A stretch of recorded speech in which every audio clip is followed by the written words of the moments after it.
Hey, thank you guys, but really the applause goes to my wife and our awesome crew, man. I got some of the best people who work for us out here, and they make it happen year after year, and most of them have been around like 15 years with me. So I want to thank everybody for coming. We love you all, and let's have a good race weekend. Round of applause again for Bobby White, allowing us to come play in his backyard. And with that, my name is Shan Garcia. I'm one of the voices. I'm going to be joined along with the great Kevin Kelly, Mr. Sean Hackley, J.P. Parsons, the Mouth of the South, and Mr. Chris Vancers. They will be our 5 announcers. We'll do our best to keep everybody up to date. You can watch everything on InsiderMX.com. At InsiderMX.com is the website. And with that, we've got Chris Huddle here, the referee from AMA referee from Texas, and Tad DeWalt here, the AMA referee from Ohio. So, Tad, welcome to ACP. Once again, we've done this many times. Great to have you here, so we'll let you take over from this point on and talk about some of the AMA rules.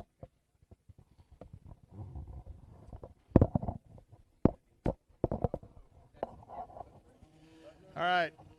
Like you said, my name's Tad DeWalt. I'll be the AMA referee here this weekend. Chris Huddle is my co-referee, so anything he says carries the same power of anything I would say. So you'll find both of us pretty much between the starting area, sign up, back and forth between these couple areas. If you don't see either one of us and you need us for something, grab somebody with a radio and they'll flag us down, and we'll get working on whatever it is that you want to talk about. So this is an AMA race, so all of the rules in the 2025 AMA rulebook apply. That includes youth, chest, and back protection. So everybody schoolboy 2 and younger must have on chest and back protection. No helmet attachments, no GoPros, Mohawks, GPSs, and absolutely no radio communication devices with your rider. Flaggers. Flaggers, very, very important job. Their job is to alert you of issues on the track that you cannot see. They're not there to assist riders or help you up. They're there to let you know something's going on the track that you can't see. They've got designated track crew to help the rider if and when that's necessary. Flags. The jumps will have yellow flags or yellow lights on them. This facility doesn't use red crosses, so pay special attention to your yellow flags. AMA rule, no jumping, no passing on a yellow flag or a yellow light. It's from where the flag is displayed to the downed rider. So I'll say it again, AMA rules, no jumping, no passing from where a yellow flag is displayed until after you pass the incident. Even if you're 100% sure that the rider's kind of off to the side or that maybe he's not in an area that you're ever going to be near, if that flag is waving, whether you're 100% sure there's nothing there or not, obey the flag. It doesn't matter. We got this long section down here.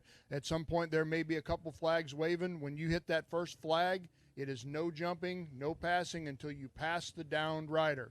So I can't say that enough. And again, without red cross flags, you guys need to pay special attention to those. Yellow flags, no jumping, no passing. Red flag. If a red flag comes out up here at the top, it means we stop the race for some reason, head back to the starting area, and we'll tell you what we're going to do. If we've completed 60% of the race, the leader will back it up to the last full lap and score it from there. If it's less than 60% for the leader, we'll re-rack them and run from the beginning. It'll be a whole new moto. White flag. White flag is a courtesy flag to let you know that we're on the last lap of racing, but it's a courtesy, so you might see it once, might see it twice, might not see it at all. In all cases, race until you see the checkered flag. When the checkered flag comes out, the race is over. We're using transponders this week, so the transponder loop is the official finish line. Now, the transponder loop, the little finish upright, and where the flagger is very, very close to one another, so photo finish may not look exactly like how you got scored. It is where that transponder loop runs under the track, and he's got markers down there where that's at.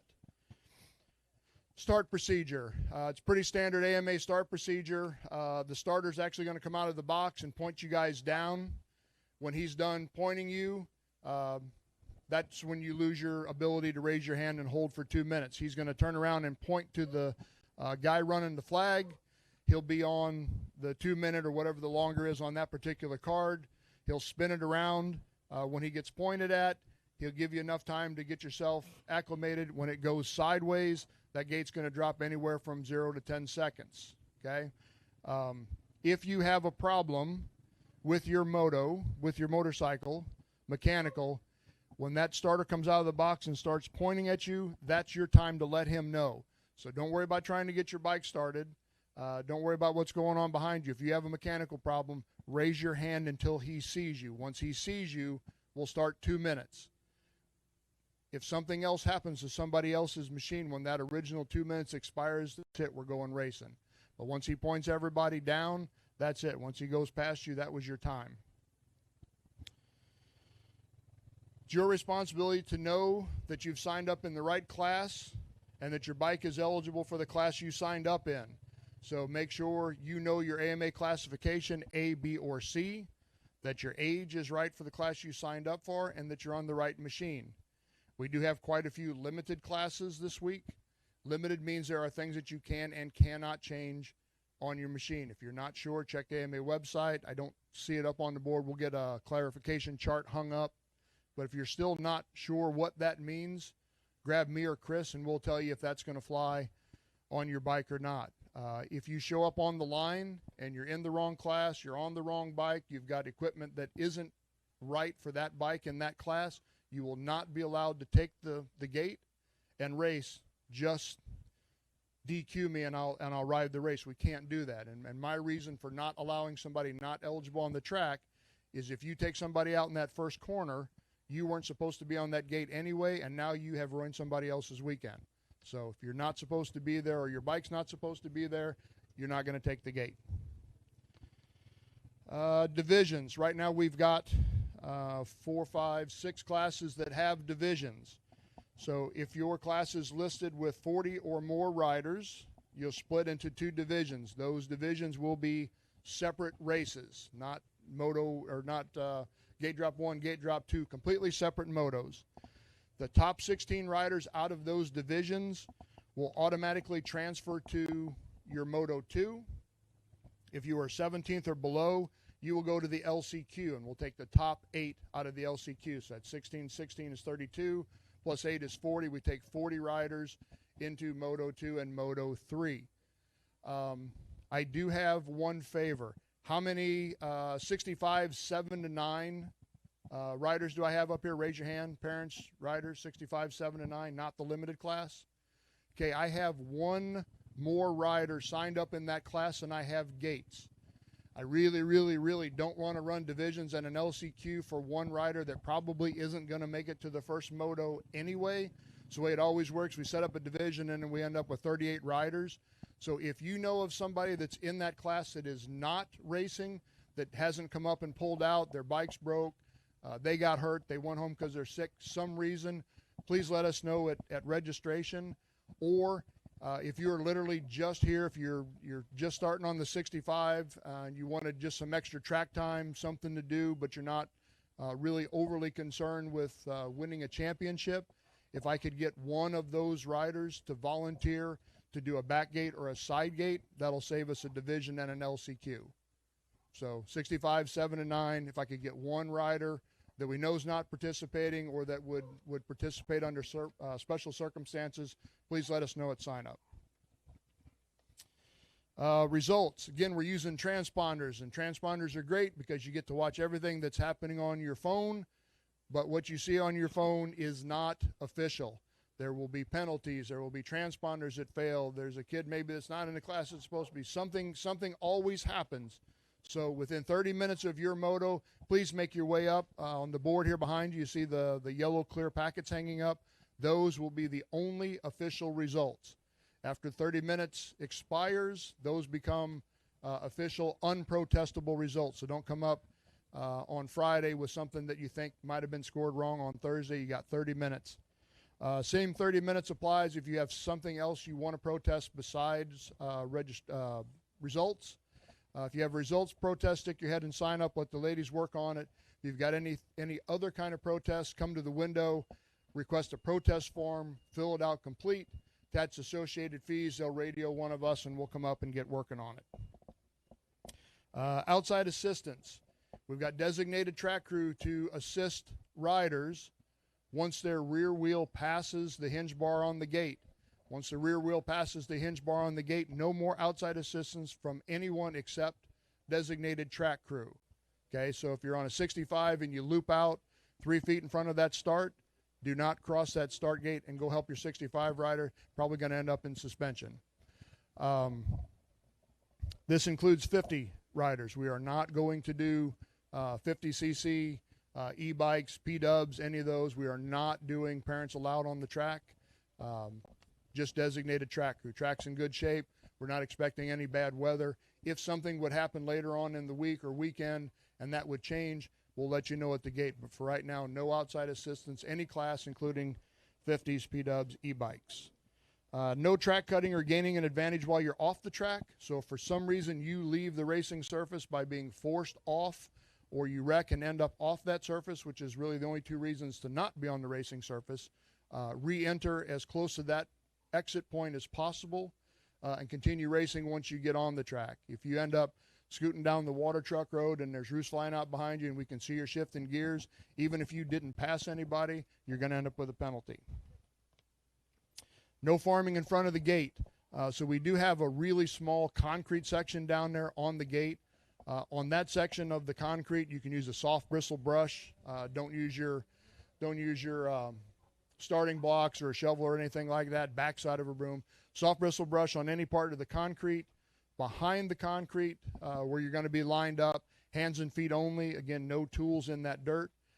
Don't bring any wet dirt or dry dirt down with you. You can work with what you got in front of you. And certainly do not step over that hinge bar and do anything with the dirt in front of the gate. New for 2025, we also have a rule about the trough. So there's a trough that you go over to get onto the track there on the starting gate. Do not do anything with the dirt in that gate. So don't kick dirt into it. Don't stomp on the dirt in front of it or in it. Don't build a bridge. If there's dirt in there, you can scoop it out and throw it into your rut, but that's the only thing you can do. You can scoop it out with your hand, can't put any in, and you can't pack it down.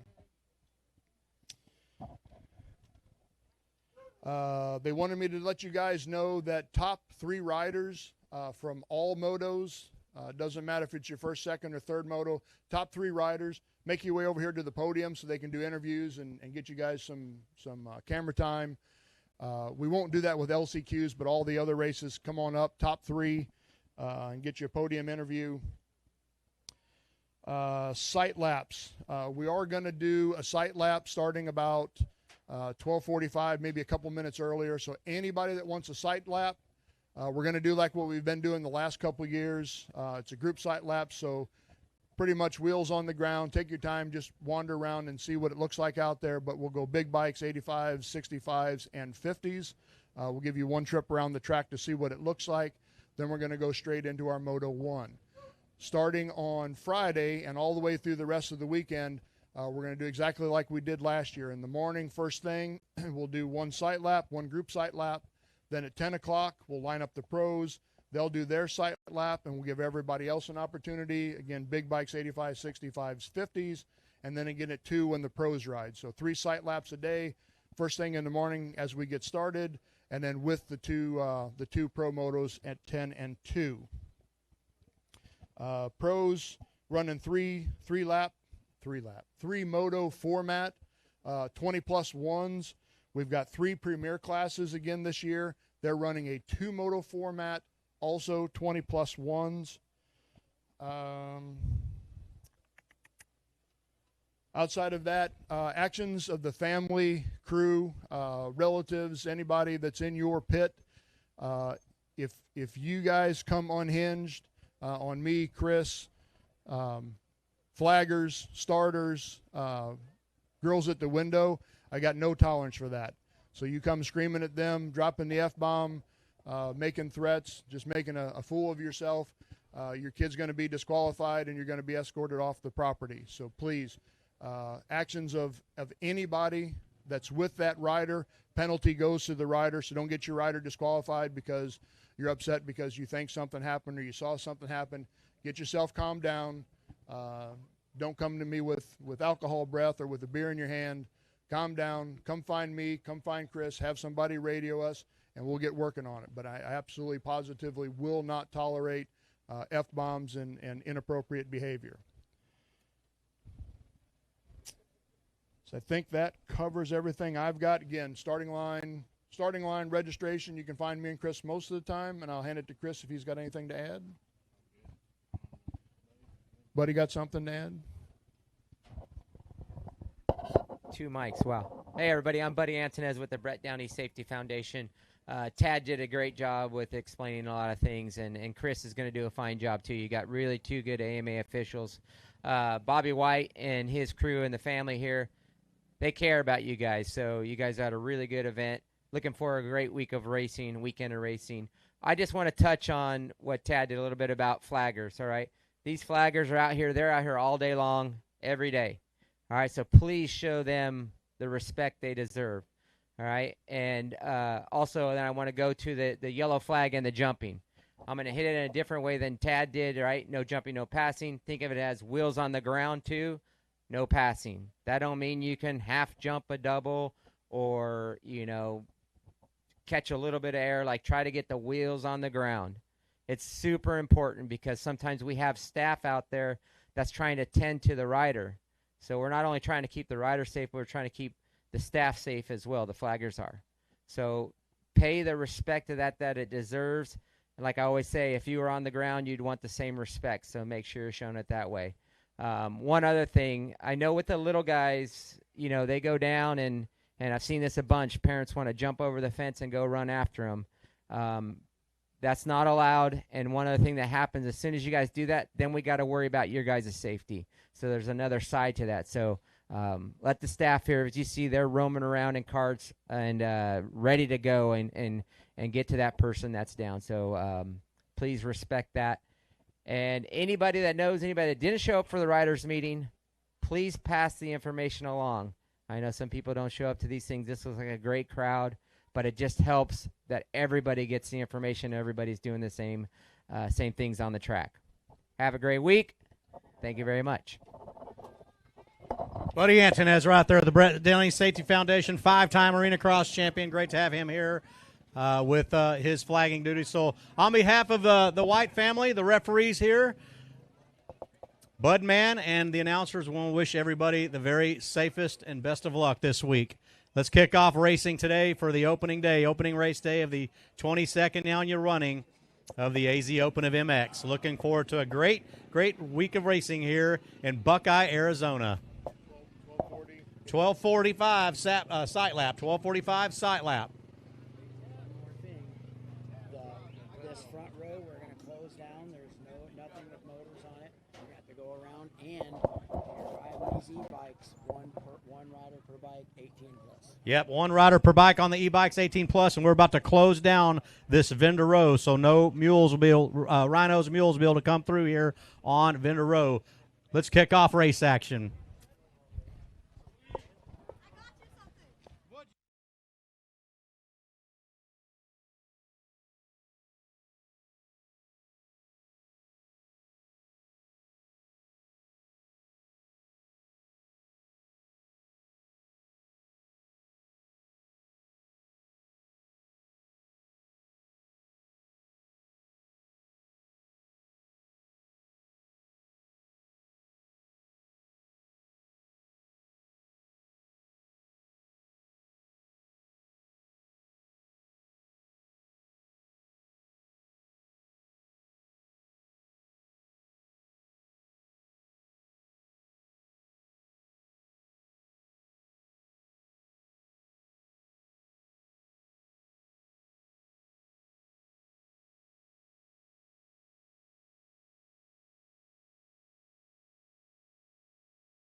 those.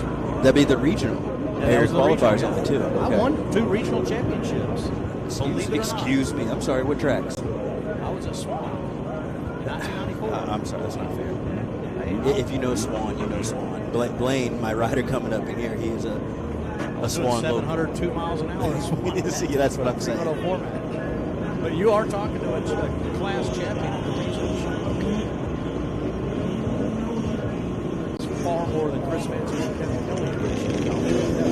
I've been to a regional. Is that count? Yes, that's right. Something to Holiday Inn last night. Free moto format here on deck.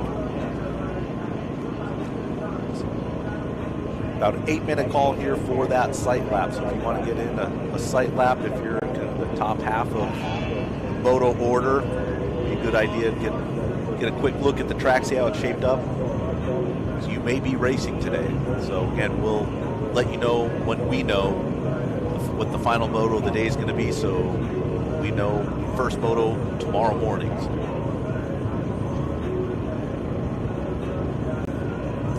Well, guys, it looks like we're getting them lined up here for the 12:45 sight lap, Chris.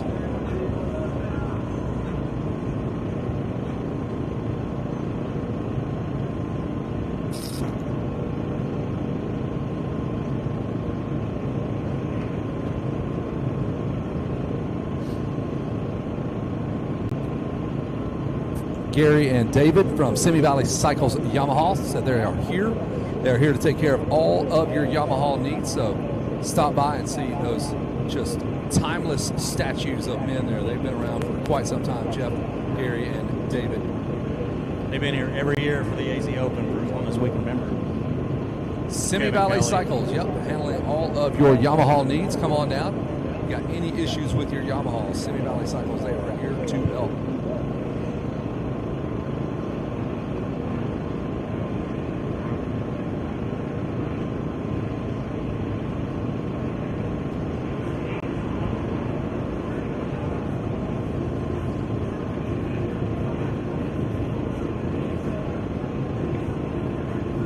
It looks like our sight laps are about to go down. They'll work their way from the big bikes all the way down to the little ones.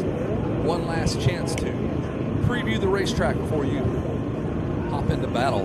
Kind of think those first couple of motos, you try to take advantage of that, kind of go out there and get a little bit loose, get the blood flowing before they throw you on the gate, run the heart rate up to about 180. Now let me ask you this, Sean Hackley. If you know you're a later moto and you might not even have a moto until tomorrow morning, do you even go out there on this sight lap right now? Yes and no. I mean, at this point, it's an option to see the track. So if the last time you saw it, you were happy and all your things are good, that you're later in the day, no, you can get undressed, relax a little bit. But I think if you're within the first 5 or 6 motos, I would love to go out, put my eyes on the track, see where it is, see where they would put water down, potentially made any adjustments, and just confirm your settings, your goggle choices, and all things like that, and just look forward to the motos ahead. Fair enough, Sean. Thanks for that analysis. That's exactly what I would have said. You could have asked Chris, he'd have told you the same thing. Cool part is they did not fix all of the ruts. They just addressed some of the jump faces And put got some water those dialed down. in, Yeah, put a little water down. So still left it kind of the way these guys all saw it during the practice. Yes, it's always a little alarming too, knowing that they put water on. But you know, like we said, Sean Martin, very experienced and been around the track for a long time, so he knows where and where not to put too much water down. Yeah, he also knows there's a sight lap that's going to come up and churn any little bit of slickness up here. Yes, The guys okay. are going full speed. Yes, I would not recommend it. Yeah, they got a stern warning from our AMA referee Chad Wall on that sight lap. It's wheels on the It's a ground. sight lap. There you go. Just take a look at scour preview around. lap. That's what they do at Loretta's. Every lap of practice begins with a yellow flag, full caution. Keeps you on the ground. It forces you to actually just look at the racetrack and kind of observe the obstacles so you don't go out there and bonsai it. Because who knows, man? I've been to racetracks where they have fixed a lip on a jump or changed things up completely. If you're going out there on the previous knowledge of the way it was, I always assume they've done something to this racetrack. Better That safe is than why sorry. we give the sight laps. Yes. That JP. Loretta Lynn's, that also helps spread out that first lap too very well with, you know, a 42-man gate. Everyone's not just on top of each other, and it helps them stretch out a little bit. Kevin, what were you going to say about JP? Just running through his list of pictures, man. These phones can hold 25,000 million pictures. He's showing Kevin Kozat about 1,400 of them so far. Kozat is over here going, help me, Jesus, No, please help me. You're locked in, dude. He's got you cornered in there. He's like a boxer. It's just body blows into the corner. Just pound, ground and pound here.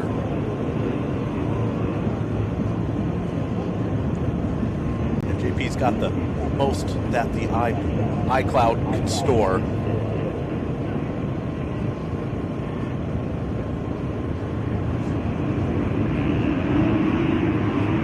And they're off.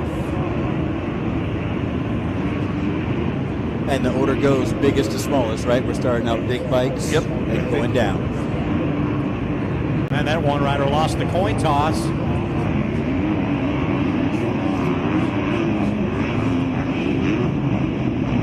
They are about to make their way into the Hackley Huck. That is number 5 flag stand tabletop. Or actually double, just after the field rhythm section. That's right.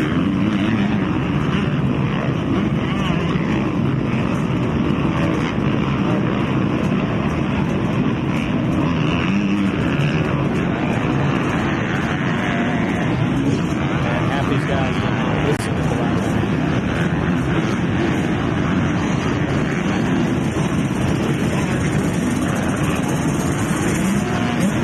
Those that finally broke through Larson.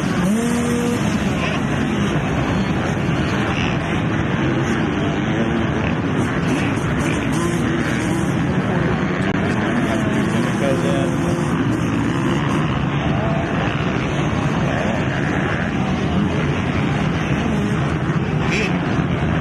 There we go. Halfway back, these guys are. I think the anticipation of sitting down the stage got them excited. Yeah, he's definitely not paying attention to the wheels on the ground.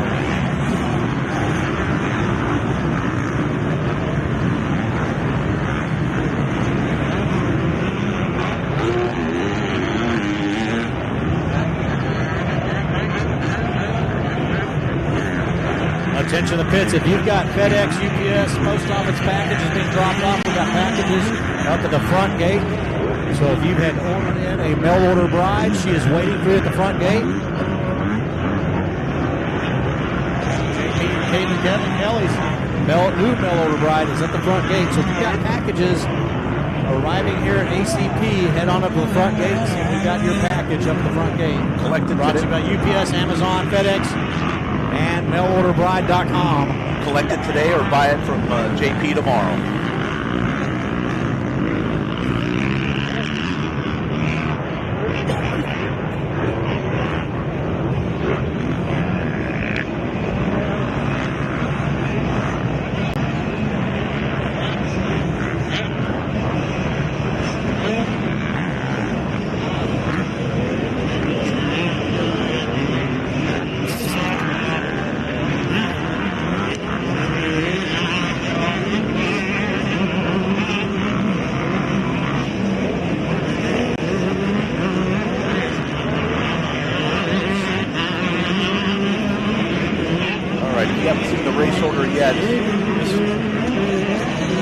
Sight lap coming to a close. We're going to have first race 250C. We have 2 divisions there. Race 2, 51cc micro 5 to 8. Race 3, 2-stroke 12 plus 8C. Race 4 is 250B limited, and race 5 is open C limited. First 5 races of the day. Start dropping gates.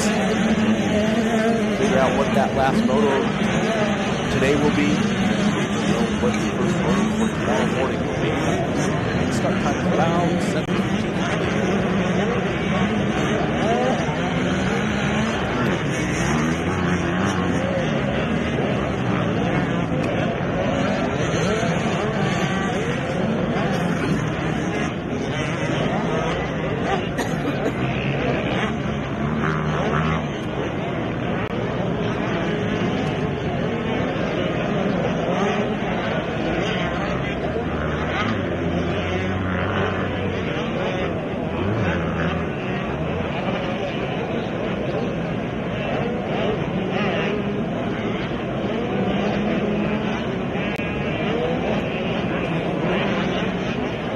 That's true, Chris. You have to deal with Bobby White and the rest of the year, not us. There goes JP's healthy lunch. Bag of Doritos.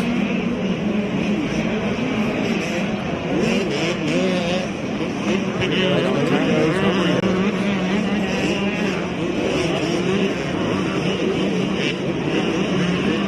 So we're right on time around now. 12:27. We have sight laps going on. I know we want our start time to be right around 1 o'clock for the 22nd annual AZ Open of Motocross. We'll get in some words of inspiration from Kevin Kozad.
Getting a good look here of everyone lining the fences here, getting ready for race 1, 250C. Wrapping up the sight lap here, and then we will hand the mic over to Kevin Kozad, and then we'll get the pipes of our national anthem vocalist, yet to be picked out of the crowd to sing it for us, and then we will drop the gate on race 1, 250C.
Well, Chris Vancers, J.P. Parsons, Kevin Kelly, Shan Garcia, Sean Hackley.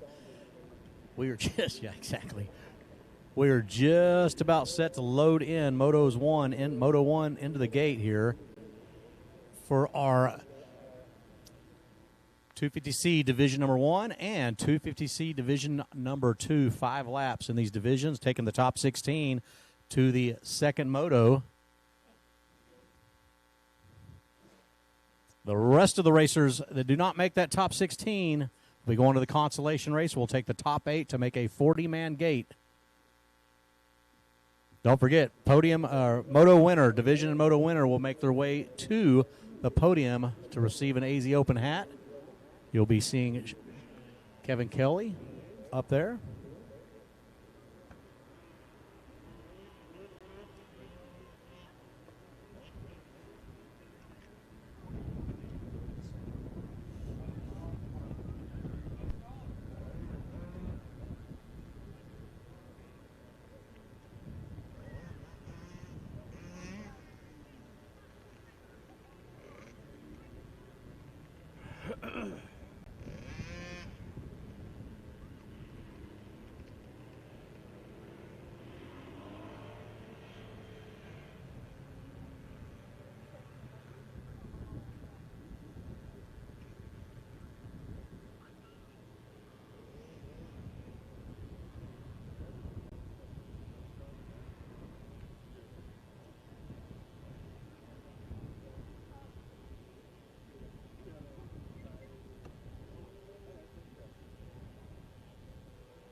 All right, attention in the pits. Attention in the pits. A little addendum to the riders' meeting. It is one rider, one mechanic down in staging.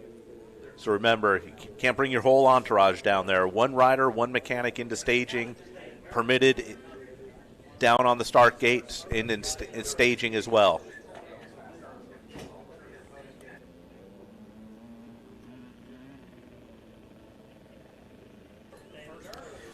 And also, we're going to be, since we have the dedicated live feed for podiums, we can get in a lot more podium speeches here. So if you are top 3 in your race, in your class, hang around. We'll get you on the podium, get you out over the interweb. Thank your sponsors, thank the world.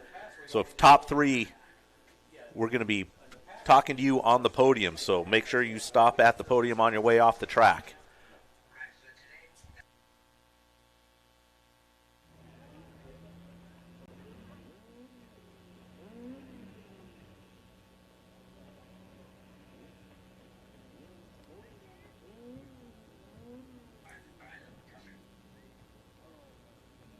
That is a cool incentive, not just for the overall, but each moto to add, a goal to the task. Yeah, in years past, we would only take the moto winner because we had to get back to racing. This year with the dual live feed, with full-time racing feed and the full-time podium feed, so you can switch back and forth. If your rider's up on the podium and you want to see them give their podium speech, tune into the podium. We got that going all day long. Then you go right back into the racing. If your guy isn't on the podium, then tune into the live feed, all racing all day. I like that for the riders, too. They actually can thank their sponsors, don't have to rush, and they have the time to do it too. So those people that help you get here, make sure you thank them.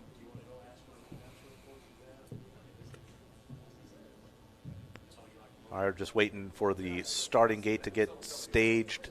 They'll give us the go-ahead, and then we'll turn the microphone over to Kevin Kozad to kick off the 22nd Annual AZ Open Motocross, and we will get that national anthem over the speakers, pay tribute to the stars and bars, and then we will drop the gate on race number 1, 250C.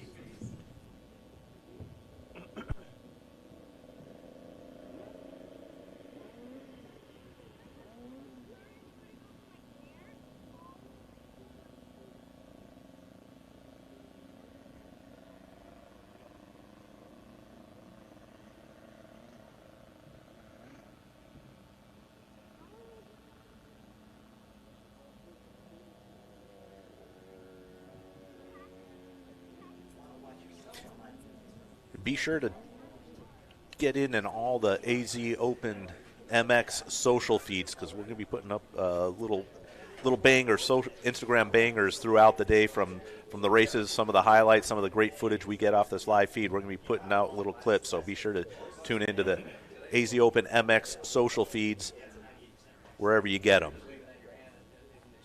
Who knows, you might make the highlight reel.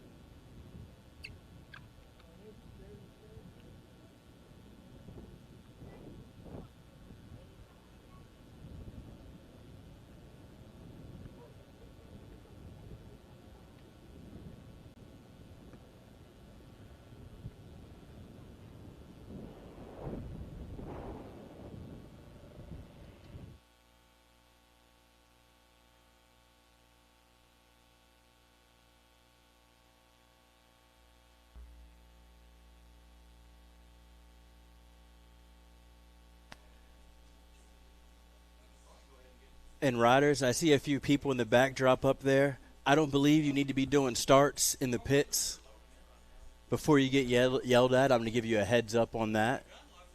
No starts in the pits.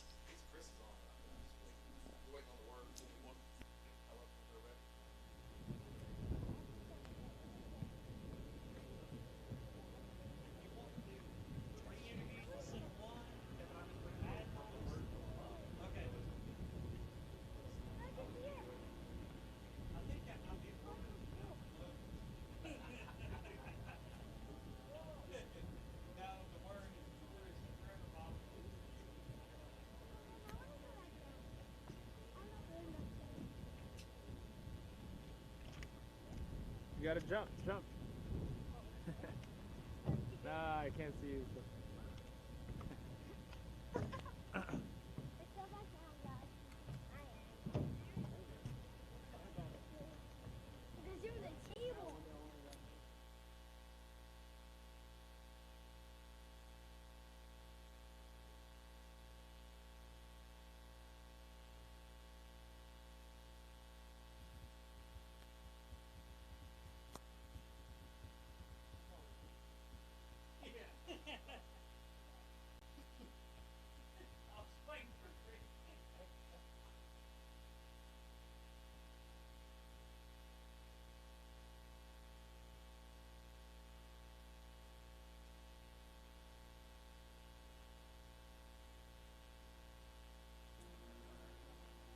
All right, we are getting close. If you are back in the pits, want to listen to what we have to say, 90.1 FM, or tune into the InsiderMX.com. That'll bring you to all the links for the live feeds, the podium feed, the racing feed.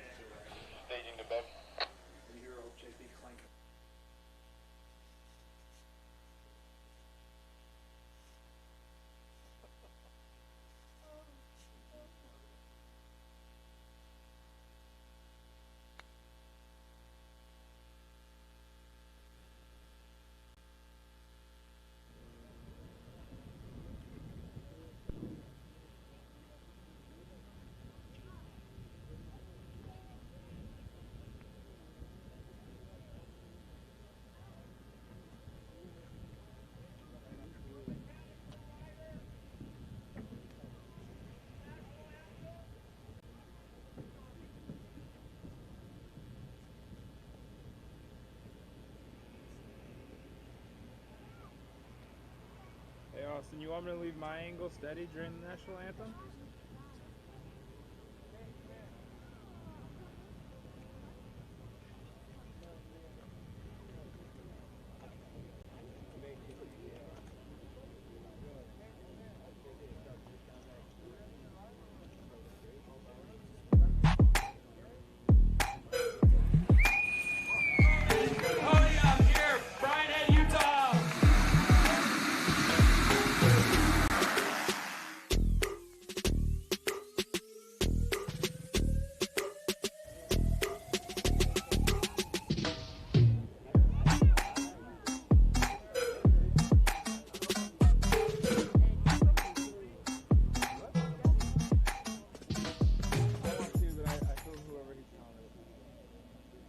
So if there's a battle going down, we'll try to get that, or we'll see like what the top three is.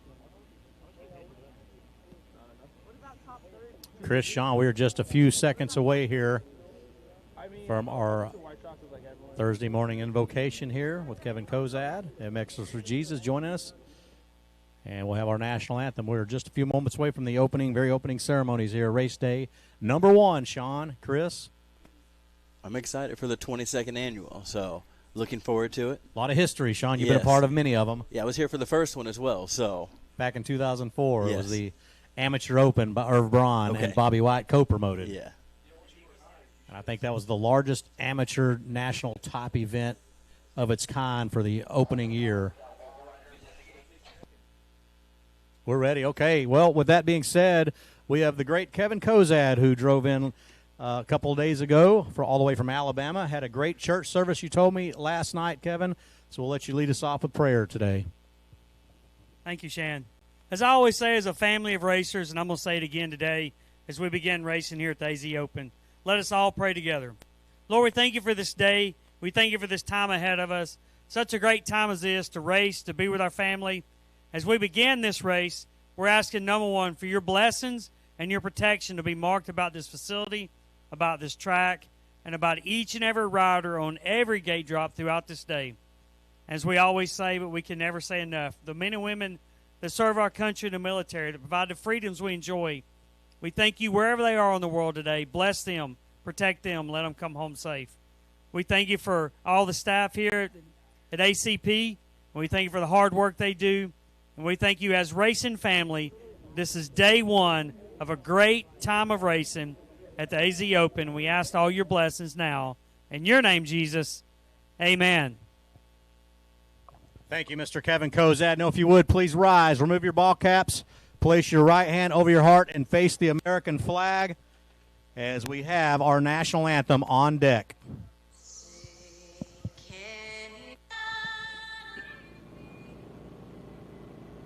Let's go racing, folks.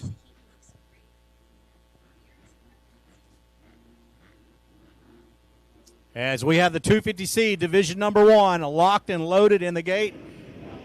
Taking the top 16, Sean Hackley, Chris Vancer is going to bring us the live action here.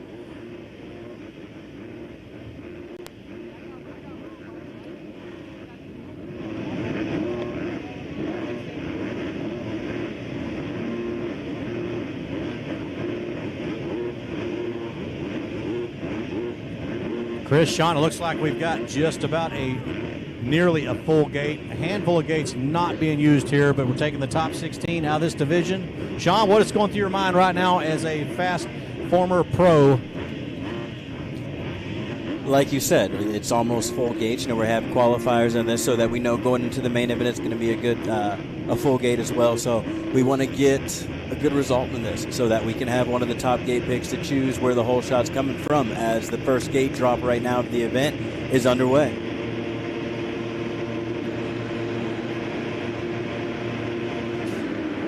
And we are off and running with the races here at the 22nd annual running of the AZ Open of Motocross, presented by Lynx Insurance Services, AJE Power Sports, and Motorsport.com.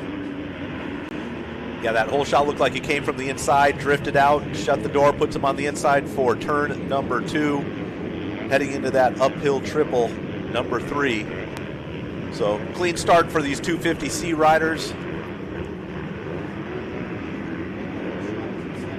And that was one of the new changes of the track this year, that new uphill triple stepping up. So looks like whoever got the hole shots out front opened up, bridging a little bit of gap right now.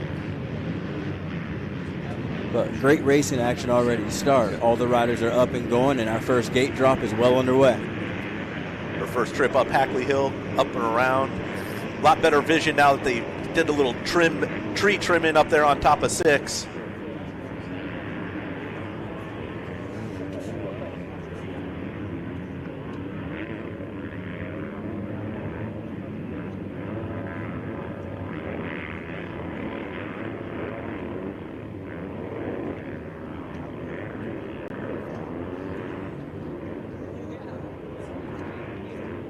Here they come down for their first appearance down in this front rhythm section.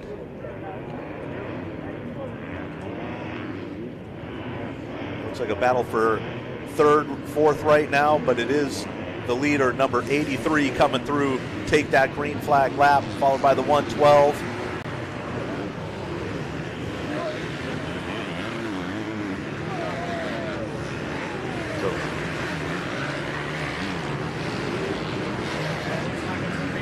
Out front, the 83, Talon Eckham in the 112 in second position aboard the Husqvarna. Gavin Price on the gas there in third, the 567. And Kean Majors in fourth with James Harrell rounding our top 5. And check out our leader, Chris and Sean. He is already starting to separate from the pack. He's got about a 4.5 second gap on second place. Yes, I believe that was the rider that got the hole shot. So potentially went out there, sight lap, saw what he needed to do, and executed the plan.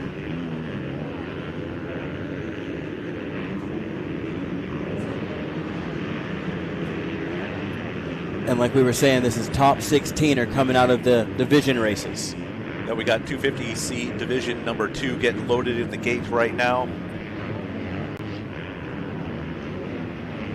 And then the moto after that is the 51 micro 5 to 8, followed by the 2-stroke open 12 plus BC.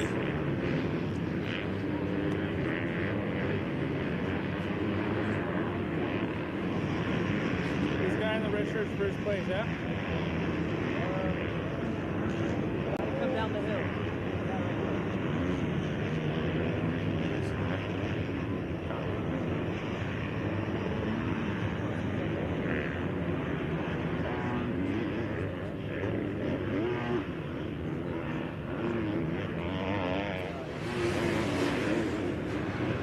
And the rider out front running some really clean laps right now. Looks really good. I believe that is Hare, yes. Yep, Hare leading the second lap of this opening moto, the AZ Open MX. With a 1:46 lap time. So like I thought, he's out there, he's moving quick right now.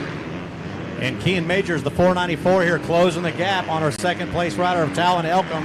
Here's the battle up and over the number 1 just before the hole shot sign. Our third place rider starting to close the distance here, Sean and Chris.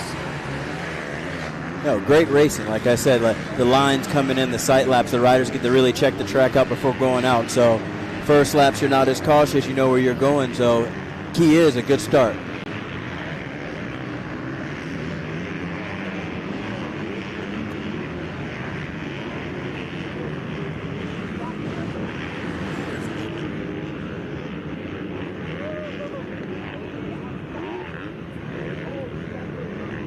The Hackley Huck, the battle for the pass going on. Yes, they're heading up the hill right now, inside, outside. Like we said, we have a lot of options, but they're fighting. Oh, he gets pushed out a little bit there, but holding on for a little bit longer. They're coming down, and that's a new change on the track as well this year that I saw. Add a little bit double at the bottom of the hill. So inside, outside again, see if they get the triple up. I see yellow flag. Did our leader go down up at the very top? I think we may have a new leader here. Yeah, I think you're right, Chris Vancer. Yes, not seeing the leader come in this front section because he had a pretty big lead going on. So we now have a lead change, and they're fighting for it. Yeah, coming down right here in front of us. Looks like Hare is back up and running, probably about 4th or 5th now. Now we have a battle for the lead. So Porter Hare dropping back about 7 positions before he finally gets the bike remounted, refired up. New leader. Majors goes from 3rd up to 1st, Chris and Sean, from 3rd to 1st.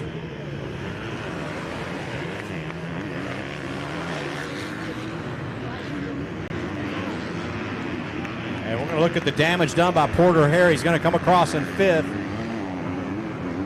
So still salvageable for that second moto since this is the division, but and not just that, also he opened up a very big lead that first lap. Not just that, he opened up a very big lead that first lap. So I'm interested to see what he can do to finish out this moto right now.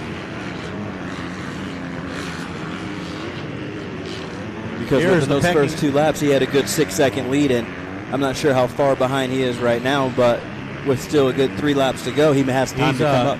He dropped back down to 5th.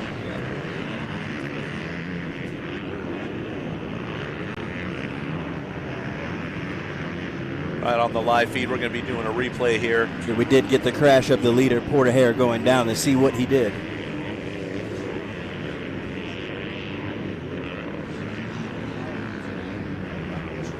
So live on the track, we got a replay coming up here on the live feed.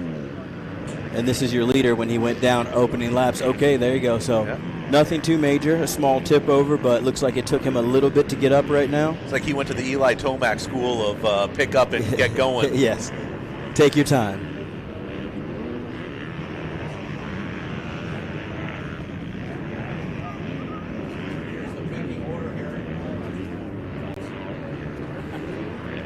Here's the pecking order. Key and Majors, Talon Ekman, Bryson Barker in 3rd, Gavin Price 4th, Porter Hare, our early leader who dropped the bike, slips back to 5th, Jack Caldo in 6th, Hudson Bletcher in 7th, Andrew Thornburg 8th, 9th place Hunter Dieterle. Carter Happel rounds out your top 10 with Scheller, Hodges, Jones, Neff, Haley, and Castelli in 16th position here on the white flag lap. Remember, it's 3-moto format, but we got division races. So their next race, we're going to have 2 first-place finishers, 2 second-place finishers. So things will get tight coming into the 3rd moto. And so we'll see after the maybe second moto if that tip over by Hare is a costly mistake or if he's been able to manage that mistake and will carry on through the second and third motos for this 250C championship. Yeah, so we have some great coverage of the track right now. I just caught myself just looking at the lines of the track and the options that these riders have available, and it's pretty cool that we were able to still see the leader go down and all these passes get made and just check the terrain of the course as well.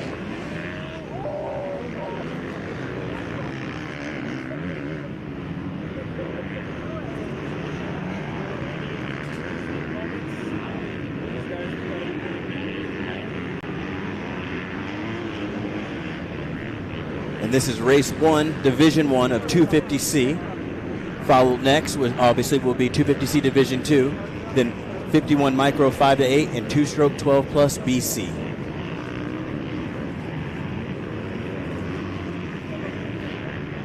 And here's your leader coming up to the final show right in front of us. Coming up for the checkered flag, I believe. Yes, he is. Kean Majors. Looks like he is going to be the winner of your first event here in 250C Division 1. That's the way to start off this championship. Win a moto, put yourself in the position to give yourself an overall. So remember, folks, we've got 2 live feeds going on. We're going to stay with the racing here. If you want to see the podium speeches here of Majors, Ekholm, and Hare, looks like Hare got himself up in a third. You want to see those podiums and hear what's on the track with Hare and maybe the battle for first, check over to that podium feed. And with him doing the interview in the top 3, that gives Hare a second to tell us about his race and what happened to him, and gives himself still a chance in contentions for the overall with a 3-moto format.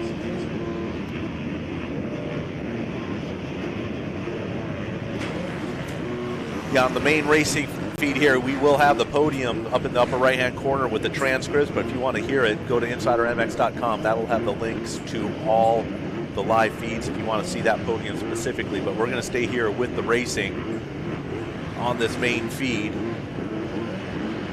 where we're getting ready to drop the gate on the second division of 250C. That means in staging, race 2, 51cc micro 5 to 8.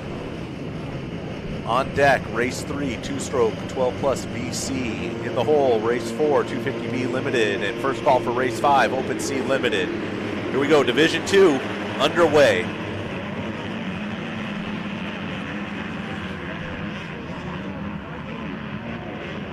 Looks like a Yamaha out front for that hole shot.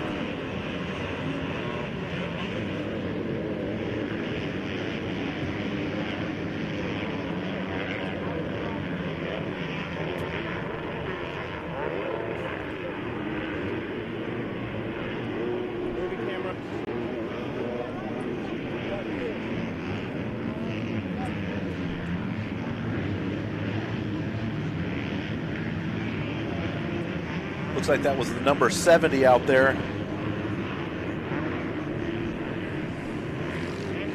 Grab that whole shot, trying to pull out that lead like Hare did in the first division, and we'll try and keep that on 2 wheels.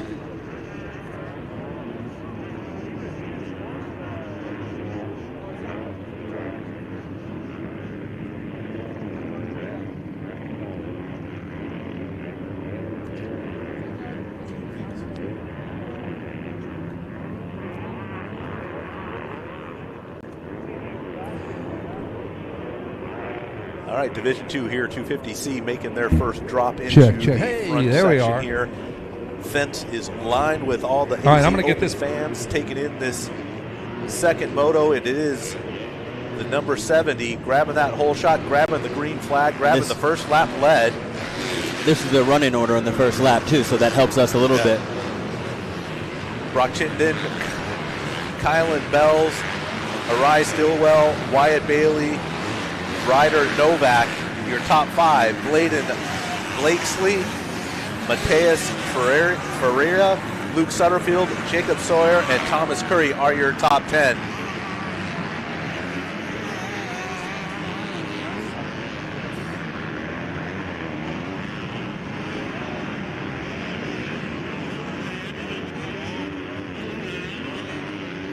Looks like the drone shot right now of the top 3. Great race condition. The track looks good. The intermission we had before the first motos, they put a little bit of water down. They did the sight lap. Track is looking good, and we are continuing to go racing in 250C Division 2. Yeah, Chittenden having a healthy lead, but got to stay on his toes. Any mistake, Kylan Bells will be there to capitalize. Both head up to number 9. That corner there is the lowest part of the track. That'll probably stay the wettest throughout each day here we're racing, as it takes a while for it to dry out. And this is the new top section, another change they did up here this year. Got a little rhythm section up top here as they drop back down for the main straight coming up before the finish line. That's a pretty steep drop off. If you have a chance, yes, and you're here on property, take a walk over to that southwest corner of the track, and you get a sense of how steep that is. Bell's starting to close up that gap. Chittenden still leading it around for this second lap.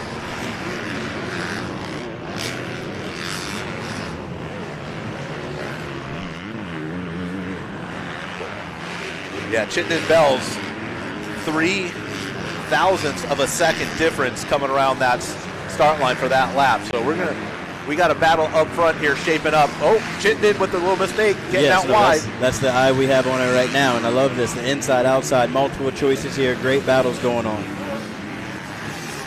Bell's going everywhere that Chittenden isn't. I love it, because you can't pass if you're following. There we go. Just waiting, trying to pressure the rider into a mistake. This is one you can carry a lot of speed around that outside if you're bold enough. Neck and neck going into this rhythm section. Bells with the inside before 5. Looks like he's got that lead. Yes. New race leader, folks. Kylan Bells making his way up front. Brock Chittenden down into second. Arai Stillwell third. So now we can see what he can do with his lap time. Last time they had a really close lap time, but out front, got sideways there, but see if he can open it up, switch his lines a little bit, break out to a lead, and then try to bring this thing home.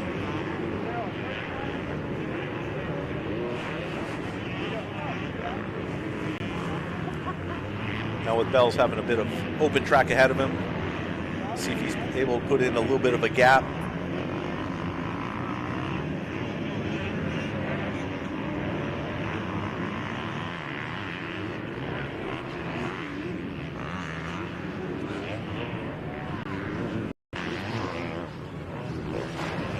And as they come around for their third lap, let's check out the lap time. Check out the lap times. Looks like Bells does drop his lap time down to a 1:47. And then your second place rider does slow down a little bit, so maybe had some problems that lap, or maybe just Bells was able to open the throttle up a little bit now that he has clear sailing.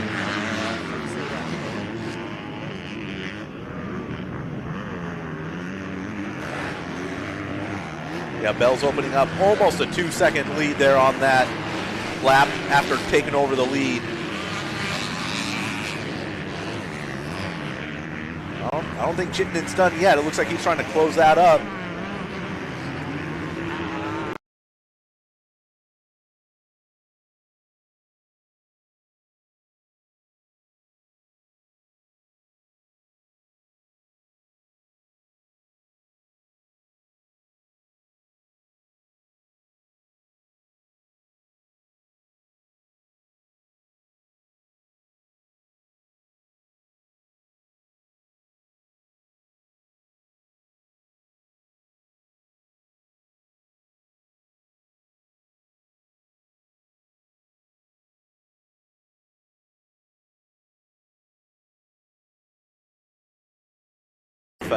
Sutterfield, 8th place, Jacob Sawyer, 9th place, Mateus Faria, and 10th place, Aiden Martinez.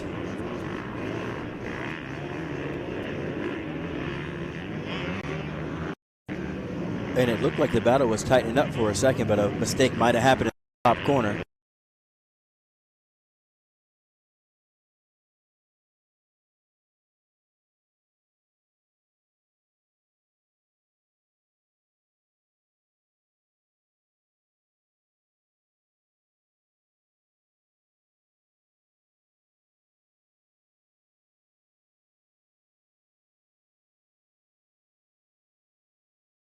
Pretty close to the leader, but as they come to the white flag, now needs to make the pressure's on to drop that position to help him going into the motos further. Costly mistake by Chittenden, dropping down outside that top 5, sitting in 6th place, and now it's Arise Stillwell sitting in 2nd place, Wyatt Bailey in 3rd, Ryder Novak 5th, and the 5th place position taken by Bladen Blakesley.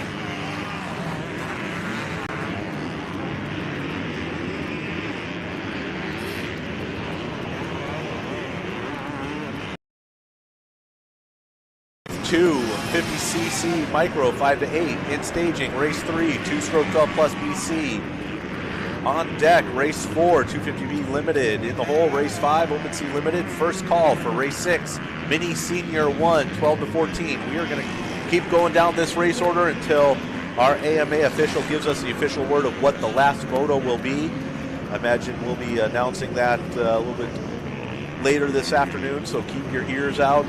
Do not come up to registration and ask. They don't know. We won't know until our AMA official tells us what the last moto of the race will be today, and that would mean we'll know what the first moto will be tomorrow morning. So. And now we have our leader making his way towards, I believe this is the checker flag. Yes, the checker flag. So this will be the winner of Division 2 250C.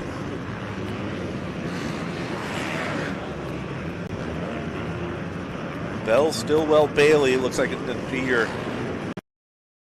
top 3.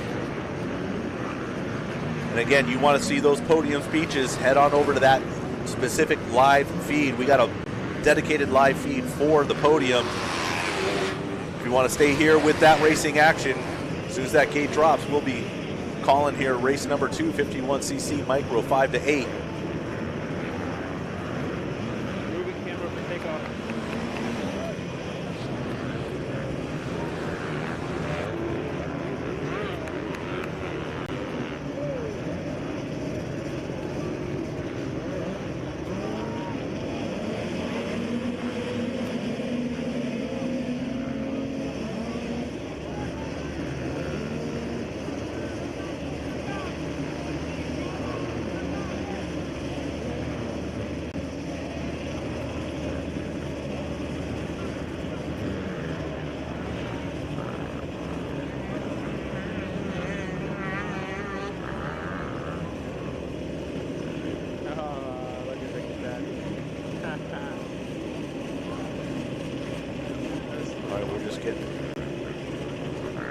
Track a little bit cleared off here before they send out race 2, 51cc micro 5 to 8. Yes, you see all the 50 riders down there blowing their bikes out, cleaning them out. The dads talking to their kids, getting them pumped up. This is the first time we get to see the kids get to touch the track and see how they handle the ruts. And this pretty challenging track this week, and excited to see this. So as a coach, with a small bike like this, later in the day, it's obviously broken in. They're an early moto. You would normally think, okay, it's one of the first motos of the day, wetter track. Little bikes prefer, do you think, a little bit drier, rutted up track, or would they prefer a little wetter, softer track if it were first thing in the morning? I think that also depends on what part of the country you're from. You know, the West Coast versus the East Coast. I grew up in the Northeast, so I tended to like the wetter tracks a little bit better. When we ended eventually moving to Texas, I struggled a little bit with the drier tracks, but with these 50s, I think right now they want to try to stay away from these deep ruts, stay high and dry. You know, we just put a little bit of water down. They got to watch the big bikes go out there, but that is another benefit of having the sight lap. They got to go out, look at it, and if they got stuck in a rut sight lap, they know that we need to take a different line going into the motos. Whoever that is out front, I think, likes the track conditions so far.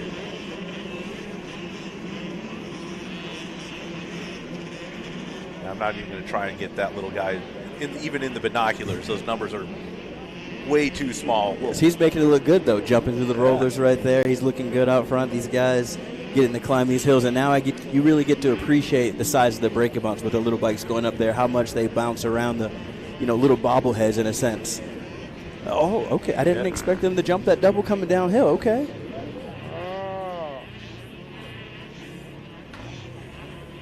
I did, Sean. I have faith in our youth.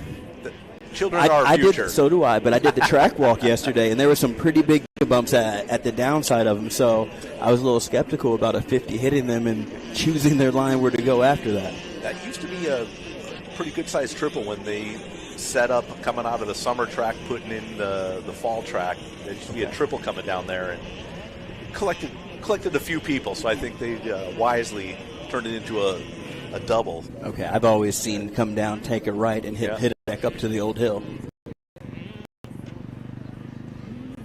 And as our leader is approaching the finish line right now, our timing and scoring will let us know who this rider is.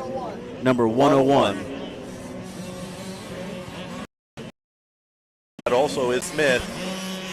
Landon LeBlanc in third. Fourth place, Riker Ward. Fifth place, Jackson Boyd. Sixth place, Braden Tillery. Seventh place, Max Myers. Eighth place, Chad Hunwardson. Ninth place, Ace Veerkamp. And the top 10 is the 281 of Carter Brown. And I really appreciate these drone shots, getting to look down the track, the ruts and stuff like that, because there's one thing for a rider or your team back at the pit, but for them to be able to open up their phone, check the broadcast, or even the families at home watching right now, getting to see the conditions where if you're not here, looking at it like, oh, I need to be here next year or in the future. Yeah, you're absolutely right, Sean. It brings a bird's eye view, literally. Yes. A bird's eye view of the facility and definitely the track and track conditions.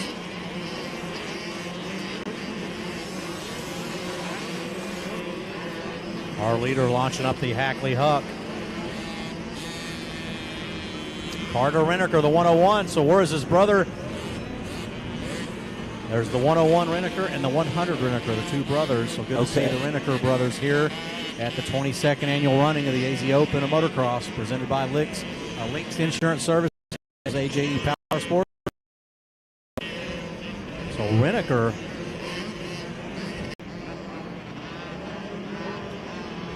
Chris Vancers, how you feeling here in our new announcer's tower? The Vancers Suite, the Chris Vancers Suite.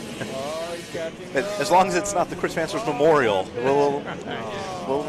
I'll take it. The Chris Vancers Morgue. You're gonna live and die right here in this box, Chris. I'm not an animal. Okay, yes, Renneker definitely is opening up the lead a little bit right now, showing off in this front straight, hitting all the big jumps, and as he comes around, we're going to see how big of a gap that he does have on second place. As you can see, he's staying just in between the ruts right there, not trying to get caught up too deep.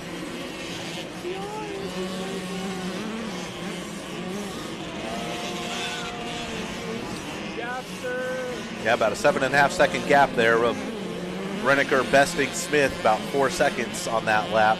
Riker Ward in third, Braden Tillery fourth, fifth place Max Myers, sixth place Jackson Boyd, seventh place Ace Veerkamp, eighth place Carter Brown, moving ahead of LeBlanc on that lap. Ninth place is Landon LeBlanc. 10th place, Tanner Hatfield. And in 11th is the number 100 of Brax Villapoto.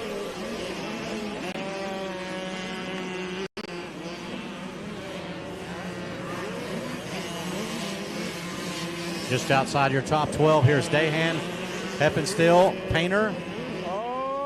Looks like Lemke, Moore, Otto, and Brecken Bailey in 18th place. Here in this 51cc micro 4-8 age group. And the fastest lap, Carter Reneker still at 2:14. So, man, he's about 4.5 seconds a lap faster every lap so far. And he's got a pretty sizable lead here, Sean Hackley. If you're Carter Reneker, you're extremely happy so far on this very third gate drop of the day to start the event.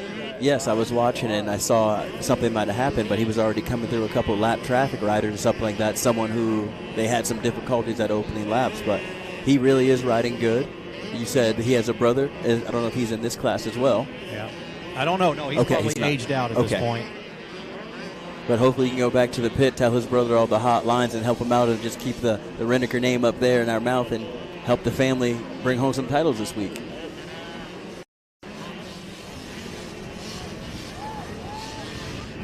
Yeah, we're talking about the back markers. Some of these kids out here, they're the youngsters, are kind of in the beginner stages of their young career here, Sean, so they may be getting put a lap down from a more advanced, elder statesman of the class, so to speak, early on lap 1.5 or lap 2. So part of the growing pains here, Sean, of motocross when you're in that 5 to 8 age bracket. But I'm sure it's a good feeling for the leader right now out front, coming here doing what him and his family planned for them to do while they came here. So kudos to him for sure.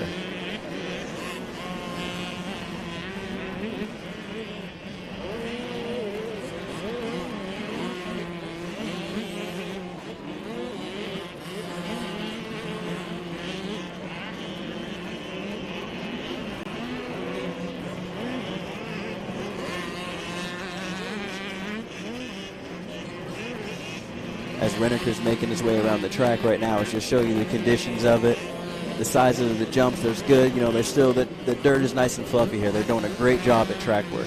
Shout out to Sean Martin, like we were saying earlier today, keeping this track well maintained. Carter Reneker is hitting all his spots. I know you as a trainer, you're kind of observing all that, and man, he's just doing everything right. It seems. Yes, this is a highlight reel right now for him. This is good clips, and shout out to the camera crew right now because this is just, I'm getting caught up watching this.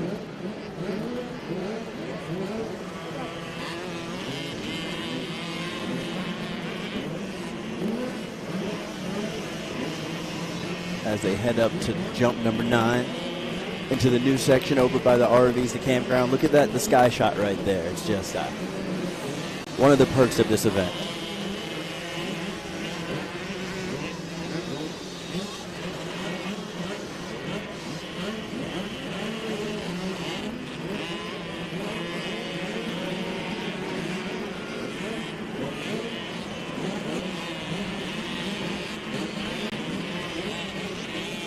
Reneker still out front, coming down the main stretch before the finish line. I believe he's coming up to the white flag. I mean, you check that out. He just flew over that yes. like he was a bird.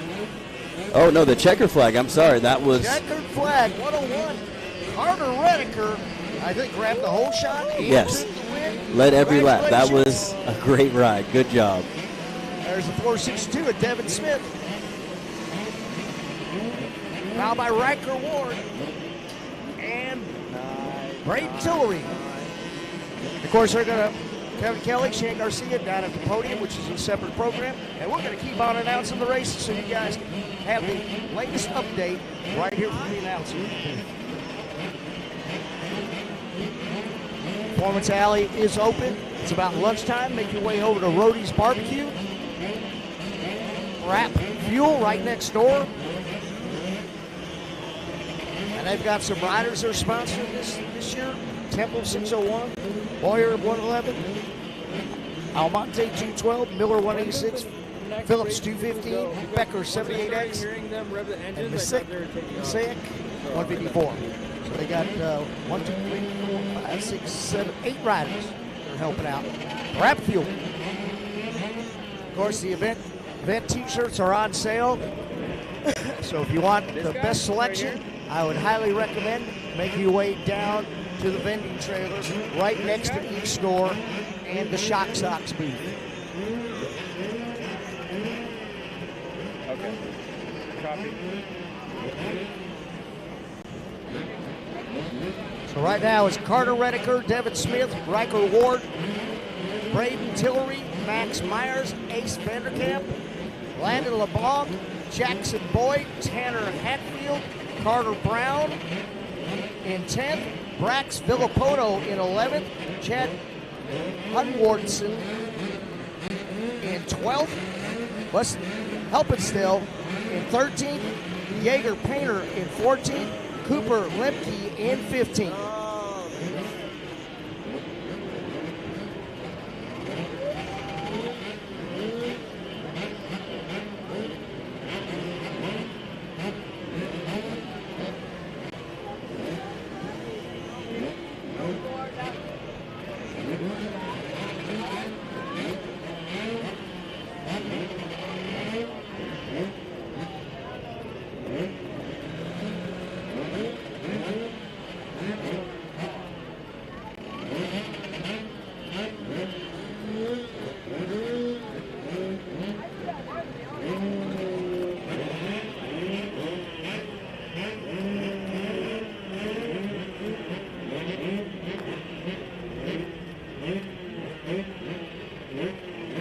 All right, finishing up race number 2, micro, 5 to 8 years old, coming up. Race number 3, two-stroke, 12 plus, B and C.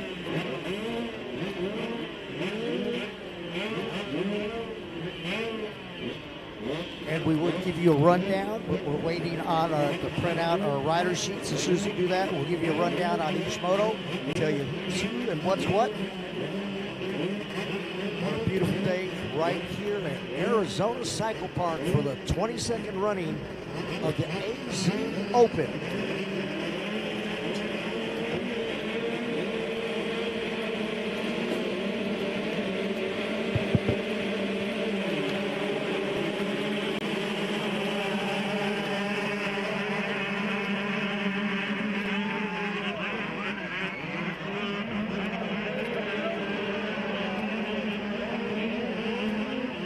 That's a tough hole shot to call right there. I'm not sure if I give it to the Yamaha, the guy on the left or the right. And I can't say Honda because the Honda or gas are both red. Now we have Ducati, but that's a two-stroke, so that's irrelevant. At the AZ Open, it could be Yamaha or TM. Oh, you're right. Okay, that's another blue. Yeah. I've been admonished before for calling so-and-so on the Yamaha and say, no, sir, he's on a TM. Speaking of that, if we mispronounce your name or if I mispronounce your name, please let me know. And I'll do my best to fix that. We mispronounce a name, you just come up and punch JP in the mouth. It's probably his fault anyway.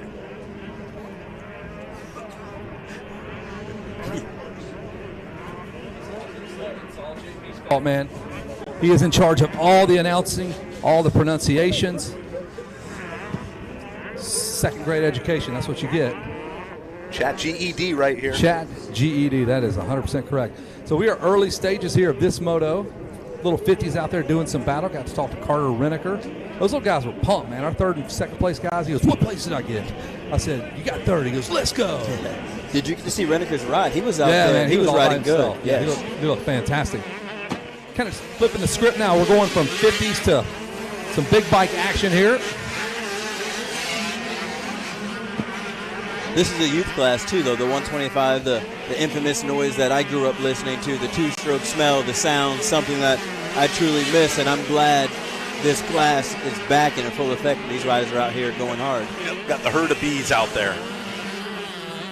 It looks like Landon Bartle was out front on number 150 Yamaha, followed by Cole Trinkle.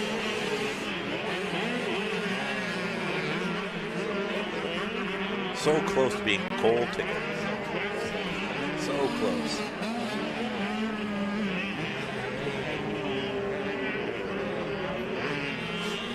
Cole Trinkle. Days of mildly overcast.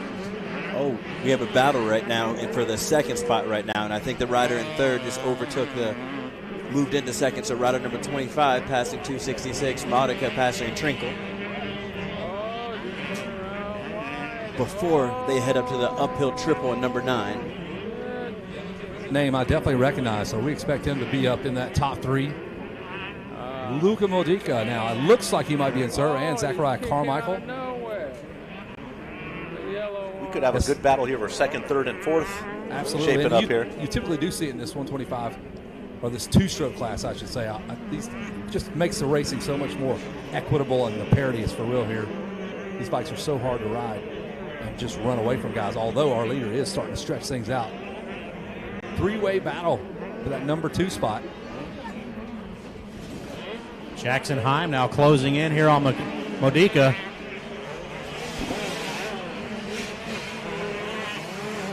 As they're closing up lap number 2. So yes, we still have Landon Bartow out front, and Luca Modica is in second place now, running a little bit faster lap time, or just about the same lap time as our leader.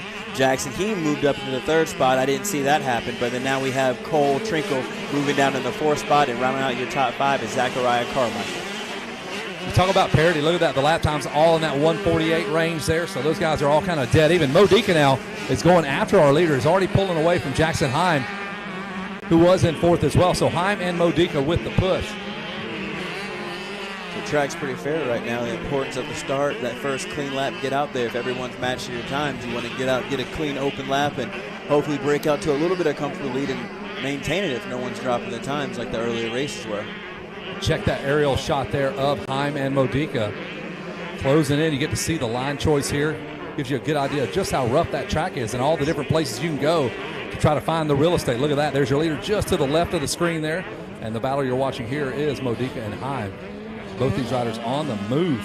How about Carrie Killebrew back there in 14th place? She was a winner here 11 years ago. Wow. She's won a few championships here over the years, but she was on a KX80 11 years ago in 2014. So get it done here in 14th position in this two-stroke 12-plus BC class. Just about had a pass there as Heim almost knifed it in underneath Modica. That you see on the screen here, your leader dropping down the hill. Then you have Modica and Heim.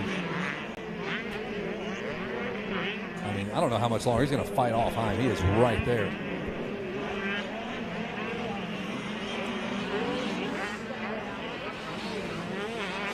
Another great shot there. Kevin, the battle here for 3rd and 2nd. Heim all over Modica.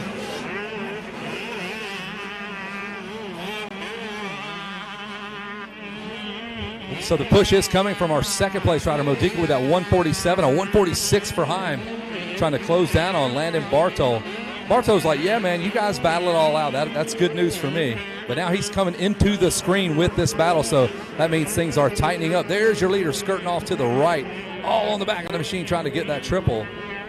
And right along with him, Modica and Heim. We're about to have a 3-way battle. Oh, the rider in 3rd right there, Jackson. He came up a little bit shorter on the triple, so he ended up bouncing out to the outside. So lost a little bit of ground there, and that just shows that the camera work here, that's awesome, that we get to see these things firsthand and, so many different shots along the track as well. We got 5 Yamahas up front, 4 Yamahas up front, a KTM sandwich there. Jackson Heim trying to do it for the orange team. That was the last rider there. I was like, what's happening here? I don't think it was. He made a mistake in that turn. He ended up getting by. Yeah, so the KTM rider, I think that might have been Trickle and Heim swapped positions just now. I don't think they can make the big uphill triple number 9 too clean. I think they kind of land up on top a little bit. If they, early in the morning when it's not as rough, they get a little bit better drive. They're sometimes able to pull up for it, but as the track condition is so good, it's breaking down very well and evenly and making it a little bit more challenging for them. A lot of lines out there. You see dudes on the outside, the inside. Shadows getting a little bit longer as we progress during the day. The sun, not as big a factor in the afternoon part of the race, I'm guessing, because this morning it was brutal. Yeah, that's a tricky thing about this that people don't get to know or see. You got to figure out the sun early in the morning, wear your goggle lens or your visor adjustment. So it is white flag time. It is crunch time now. And you were right, Modica slips back. Heim gets him with that one bobble. We saw him come to a complete stop, and Heim just flashed right past him. And all the while, Bartol says, thank you, boys. You do that. You just keep doing that. Yes, and Heim actually threw down the fastest lap of the race, I believe, at 1:46. So with the white flag out, I don't think he has enough time to give Landon Bartow a challenge. It's but close. Prove me not. Prove me wrong, please. Want to finish this out with a Moto 1 win going into the 3-moto format. A clean sweep would be nice on paper. Just feels better. That's no doubt. I Heim is know, that would be dangerously awesome. close. Yeah, man. Through that big rhythm section here. Oh, he's looking over his shoulder. He feels the pressure. So not much time left here if you are Jackson Heim, but I mean, you got to have some confidence here coming from 4th all the way up to challenge for the lead on the last lap here in the 2-stroke 12-plus BC class. I think Bartow's going to barely hold on to this thing. Oh, he's got a little lap traffic to deal with. Oh, getting caught up there. Oh, we're close. Ooh. We're 2 bike lengths back now, boys.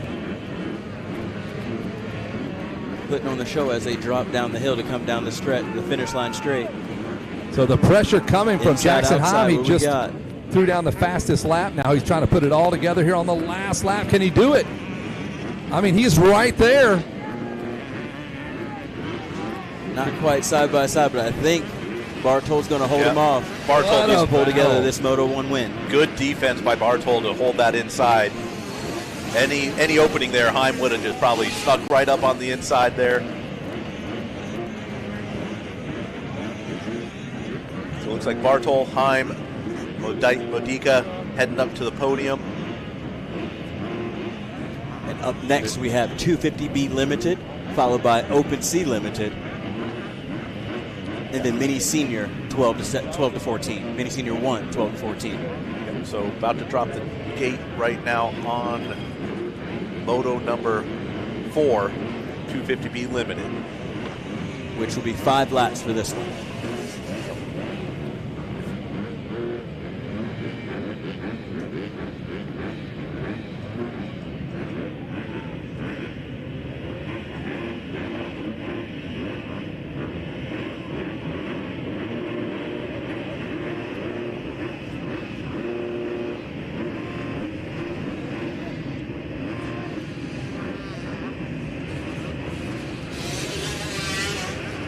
All right, 30-second board is up, sideways, and gate is down. Wow, the great start, whoever was outside, right side of that doghouse. Number 5, Ryan Hermilio with your hole shot in the 250B Limited class. I saw him out in practice. He was looking good. I believe we also have Papas in this class, potentially Nolan Ford. I saw a couple heavy hitters from the younger 85 and Super Mini class from last year's moving up to big bikes in practice. And already a lead change there at the top of number 3. On the KTM, is that...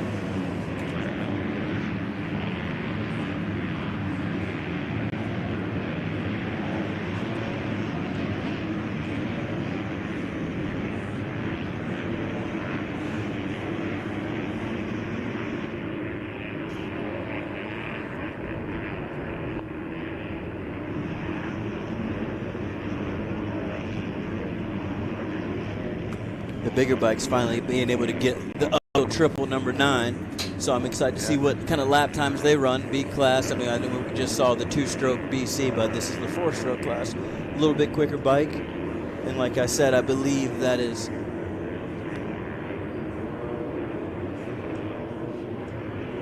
Going to look here at timing and scoring as our leader scrubbing through this front section here. Number 85 on that KTM, a local yokel, Ryder Bednar, followed by the number 5, Ryan Jaramillo. Ryan with Jaramillo with the hole shot, but losing that lead within a few corners. Ryder Bednar putting his bike out front.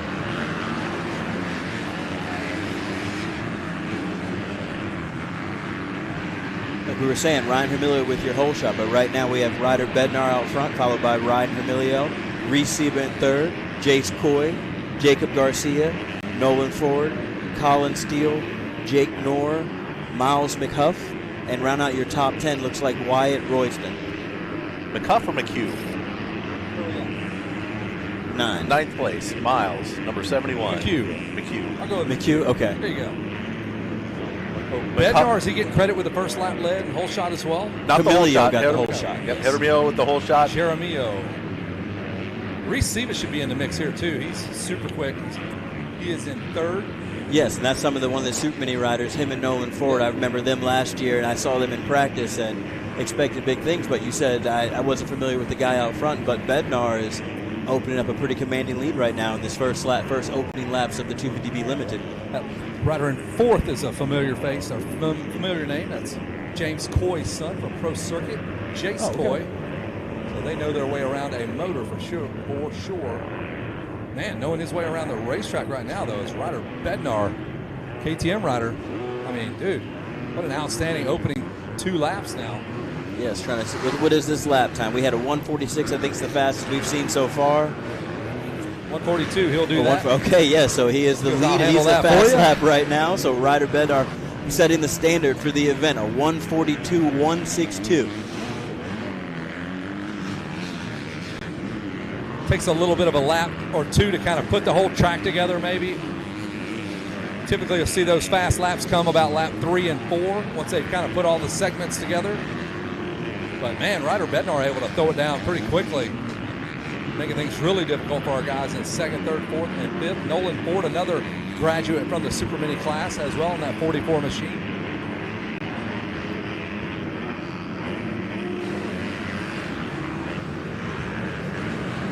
Oh, Bednar has a very nice line out of that rhythm section, doubling out of that last whoop and downsiding onto the kind of that inside hump. Just good shots right there in second place, Ryan Hermilio. I think he had some good results at Loretta Lynn's, coming off some good finishes at Mesquite in the past weekend as well. So a little bit of confidence coming here and seeing what he can do at the AZ Open. All right, it's always cool to see these dudes when they go to Mammoth, when they go to Mini-O's, they go to Loretta's, all the different surfaces you got to work with. Yes. They're not only that, just the travel as well. Yeah. You know, it's like Mesquite and Mini-O's were just the past weekend, so we were just coming from Florida, and he's just, not too far away, so a little bit more familiar with these conditions, and he's letting these riders have it. Bednar is serving notice right now. Here he comes. The number 65 KTM. Put the competition to Bednar. Okay, look at you. Another 142. He backs up that quick 142, does it back-to-back 142s. Jaramillo in second. Siva still solid in third. Jace Coy, no change there. Nolan Ford. They're all just kind of locked in that top 5. I also saw Ford and Garcia, or not Garcia, but Jace Williams put a 142 down as well. So these guys are finding the hot lines around the track. Yeah, so a 142 way back there in 7th place for Jace Williams. Tells you he must have had a bad pick or a bad opening lap. We have a battle setting up right now. It looks like Jace Coy and Siba. That might be Ford on top of. Yeah, there's Siba just in front of Coy, and then Ford just behind the Kawasaki you see on screen here. Ford was actually putting pressure down, and he must have made a little bobble there, and that allowed Jace Coy to kind of slip away. Yes, that's our leader heading up, number 9, triple of Ryder Bednar, still followed by Ryan Hermilio.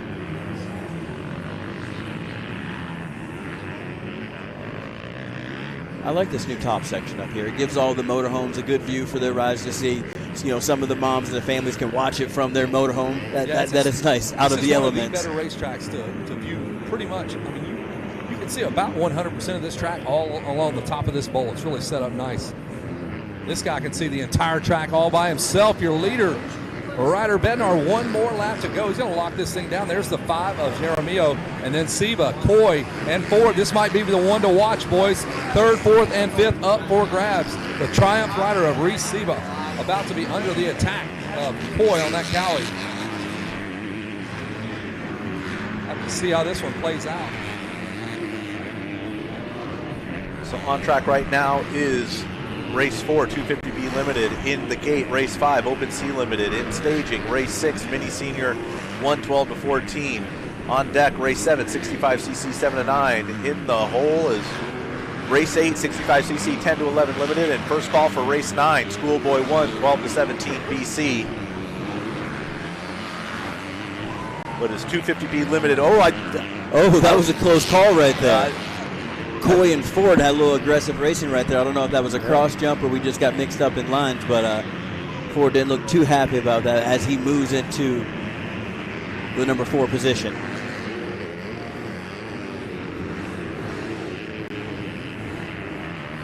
So your top 3 is still Ryder Bednar out front, Ryder Emilio, and Reese Seba, but Nolan Ford moving in the second, and Chase Coy now moving in the third, and now moving down the fourth for Coy.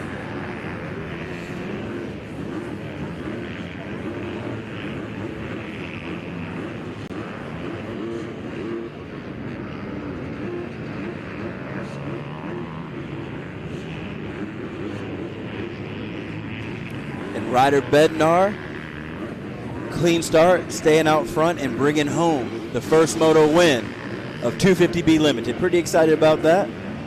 Ryder Emilio in second, Reese Seba in third, Nolan Ford in fourth, and in rounding out your top 5 is Jace Coy.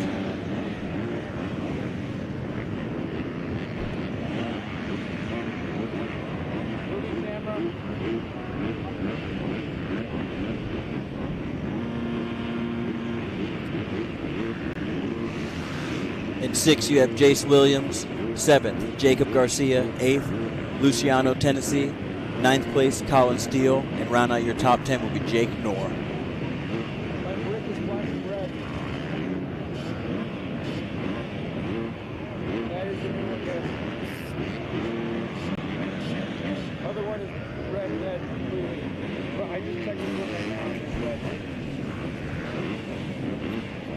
All right, Open Sea Limited getting ready.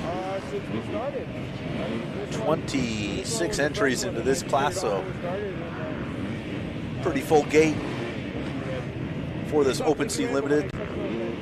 Jeromeo, the last race, grabbing that hole shot from out the right side. I think he might have been out the right side of that doghouse. We'll see where this Open Sea Limited hole shot comes from. Inside hot hole shot tips up here.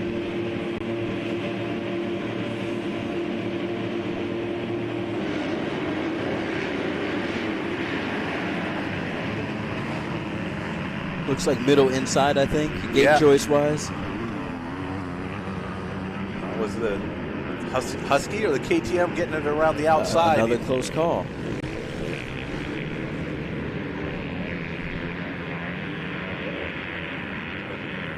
Third place rider coming up a little short on there, almost got went to Indonesia after bouncing. Should I stay on it? Should I stay on it?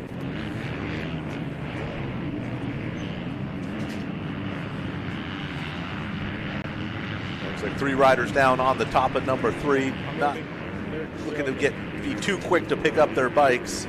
No, but luckily medical staff is up there quickly to attend down riders, make sure everything's good, and get them up and off the track to help us continue racing. So we have a pretty decent battle up here for the lead. Top 5 right now, pretty close together. Bro, 5-year-old is sending it. Bro, all the ages. This kid I was talking to, he's like, yeah, I started when I was 4. He's like, I don't even know how I do it anymore, I just do it. As this Open Sea Limited class makes their first drop down into the front rhythm section, complete their first lap.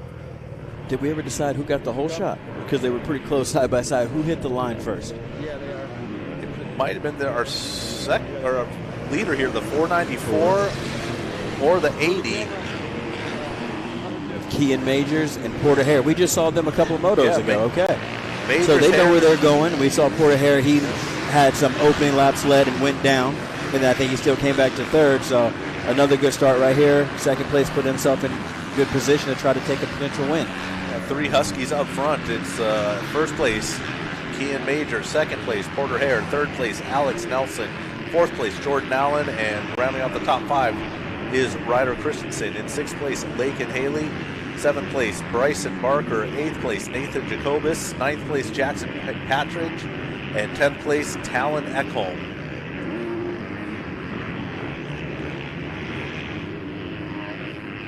So we got a couple of guys up front that know this track well from just about 45 minutes ago.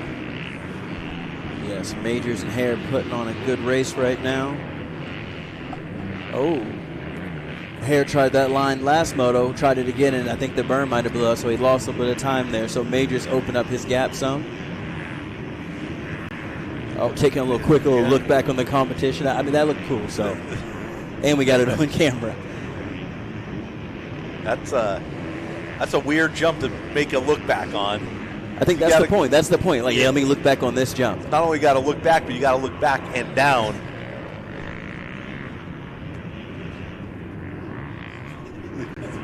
Yeah.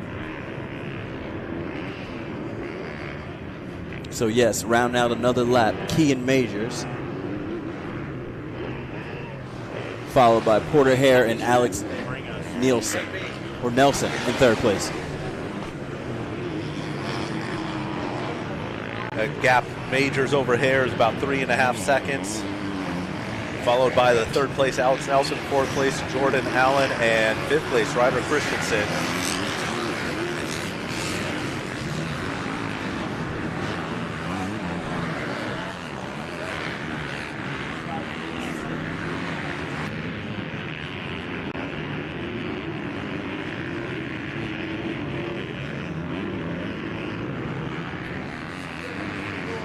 Little battle we have going on right now. I think it's for the second spot between Porter Hare and Alex Nelson. Hare and Nelson try and battle out for second. It's Majors. I wouldn't say with a major lead right now, but definitely a manageable lead.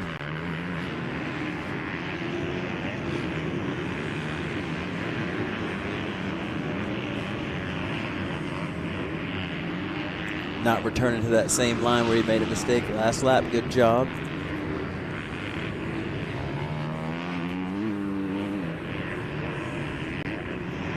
I love it. Kean Majors with the look back again. I saw that again. Nelson with the stepping up on that triple, getting up, closing up that gap. Majors lap time, wow, the last one was a 144 compared to Porter Hare with a 147.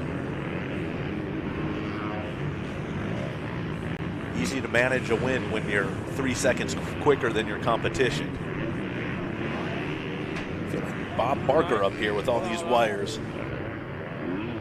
The other one is right there. Yeah. Should I just change it out now so you can charge this one? Well, I'll just wait for a minute.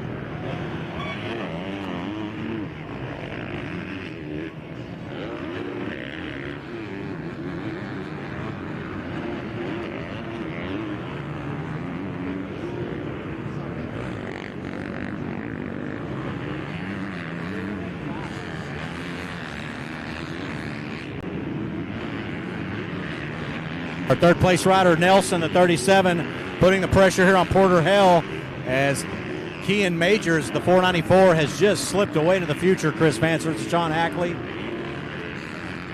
Allen, Christensen, Barker, Partridge, and Peyton Smith in 8th. 9th place, Nathan Jacobs. 10th place, Cade Ulrich. 11th place, just outside the top 10, 11th, Lakin Haley. Rylan Jones, Bladen Blakesley, Tyler Hickerson in 14th, Liam Ruby in 15th.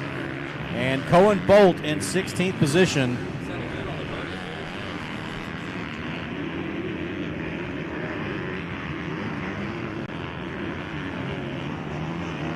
I lost who's it first? I'm gonna change battery now.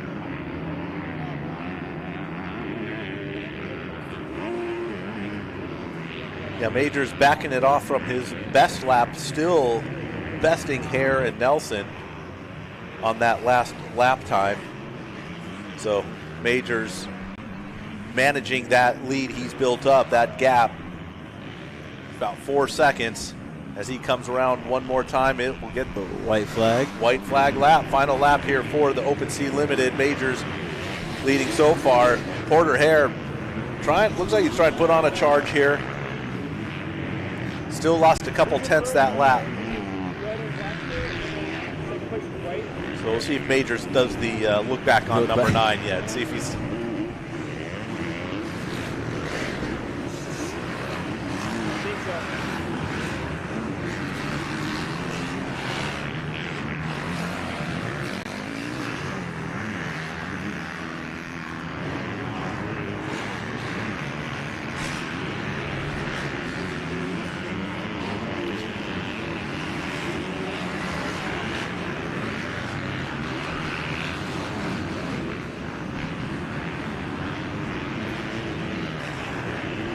on track. This is race number 5, Open C Limited. So up next we have Mini Senior 1, 12 to 14, followed by 65, 7 to 9, and 65, 10 to 11 Limited.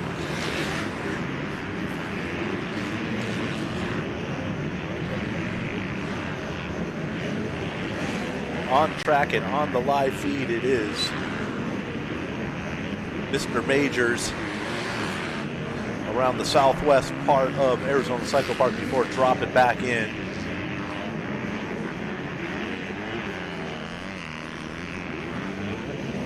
Taking it nice and easy on that drop off. It is going to be the Husqvarna, the 494. Kean Majors grabbing that checkered flag to a well-deserved first moto win here in Open C Limited. And it's 37, Alex Nelson trying to put the move on here, but just coming up a little bit short. So it will be Majors, Hare, Nelson rounding out the top 3 in this first Open C Limited moto. So they'll be heading up to the podium. Again, you can watch that specific podium feed. That was that crash that we had earlier in opening. That's a replay of it. Yeah, live feed getting the replay of the opening lap here on the top of jump number 3. Those 3 riders coming together. Back to the live feed. We'll keep on track with the action here with Mini Senior 1, 12 to 14. Again, you can watch that podium interview on the dedicated feed or on the live feed here. They're in the upper right-hand corner. They should be seeing some of the captions here from that. Whole shot came from the inside that time, and a pretty commanding lead coming into the first turn. For the Mini Senior 1 class. That third place rider taking a little bit of an excursion around. A little detour. Yeah. I cannot see the number plate, so I cannot give a shout out to the rider who got the whole shot, but keep an eye on him as he comes across and crosses the finish line, and we'll give you an update on that. A little bit of style coming over number 4, feeling comfortable on that little bike. Again, race 6 on track, Mini Senior 1, 12 to 14. In the gate, race 7, 65cc, 7 to 9. In staging, race 8, 65cc, 10 to 11 limited. On deck, race 9, Schoolboy 1, 12 to 17 BC. In the hole, race 10, 51cc Micro 3, 7 to 8 limited. This will be the first call for race 11, the first division of the 250C, 12 to 17 limited. Race 11 is going to have 2 divisions here, so make sure you are in the correct division when you're lining up.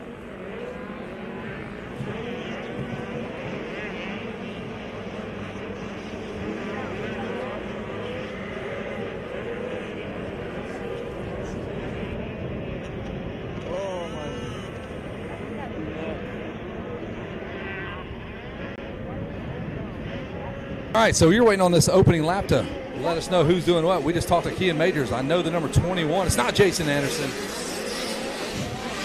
I know they're ripping. Jackson Lang, Dylan Graham, 1-2.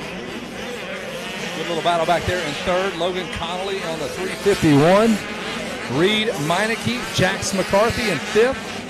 Christian Granados in sixth. Hawkins Campbell seventh. James Gomez, Robert Sherrard, and Tatum Leba. Careful rounding out your top 10. Good luck, Rodney Tomlin, Wes Kane handling that one. That's a tricky one. So that's cool. The picture-in-picture there, our winner in the previous moto, Kean Majors. You can tune in. I think you can isolate that audio if you want. Yep, a live separate feed for the podium. There you go, separate feed for that. So if your guy gets up there, you want to tick those sponsors, make sure they're doing it right. Doing it right is Jackson Lane on the 21. Yes, a ferocious first lap. Yes, but Dylan Graham's coming up to try to give him a fight for the lead right now. So good little battle they have in the works coming around for lap 2. And there's little pockets of racing there. There's a battle about 8 spots, shows about 5 or 6 kids there. And you're right, Graham has got him in sights, almost about to pull the trigger on a pass as they launch up that double there. Yes, and as soon as we say that, Jackson actually pulled a couple bike links right now. So I don't know if he found a good spot or Graham made a little bobble. Yo-yo effect here. He's got a spot where he's a little quicker than you. Maybe you can put that segment together next time around. Another mistake for our second place rider. Ooh, look how, man, the screen just shows you how challenging and rough the track is. Just how important the suspension is and conditioning as well. There's a great battle on screen there. Running right into the RVs there. Bam! Jump in the back of that trailer there. But here it is, your leader. He's got him back down to less than a second. The 5:16 or the 96 of Graham, excuse me. He is locked in on him here in this mini senior 1, 12-14.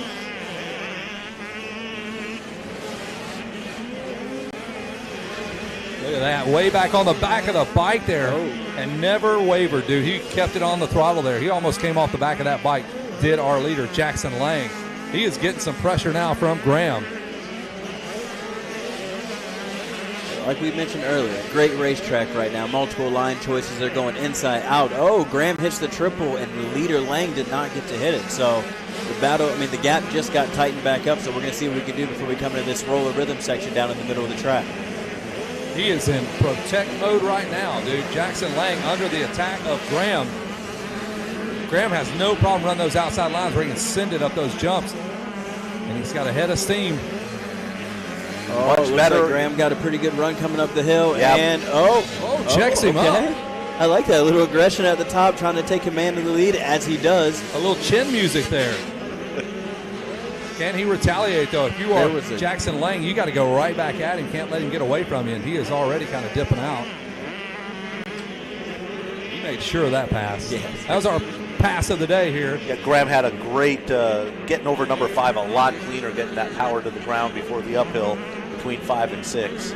That was the Lynx Insurance Services insured move of the day. He ensured that pass was going to be locked tight. And he's already gone now. Yeah, open up a couple little bike link lead right now. Put some scrubs down on this finish line section before he comes over the cross the finish line and lead. Clears his vision with a tear off.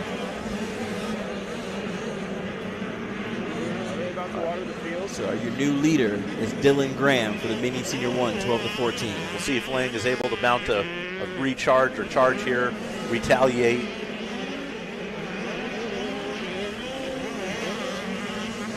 So Connolly's still in third, but he's kind of slipped off the pace of our leaders. I don't know what happened, though, but I'll tell you what, Lang is right back on top of Dylan Graham. He almost had a pass together. I'm not sure if Graham had a problem. That must be a Southern thing. I don't know what, but I'll tell you. I don't know anything, but I'm going to make some stuff up. I don't know what, but I'm going to tell you that. Yeah, we're just making it up as we go, folks. Hey, Lang might have been able to see a couple lines from Graham leading that last lap and picked up on a few things and, hey, dropped his lap time a half a second or sometime or what not to do or what to do. What do they say? Heavy is the head of the crown that wears the crown. So, I mean, he's now got the pressure of leading, does Dylan Graham. But Graham is looking pretty comfortable out front right now. Already really coming with some back markers. And inside move here.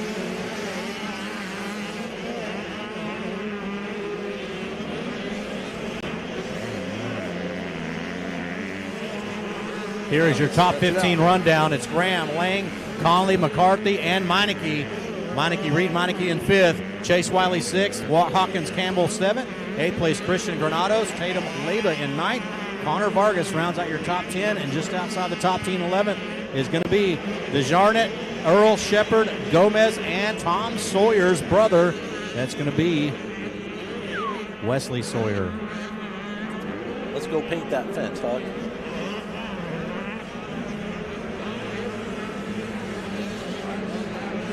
A lap of work to go for our leader, the number 96, Dylan Graham. Here comes your second place rider, Jackson Lang. Then we have our third place rider, the 351 of Logan Connolly. No real change there. Those guys are all pretty much locked in, barring any problems on this last lap. There's a look at our 28 of Jax McCarthy, trying to fight off the number 180 of Reed Meineke. He did not pay a lot for that muffler, I bet you. And that is your top 5, brought to you by motosport.com.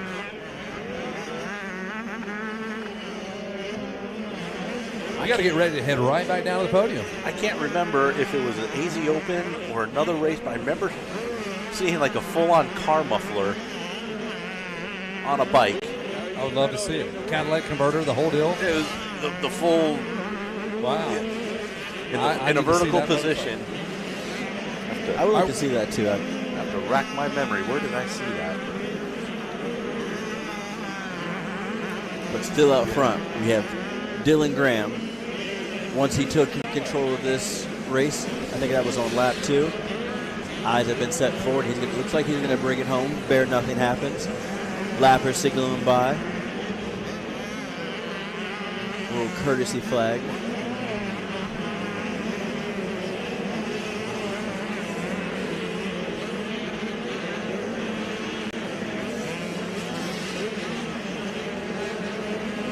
Down the hill he goes.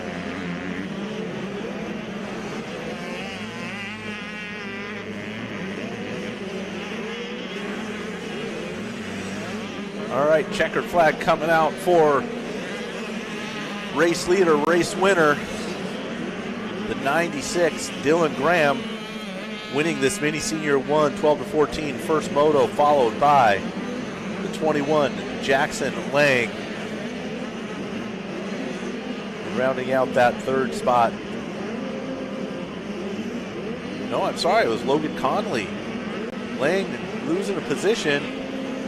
I thought I did see Lang go missing for a second. I just didn't say anything. Lang went down right now. I don't know if it's considered past the finish or if he's just short.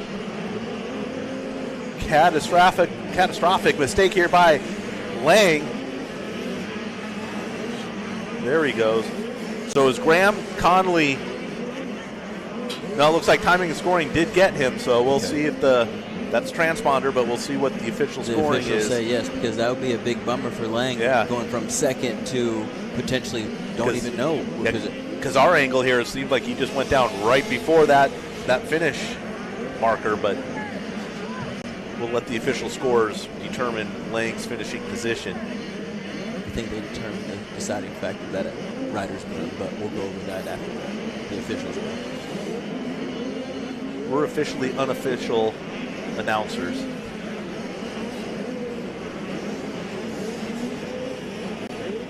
So that's Mini Senior 1, 12-14, finishing up. Gate about to drop on race 7, 65cc, 7-9.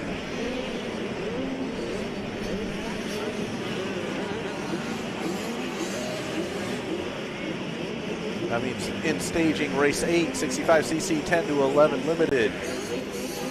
On deck, race 9, Schoolboy 1, 12-17 BC. In the hole, race 10, 51cc Micro 3, 7-8 limited. And first call for race 11. These are 2 divisions in race 11, 250C, 12-17. There we go. We got podium speeches going on. Gate is down, racing. 65C, 7-9. Looks like a big hole shot. Oh, maybe not. Went a little too wide.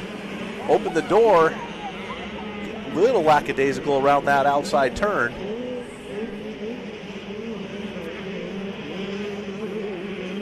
But it is a KTM out front.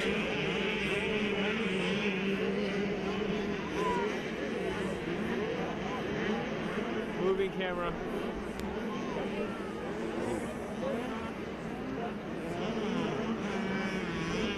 Should I get off him? Should I get off him?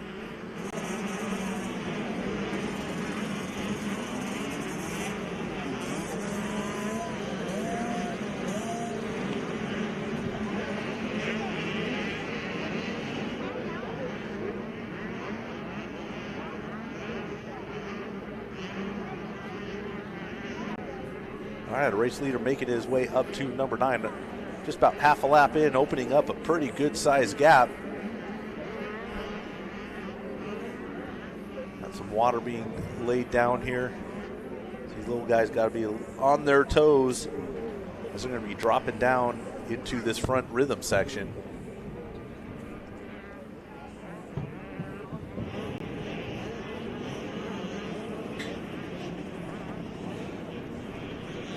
Again, on this live feed, we got the picture-in-picture here of the podium, but if you want the dedicated podium speeches, we have a separate live feed just for podiums at this AZ Open MX Championship. InsiderMX.com will bring you to the links to all the dedicated live feeds, but it is the 5.56 right now of Dylan Chipman making his way around as race leader. Second, third, fourth, fifth. Throw a blanket on him. It is second place, Ezra Armbruster. Third place, Brayton Burley. Fourth place, Hayden Ash. And fifth place, Logan Vorhauer. So right now these kids making their case, try and put in a strong Moto 1 finish, as it is Dylan Chipman out front, dominating this 65cc 7-9 league. Yeah, one lap and a major gap between him and Armbruster in second. Armbruster starting to pull out a little bit of a lead himself over Burley, Ash, and Vorhauer.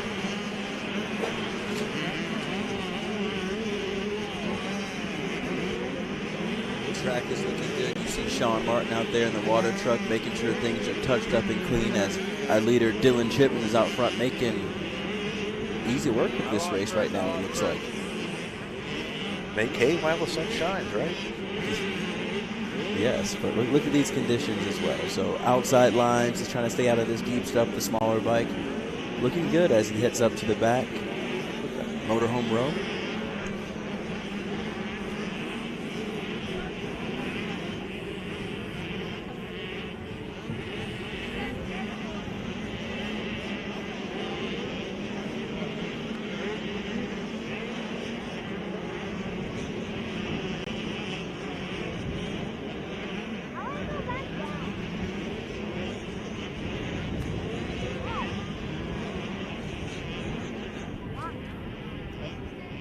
So yes, our leader, Dylan Chipman, coming back up to round his second lap time, or second lap, see what his lap time is.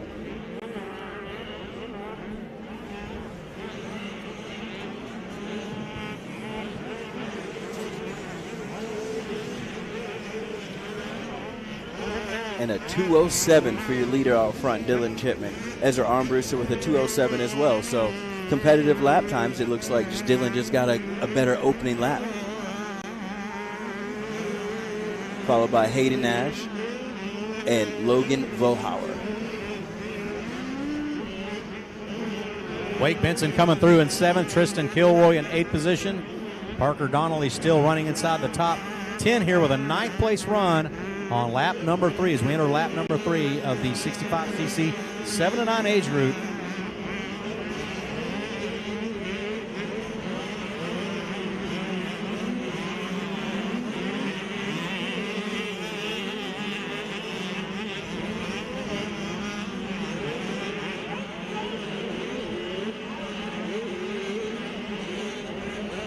Is the 5.56 of Dylan Chipman out front, leading Armbruster and Hayden Nash. They're the 3:11 in 3rd position aboard the gas. 2:08 and 2:07 lap times in your top 3, guys.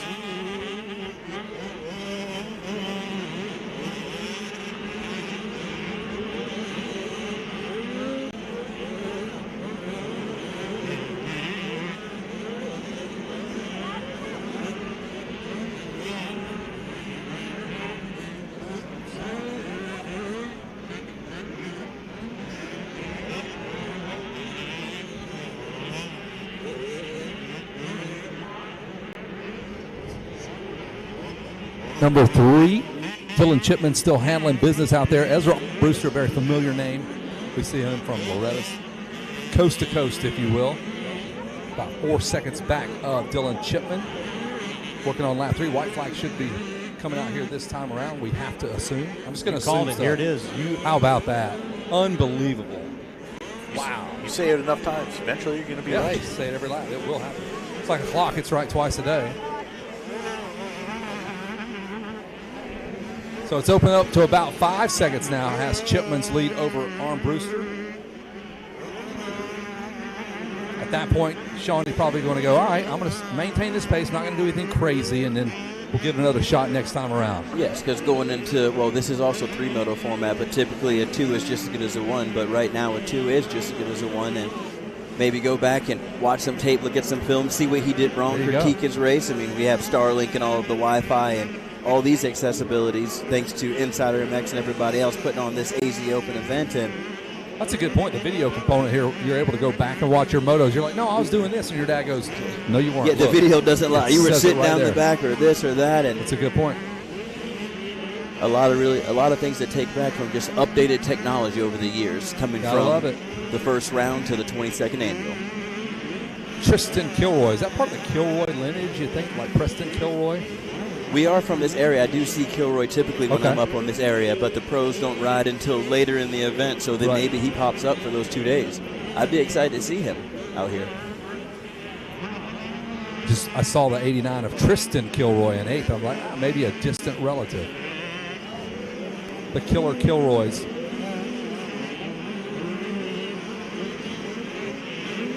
And we're about to close this one out. Dylan Chipman brought out the white flag about a minute and a half ago. He's about to mail this one in. He's going to have a word with Shan Garcia over there on the podium. Dropping down the hill, the Supercross section before he comes up and takes his right hand and looks up the checkered flag. Oh, it's coming. That's a great feeling. I've never experienced that, but I know it's got to feel good. Little check up there. He has a big enough lead that he just needs to do that. And bring That's it right. home. There we go. Oh, letting the guys get their laps in. Look, Oh, there you what a go. nice guy. Like, I really wish you would have lapped me, dude. I would love to not be riding this other lap. That guy's pumped, whoever that was. Yes. Obviously part of the Chipman crew there. He's fist pumping. Papa Chipman right there. There you go. He'll be popping champagne over the Chipman camp later on. The rest of the gang filing in as we get ready down at the podium. Yeah, that was probably Daddy. That was a big high five. That's what you love to see, man. Is big hugs, man. Safe finish from all the little guys. Whoa, what happened? We lost the camera over there at the podium. It got wild. All right, we're going to another camera. That's why you have backups there. I mean, that's how radical it just got over there. The rush to the podium was that big. They knocked the camera over. Hopefully the cameraman's okay.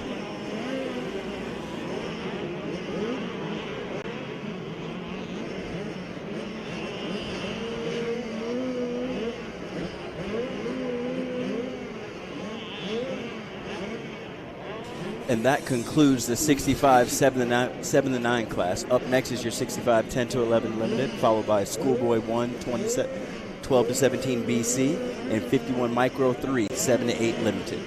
Putting tripod foot back on.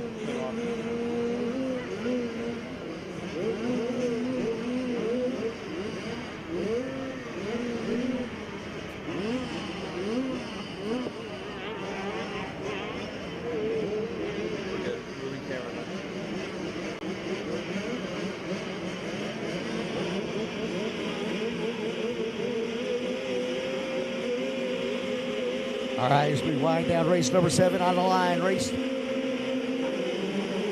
out of the gate, it's race 8, 65cc 10 to 11 limited. Race Bike 8 number is great. Reagan Heighton, 43, Caden Seguin, 47, Landon Corbin, 94, Andres Alvarez, 96, Caden Cornelius, 99, Bryson Rowney, 125, Asher Honstein, 226, Jack Whitson, 239, Reed Harris, 611, Caden Berkeley, 710, Parker Hatfield, 777, Mateo Davila, 777, Odin Wagner, the previous one was the X, and 943, Coulter Rapper rounds out race number 8. What do we got there? Monster hole shot Chris? there. We'll see what who that is as they come around for that first lap. Maybe on this live feed, I can focus my eyes, see who that is out front. But no doubt about it, he's a hole shot winner here for this first moto.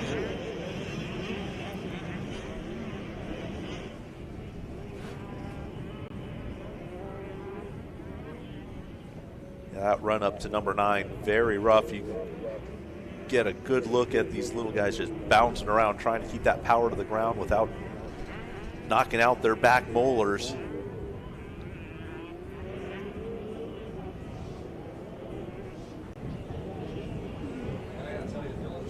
Man is about as fired up as they come. He's going to need Tommy John surgery. He keeps doing those big arm swirls over there in front of the podium after his kid just won. That was a wild affair. What do you got cooking here, Chris? We got whole shot winner, lap 1 leader, the 43 of Mr. Sedgwick. That's another familiar name on the 65, hopping onto the big boy 65s here, the 10 to 11, Caden Sedgwick.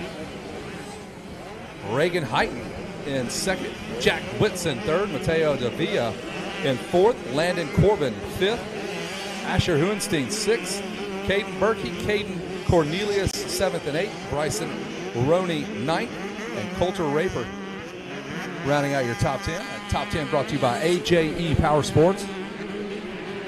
As we watch the opening lap here of the 65 10 to 11s. Chris Fancer just boxing me out here, taking that view right away. No, that's a pro move, man. Improving your view is He said improving your view. Took the entire window up, says, I need this. This is me. Get an eye full of this. Classic move there. All right, one lap in here. We're going 4 with the 65 10 to 11. This is race number 8 on our program. Moving right along here. Lips getting really chapped up, getting them dialed in. It's going to take me a couple days to get super chapped up.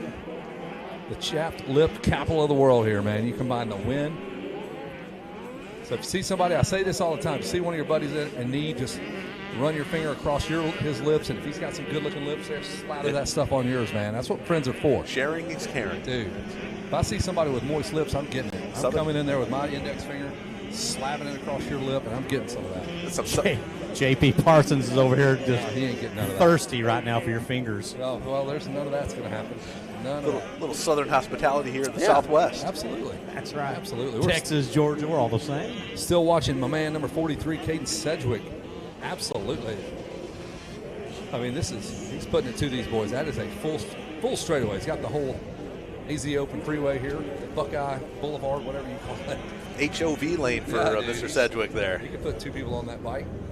There it is, man. He's coming right up here and seeing. He's got the red gear, white bike. It's like he's got sirens, and they're just partying for him. He's running emergency. Everybody's clearing the way for him. What a monumental lead he has as well. That's exactly what we're talking about. If you want to step in, thanks for joining us, conversation there, Shan. Well, when I stepped in, you were talking about slathering up lips. No, I hit the lead. That's what we literally was talking 10 seconds about. Okay. Thank you, sir. There's Reagan Heighton handling business in second. Landon Corbin. Yes, Shan. Our top 3. Yes, Shan, we did land on the moon. What'd you say, Chris? We did land on the moon. Okay. Yeah. Are you serious? Yes. Catch me up to what's going on in world news. You know how light gets to you like years later? Like it's that light you're seeing in the sky is from years. That's the way this conversation happened. He's just now responding to stuff 10 minutes ago. Looks like we got a rider down on the top of number 1. Oh, that's a tough spot to be. The yellow flag is out. Ooh, you got to remember that, man. He had to check up. Got to check up on that, dude. Our flagger's on the spot. Yep, he was there. Great job on those little riders there. It's kind of tough that you're coming up the hill, you look up at the last second, you're already kind of committed. So I do understand there are times when it's really hard to check up. You'll actually crash if you check up at that point. We definitely don't want that. Looks like our rider got clear of the accident. HOB got that lane open again here on the 10. That SIG alert has been canceled. For all our Southern California listeners out there. So really no to the running order. Sedgwick, Heighton, Corbin. That's a great law firm. Attorneys at law. We come to you. Hallenstein back there in 5th, Cornelius in 6th. It's going to be Mateo Davila in 7th place, Caden Berkey in 8th. 9th place is going to be Bryson Roney. Odin Wagner back there in 10th position here, Kevin Kelly and Chris Spencer. Reed Harris, Coulter Brapper. He's from San Francisco. Andres Olivarez in 13th, and it's Parker Hatfield with the Hatfields McCoy in 14th. Our leader making his way through here, number 43, Caden Sedgwick. There it is. One more lap to go, and he's got time to roll in, get a massage from JP. The battle for the number 2 spot, though, it is not going away. Reagan Height now under the attack of Landon Corbin. Reagan got some work to do to fight off Landon Corbin.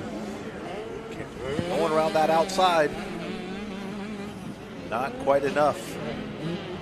Hey, how about that smart riding on the inside there, protecting her line, able to jump that double. JP still running a little rich up here, cleaning the pipes out. That's right.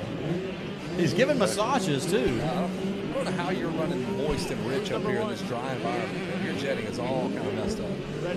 Great aerial view here on the live feed of this battle for second and third. Switching to our leader here, the 43 of Sedgwick. Yep, he hadn't changed his name, but there's that shot you're talking about. Reagan Height trying to fight off Landon Corbin there. Hey, she responded, or he, she, I think it's a girl, I believe it is. We'll find out in just a moment. There's our leader in the red. And look at that comfortable lead there. We got to scroll back. There he is again. So, Caden Sedgwick, we're going to take this thing home. We're going to head on over to the podium so we can talk to the happy folks, the happiest place. Mosey on over there. Yeah.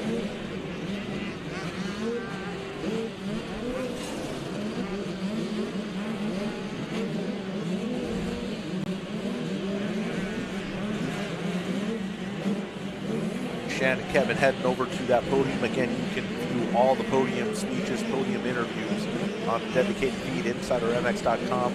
We'll bring you to the link to the live racing feed or to the live podium feed.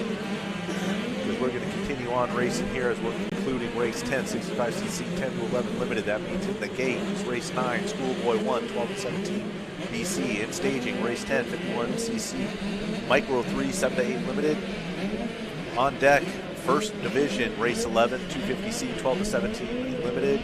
In the hole, Second Division, 250C, 12 to 17 limited. And first call for race 12, girls 9 to 14. All right, checkered flag is out. And it is the number 8 of Reagan Height taking that second place. So on the last lap, she made the move on Caden Sedgwick. No, Sedgwick won. Heighton was holding off Corbin. Corbin threw everything but the kitchen sink there, but Heighton. Great ride by her. Yep, great defensive ride, kept it out front. But it was Sedgwick with the 14-second win. I'm going to give a little rundown on some of our vendors. We got Money Inc. He's got a racing team. He's a Cobra dealer. He's got more parts and accessories than anybody. So go see Money Inc. for all your Cobra needs. Cobra Hill Racing Suspension, MX Trend Suspension, Stan Benson Racing, Web Media, Parker Lenson Videos, Law Tigers, MX for Jesus, AJ Power Sports, one of our title presenting sponsors. Or just like the panning. Of course, motorsport.com. Links Insurance Services and Financial Group.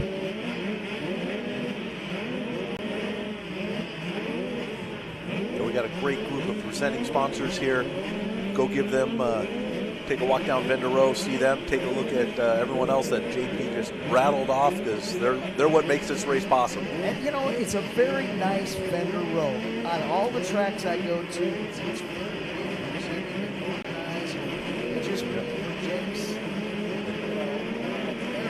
okay, also we got Barap Fuel, which is lemonade, CM Parts, specialty parts, HyperX, Stacy, Factory Connection, JC Motorsports, Performance Motors, and Trackside MX Cobra D. And at CM Parts, the hat bar. CM Parts going to be sponsoring our tear-off cleanup deal. So after the racing is concluded, you can go out there, start gathering tear-offs.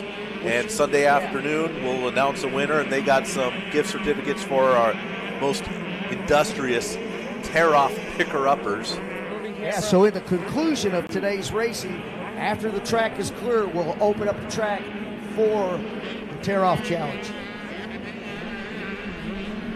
Of course, we got Simi Valley Cycles, Road to Recovery, USMCA Coaching. Big thanks to all these vendors helping out the 22nd annual AZ Open, presented by Links Insurance and Financial Services, AJE Power Sports, Motorsport.com. Go check out Motorsport.com. They're giving away all kinds of swag over there. Race 9 on the track, Schoolboy 1, 12 to 17 BC, and it is close racing up front. Not a pole shot runaway here. We got a group of 1, 2, 3 kids right up there battling it out on this opening lap.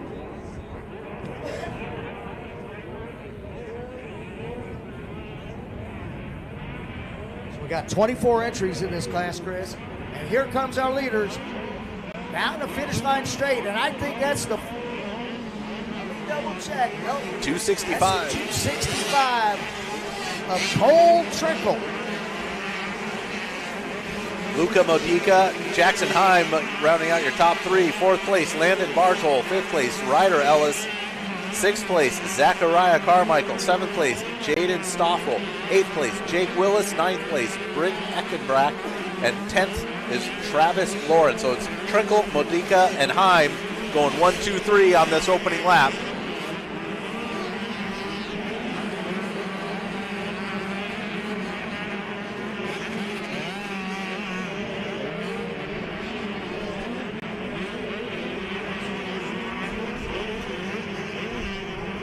Modica making a run up the inside there after number 4 into this into the middle rhythm section. But it is Trinkle holding off as they try and get that horsepower down to the ground, heading up to number 6. Very sandy up there. The longer the day goes, the further that sand gets pushed to the outside. Gets a little tricky going around that number 6 corner the later in the day these motos go. 1, 2, 3, 4, 5. All 5 riders hitting jump number 9.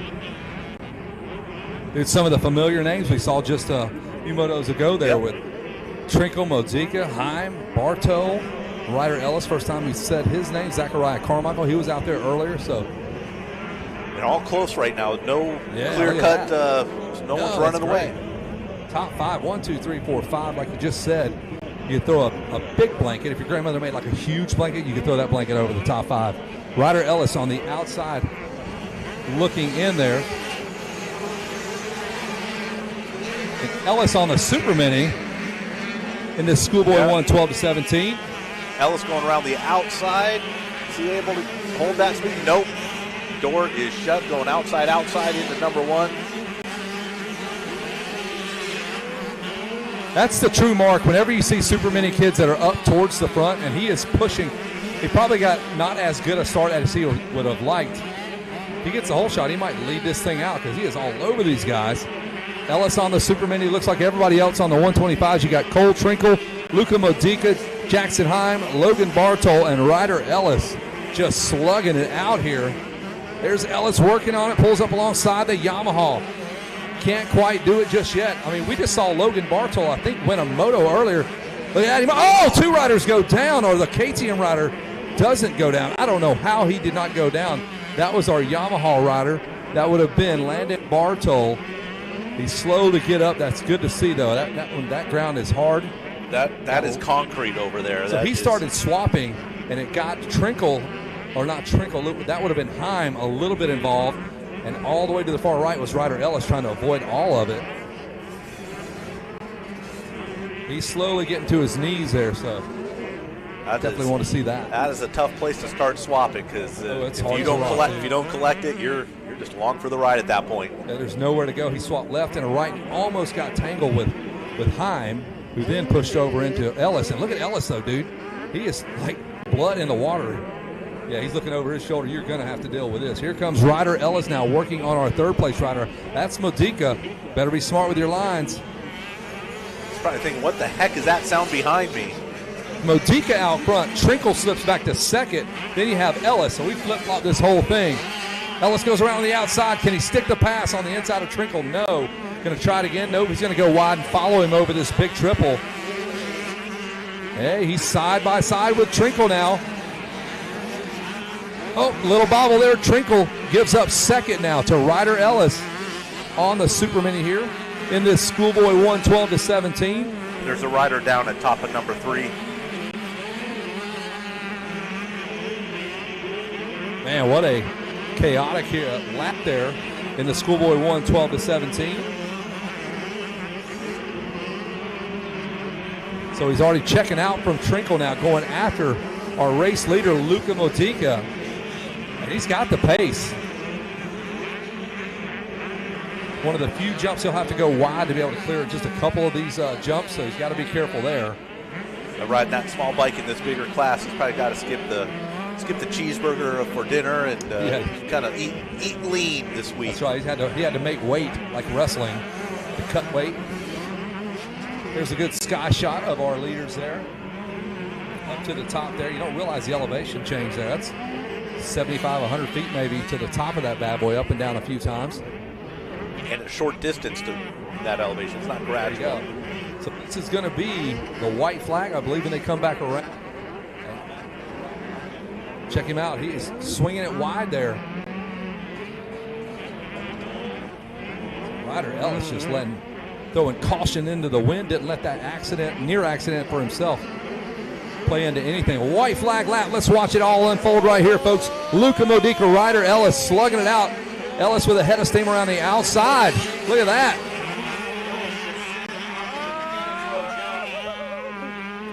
Modica knew he was there. Ellis going to get a good jump here, try to jump this triple here.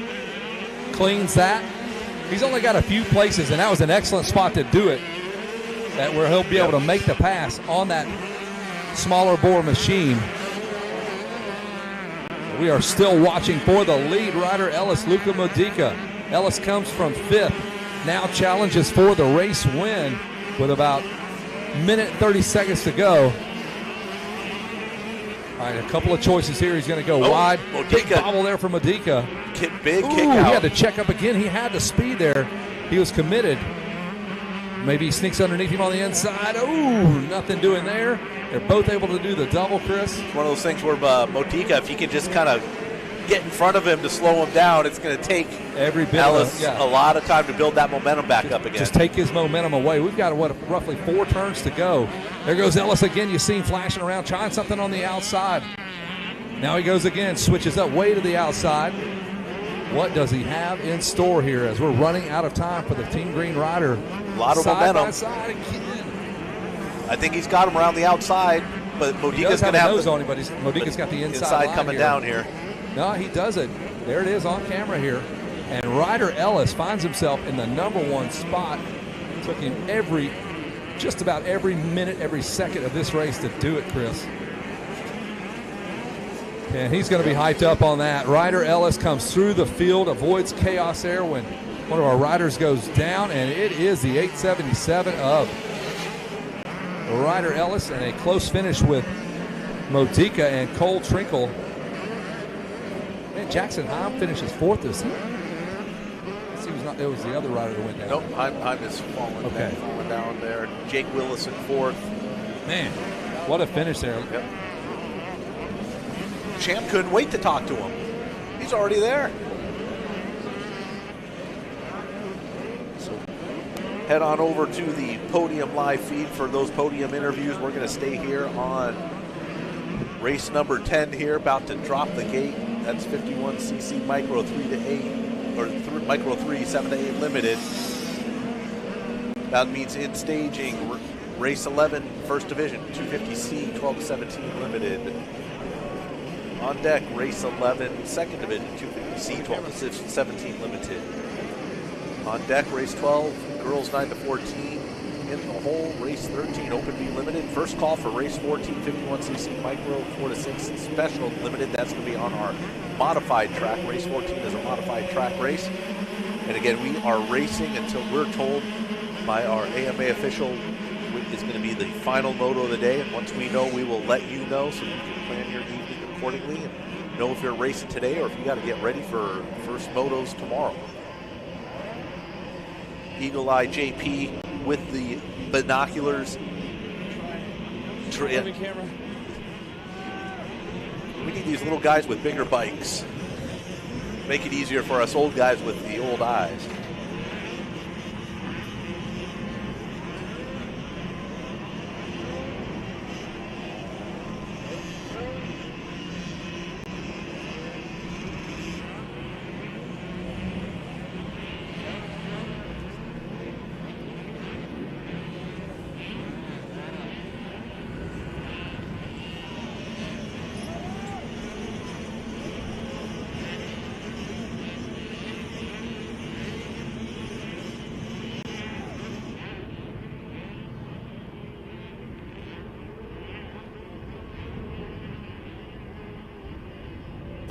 12-7 limited, division number 1 and division number 2 down to staging. Race 12, girls 9-14. Race 13, Open B limited. Race 14, 51cc micro 4-6 special limited on the modified track. Our first moto on the modified track. Race 15, 85cc 9-12. On the track right now is race 10, our 51cc micro 3 7-8 limited. Up in the announcer's booth right now is Chris Vancers and J.P. Parsons. Calling the action, and here comes our leaders. It's like the 101. A very familiar number that we've seen already today. That's Carter Redeker out of Las Vegas, Nevada, the city that never sleeps. Second place is the 74 of Luke Witt. Third place, the 417 of Riker Ward. Fourth is the 210X of Tanner Hatfield. And that top 5 position held by 462 Devin Smith. Sixth place, 424 Max Myers. Seventh, the number 14 Landon LeBlanc. Eighth place, the 162 of Braden Tillery. Ninth place, the 542 Ace Bergkamp.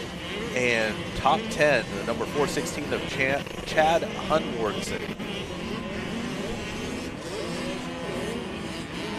And that top 10 brought to you by BC Goggles. Shout out to those guys and gals showing up, making everybody's vision a little bit clearer, taking that sun down a couple of notches there. Carter Reneker back at it again. Luke Witt, Riker Ward. We'll see how clear the vision is tomorrow morning after the concert. Oh, yeah, we may need some glasses for that. Hangover glasses. Ashley's concert, the 805 zone, and we see what kind of clear vision we got tomorrow morning. Every advantage will help. BC Goggles, I don't know if they can fix that. I think you just drink some water and man up. So Carter Reneker back at it again. I think he's already got a race win under his belt. Tiny little kid belt. I like the little block we got up here for the little kids so they can actually stand up and over the fence here to the left of our announcer's tower. I've seen one or two of the moms up there. I have seen a mother on that too, the short moms.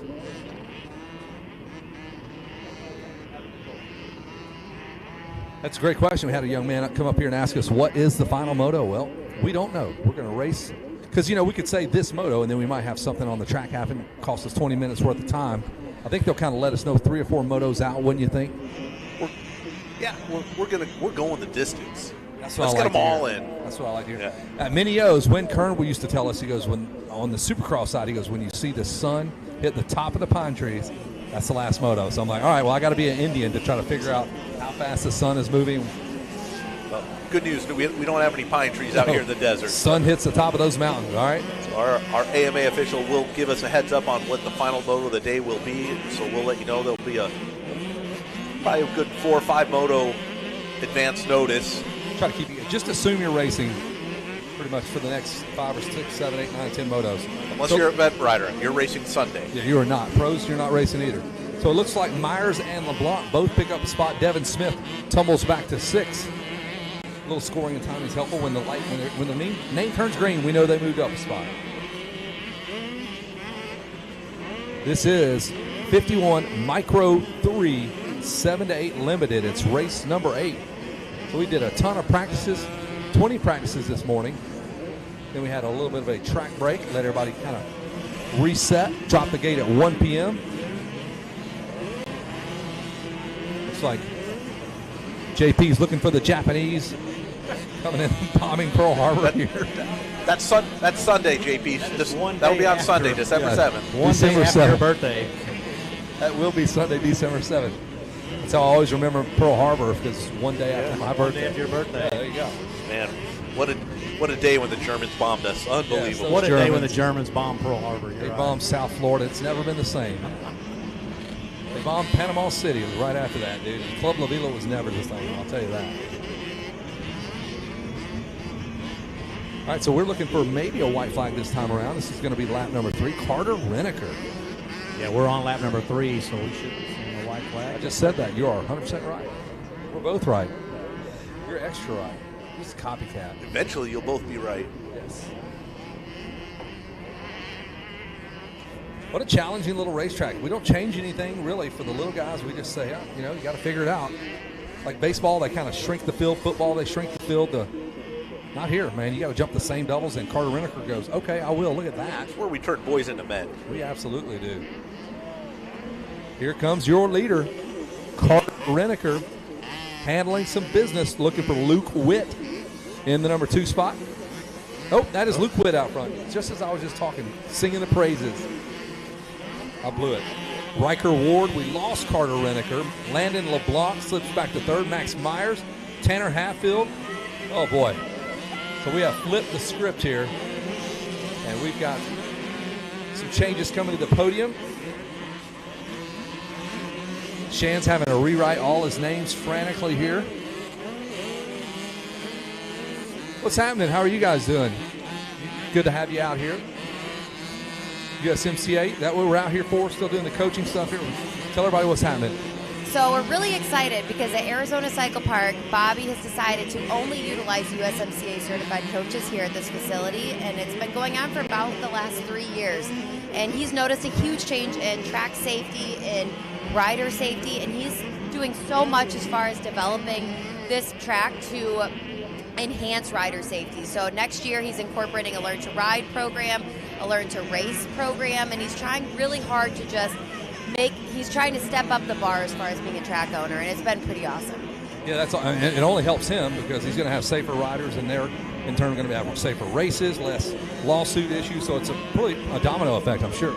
Absolutely. So I think this year here at the Arizona Open, there's at least 20 USMCA certified coaches helping out their riders this year. So I'm really excited that we're here to represent them. We're here to be here. And USMCA coaches, if you are here, make sure to stop down to the USMCA tent. I brought some hats for you guys, and I'd love to talk to you. Outstanding. We love what you're doing here, and we appreciate it. At the USMCA tent, where is that at? Right by the mechanics area, by the starting line. Makes sense. Makes sense. They're the smartest folks in the game here. Best coaches, you got to get certified. It keeps things kind of streamlined, Coaches keeps things on fair. the sideline of the athletic event going on. Coaches on the sideline. Makes total sense, just like football, baseball, basketball. Thanks a lot. Good seeing you. Luke Witt flips the script on Carter Reneker, says, not so fast, Kevin, you lazy announcer. Checker flag is out. And Luke Witt, look at that finish, dude. Holy cow. Was that 424 or the 14 finishing 3rd? Nope. So it's going to be Luke Witt with the win. Riker Ward finishes 2nd, and Landon LeBlanc was 3rd. Keeping us on our toes, man. Keeping Shan really on his tiny little baby toes. I hope he doesn't have to rewrite anything. I bet he did.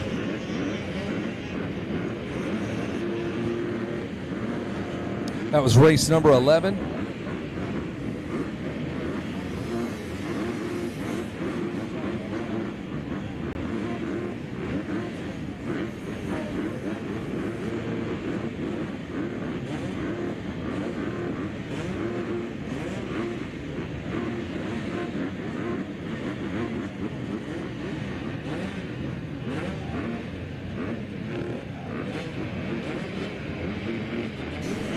Divisional race here in the gate, race 11, 250C, 12 to 17 limited. First division in the gate, in staging, second division. On deck, race 12, girls 9 to 14. In the hole, race 13, open B limited. First call for race 14, 51cc micro 4 to 6 special limited. That's going to be on the modified track. So race 14 is modified. Yeah, another divisional race, like you said. The top 16 riders will find their way into the motos. Everybody else will go to the LCQ. I'll tell you what, it's kind of scary seeing what we say in print there. That could get you in trouble there. Did he say that? Oh, yeah, it says it right there. It's black and white. Frightening. Yeah. It could be frightening down there, so I'm going to have to tighten it up down there on the podium. Enunciate. Yes. Still waiting on the rest of the gang here in the 51 Micro 3, 7 to 8 class. Yeah, the USMCA coaches there, it's a certification process you have to go through. It kind of streamlines everything because it was running rampant. We had guys that were just some dude that would just go, yeah, I'm a trainer, I'm coaching. And now we've kind of fixed that. We've made them kind of go through some, like a curriculum, if you will, to become certified. And it's been, I think it's only going to make things safer. Now, I've seen it growing. It's kind of a slow growth, but it's growing. And it is. You're starting to see the benefits now on What you say, track. they had 20 some odd coaches here on property, which is awesome. So that, a note to you parents that are just getting involved with the sport, and you're like, well, where do I go? Like, where do I start? That's where I would go. USMCA coaching, go to their website, find a coach near you. At least you know they're doing it the safe way. That's a great starting point.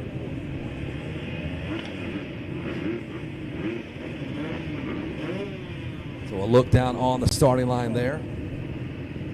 Fantastic beard on our starter there. In all its glory. There's Old Glory as well, blowing in the wind there.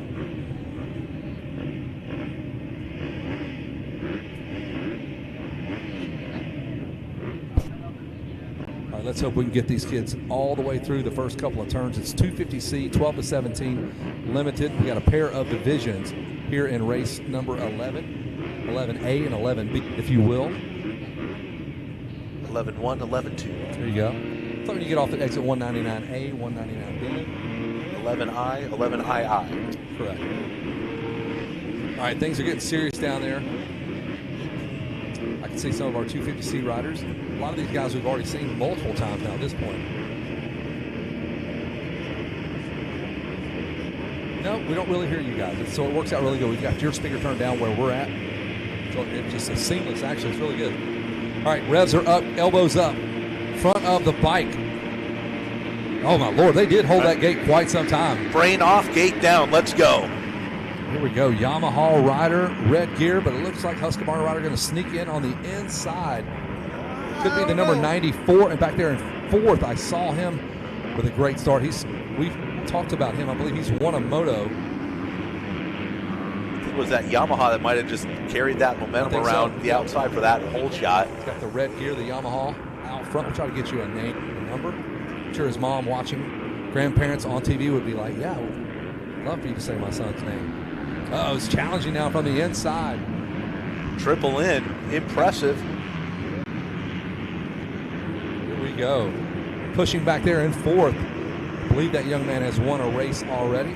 Oh, trying to sneak around on the inside from fourth to third. No dice. But he does solidify the spot here for the moment. Jumps that double. Now they race up to the top here. Going to hit the elevator, the escalator, the stairs, whatever you want to call it. Booster. What are we calling that? Called Jump 9. Jump 9. Well, how creative. Wow. A lot of thought went into that. You're on cloud 9 when you hit it. Yeah, you're up in the clouds on cloud 9 when you jump it. Way to reel that one back in. Watching our leaders still launch right back down. Looks like it's LA Coliseum there as they come back down to the floor. Larry Myers there to greet you. Oh, big mistake pass there. For the lead there. The earth tone colors there. Our rider in fourth, now up to the number 2 spot. And we've got a race cooking now. And it is the number 93. We saw him earlier. So it's Jackson Partridge out front. Porter Hare on the 83 in second. Bladen Blakesley and Talon Eklum, followed by Callan Bells. And it is Bells, I asked him. Okay. And it's Jaramillo. So good luck with that. When you come up with J-A-R-A-M-I-L-O. Jaramillo. And that's it. Got to drill the yard. Yes, roll the yard. All right, we got a battle for the number 2 spot, 3 wide.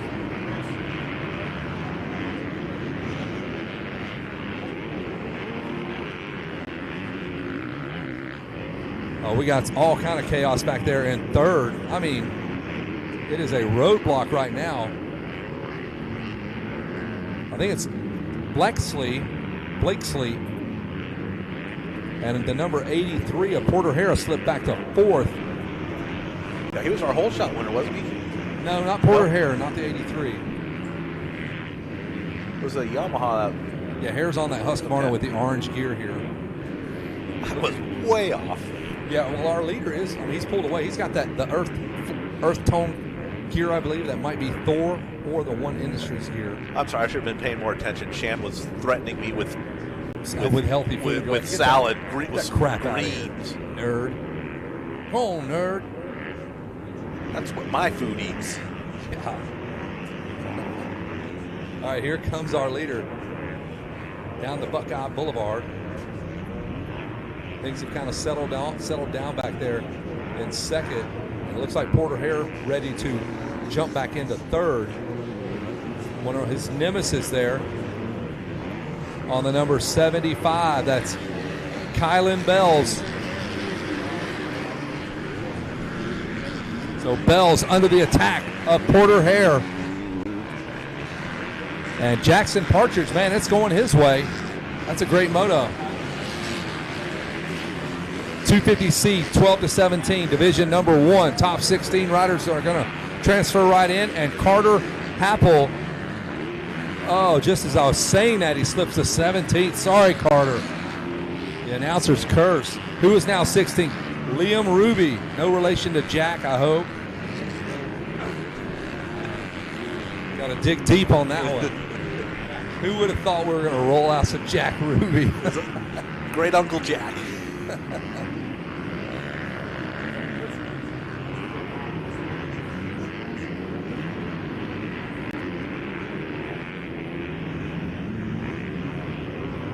So there's a great wide open shot there of the track.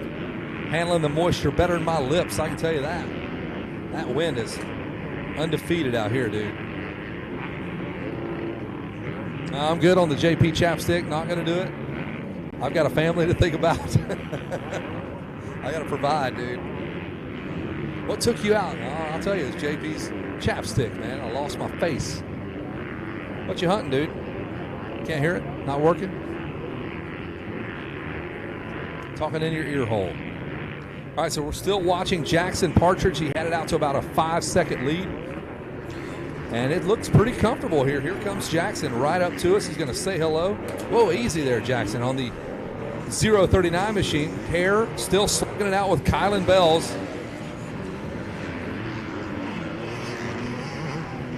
Water truck kind of spotting in a few spots here. We got Partridge in a pear tree out front. Could with be the Partridge family, perhaps. Silver Bells in second. Yep, beautiful.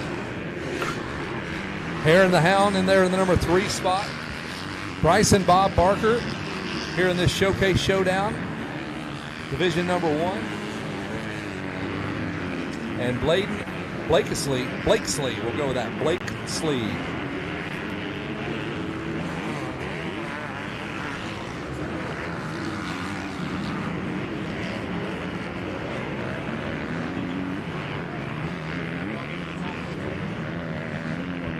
Brought to you by AJE Power Sports. Here comes your top 16, because that's how many we're going to take, Shan Garcia. That's Podium Mike. Well, obviously in first place, Jackson Park.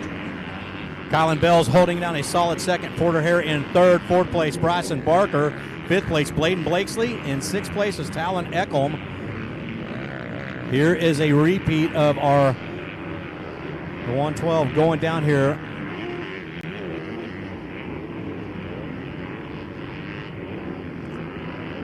Well, maybe not. Yeah, Cap Novelli still in 7th position. In 8th place, it's going to be Jacob Sawyer, Lakin Haley in 9th. And rounding out your top 10 here, it's going to be Nathan Jacobs, Jacobus. Thomas Curry in 11th, Blaine Westbrook in 12th, Liam Ruby in 13th, Jack Ruby's great-grandson, David Whipple in 14th, Samuel Costelli in 15th, and Radley Holland rounds out your top 16. On the outside of the bubble looking in here in this division in 17th is Carter Happel and Tyler Lee. So Carter Happel and Tyler Lee have to get something going here if they want to make it to the second moto without a consolation race, Kevin. Yeah, there's a tight shot of the 83 of Porter Hare. Got our second place rider just in front of him. That's Kylan Bells here on this white flag lap. It is business time now for Porter Hare and Kylan Bells. There is Hare on the right side of your screen there, going after the rider just in front of him there. Kylan Bells on that KTM. Up and over that big triple there, got a lap rider in front of them.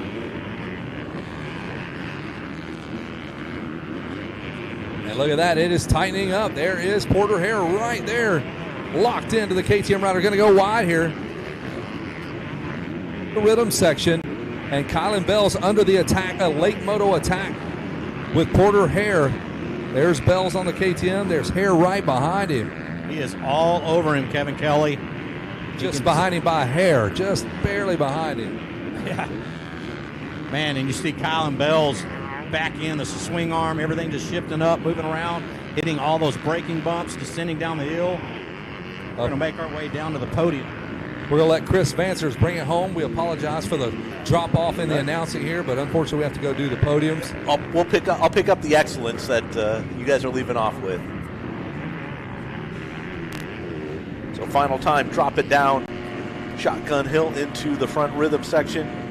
It is Partridge, Bells, Hare. Here we go. Final turn up to the hill.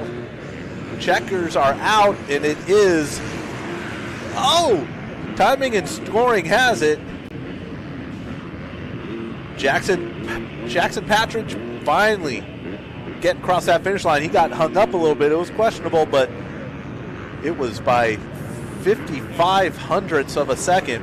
Patridge, Bells, Hare, your top three making their way to the podium in this first division 250C 12-17 limited.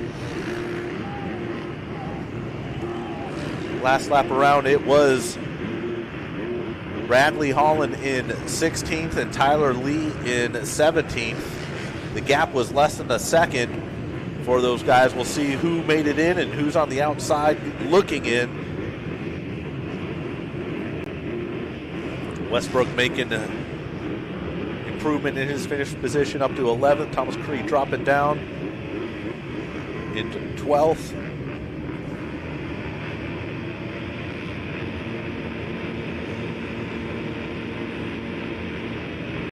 And it is the 482 Tyler Lee in 16th. 17th Radley Holland in 17th, having to go to the LCQ. Looks like a pole shot here from a green machine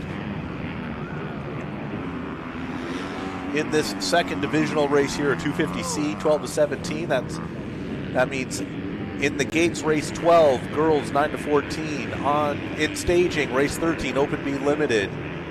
On deck race 14, 51cc micro 4-6 special limited. That's to be modified track. In the holes race 15, 85cc 9-12, and first call for race 16, women 12 plus. Looks like our whole shot winner on that green bike being relegated to second, maybe to third if he doesn't pick it up here. We'll see if we can't find a quick number here of this second divisional race here of our whole shot winner.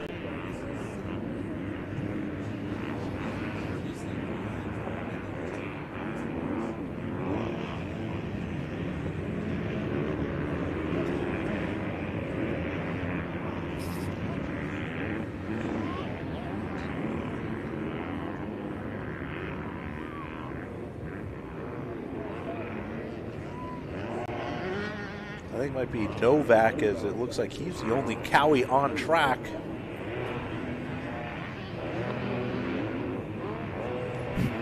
Process of elimination right there. 5:10. Ryder Novak in second place, our whole shot winner, but it is Kean Majors, the 494, out front. Third place, the 481 of Jack Cadlow. Fourth place, the 02 of Wyatt Bailey. Fifth place, the 512 of Cohen Bolt. Sixth place, the 74 Jacob Cotton. Seventh place, 359 Tyler Seckler. Eighth place, the 352 of Tyler Hickerson. Ninth place, the 21 of Kate Ulrich. 10th place, the 45 of Mason Sabatina. Again, we're taking the top 16 out of this divisional race.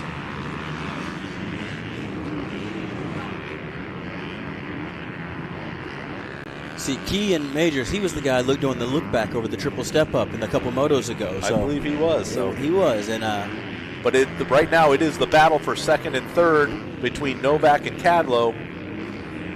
The Cowie and the KTM battling it on that uphill before as they turn around the trees of number 6.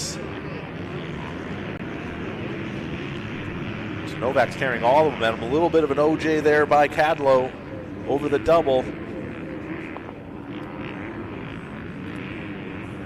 Both of them doubling up on number 9. Yes, conditions a little bit rougher at the end of the day right now, so I don't think they're getting the drive going up the hill right now as they were this morning. Cadlow up next to Novak on this left-hand turn has the inside, but Novak carrying that momentum down the hill. Now they're back into this front rhythm section, neck and neck. I think it's Cadlow in control on the inside. So it's Majors leading the way through again, but now it's Cadlow in your second place. The 481, Jack making the pass. Third place, the 510 of Ryder Novak. We'll see if Novak is able to mount a charge and retaliate here, or Cadlow's going to set his sight on Majors. The gap last time around was about 3.7 seconds.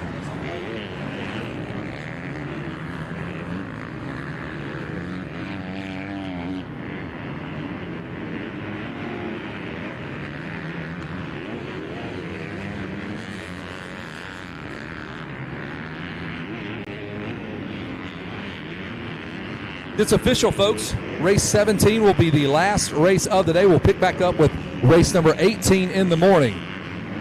So we got it from Bobby White. Race 17 will be the final race of the day. Race 18 will be the first race in the morning. 250Bs. What do we got out here? Another division, top 16 riders, more drama. Hey, just so you guys know, it's Jax Patridge. I was saying Partridge as well. Okay. Jackson Patridge, and I'll tell you this, he'll give you the best interview. That's the best interview I've probably had in 5 years. That guy is funny. He said, I was crazy. I was jumping everything. I was over jumping, under jumping for 2 laps. Should have crashed 20 times. I thought I saw God. He said all that stuff, man, in a matter of 30 seconds. It was great. It's Kian Major. He won a C-Class race earlier today, okay. So he is back out front again. Oh, Kian, no, he's won. This is third race win of the day then. Okay. Kian Majors. Jeez. Oh, yes, you guys have been at the podium with him. Okay, holy cow, so yes, that is a mountain of a man, too, Kian Majors. Ryder Novak had the whole shot, the early hole shot, so he was nice. the Kawasaki rider out front. Yeah, you mentioned a mountain of a man. He is every bit of 6'1", 6'2", possibly. Oh, and he's 2 bills, no doubt. With the gear on, we're talking 225, 210, 220, whatever it takes. Jordan Allen back in 8th position. It's Tyler Seckler in 9th. And 10th, it's Cade Ulrich. Yes. Now, he is a lineman, so his 40 times not great. He's going to be in the upper 5s, low 6s. But he reps out 225 about 30 times. What's he bench? He's strong. He's one of our linemen here. If you had a motocross football team, that is your right tackle. Someone sign him up for dodgeball. He can be your back. Absolutely. I hope he's playing dodgeball. Those dodgeball team signups are currently underway. Better get in. The JPs, the Have a Nice Days. We better see a team that imitates JP. Yeah, They're all dressed up like him. Yeah, give the word out again one more time, Kevin, what you like to see. Yeah, I want to see a team that's dressed up in the 12 and under division, dressed up like JP with tube socks all the way that touches your shorts, and in some loud shirt. You got to throw on some of your dad's cool water or something, because that's what JP wears. And cleans himself up with some loud socks. Everything's just loud, and you're the JPs, you're the Have a Nice Days, whatever you want to go with. It'll be the team name, the Have a Nice Day team. Now, what do you want to see on the dodgeball court now? I want to see blood. That's right. That's what I'm Last here for. Last year, that one dude had his jaw broke and shifted. He's here again. It's still caged shut a year later. Wow. Still wired shut. That's Thunderdome, dude. Whatever happens at Thunderdome, you signed a waiver. You do not heal in 12 months. It takes 24 months to heal. That's blood sport in there, sir. That's right. So we are 3 laps in, working on another race win for Kian Majors as we kind of run our mouth. There's Kian. White flag is already out. I can see it flying. Kian brings it out this time around here in this 250C, 12-17. Top 16 riders make it in. And Cash Flicker making money, while the sun shines there, in 16th place. So Sabatina back there in 17th has got to get around Cash Money Flicker. Tall order here because Sabatina is about 4 seconds behind. That's going to be a lot of time to make up in one lap. Or somebody else maybe has a little tip over and he slides through. We've seen stranger things happen here. Whoa, rider off the side of the track. Who was that on jump 1? Flagger has to kind of scooch forward. He hops back in with us. What a save. That is the Lynx Insurance Services save of the day.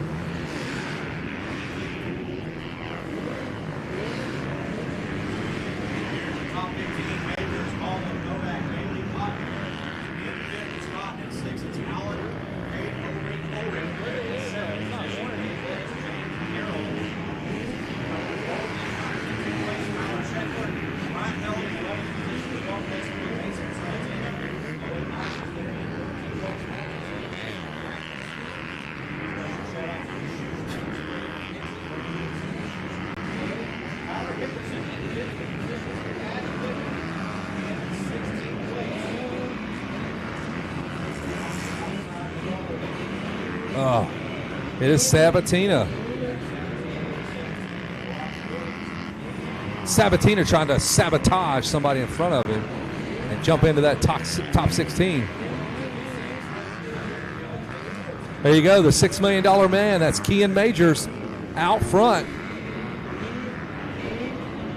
And the checker flag flies for Kean Majors, Jack Cadelo, and Ryder Novak round out your field. Or Cadlo. Oh, Cadlo's. I've heard it both ways. Hey, man, school me. I need it. Majors, Novak, and Bailey. Oh, no, Cadlo falls. Nope, up to second. We're going to fix it. Falls up Majors, Cadlo, Novak. I'm going to go watch this podium. You can watch that on the live feed if you want, Kevin Kelly. We have a dedicated live feed for all podium speeches. All top 3 finishers can get up on the podium and tell us about their race. You can see that on our race feed in the picture-in-picture, but if you want to see and hear what is being said, dedicated live feed, go to InsiderMX.com. And it looks like we've got the girls 9 to 14 gate is dropped. Well, they just took off. And that is race 12 of 17 will be our last moto of the day. Yep. So race 17, 125, 12 to 17 BC will be the final moto of the day, and then we will kick off racing tomorrow with race 18 with one of our premier classes, 250B. It's going to be a 20-minute plus one moto to start off day 2 here at the 22nd annual AZ Open of Motocross. That's going to set the track up good for the day. Well, we got pro practice in the morning, so the pro lines will get cut in, and then we'll go right into race 18, 250B. They're going to have a nice prime track to showcase. I bet we'll see some low lap times. Well, I was going to say, I'm like, our lap times today, I think 147 is the fastest we saw. I'm excited to see what we see tomorrow. I bet we see low 140s with a nice smooth track with the lines properly cut in by our pros in their pro practice. And then at I believe 10 o'clock and 1 o'clock, we're going to have our pro races. Oh, and then we have the sight lap after their pro practice. Do we have one of those? We'll let Bobby tell us when those sight laps are going to happen, because I'm sure we'll have group sight laps at certain points. But right now we got the ladies on track. Girls 9 to 14 making their way around the southwest part of the track, the uppermost part, before dropping back down into the front straightaway here at Arizona Cycle Park.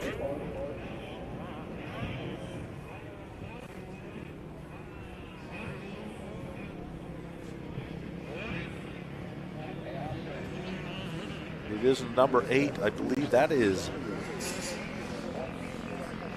Ms.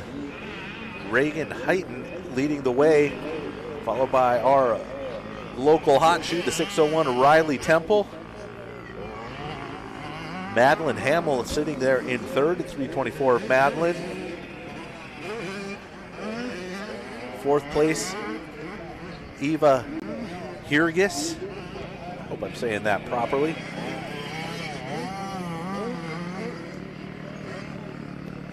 And definitely a challenge for these riders right now who haven't got to see the track since the last sight lap. Definitely changed, lots of ruts, the viewing pleasures we do have of the coverage, but besides that, track is definitely different from practice early this morning. As that sun gets lower, these western parts of the track heading uphill are just getting a little more difficult. I do see the shadows popping out a little bit now that you say that. Fifth place is the 915 of Brantley Hatterley.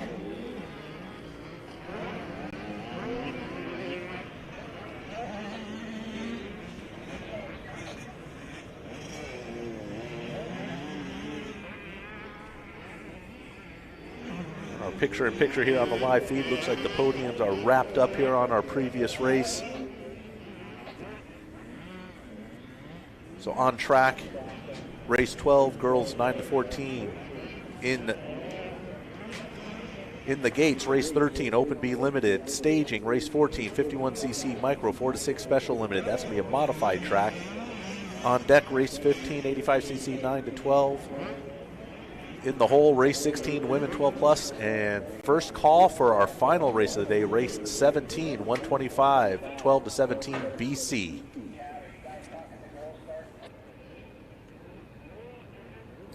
Well, Chris Vancer, Sean Hackley, what we got going on out on the track? It looks like our girls 9-14. Awesome.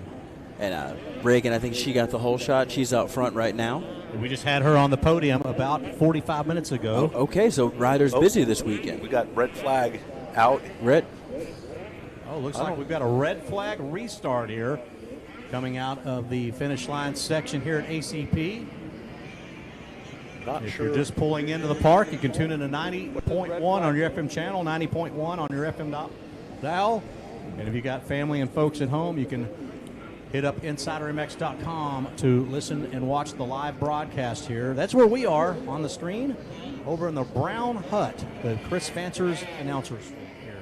Sean, I like that. It's got a little ring to it, Chris. The Brown House. The Brown House.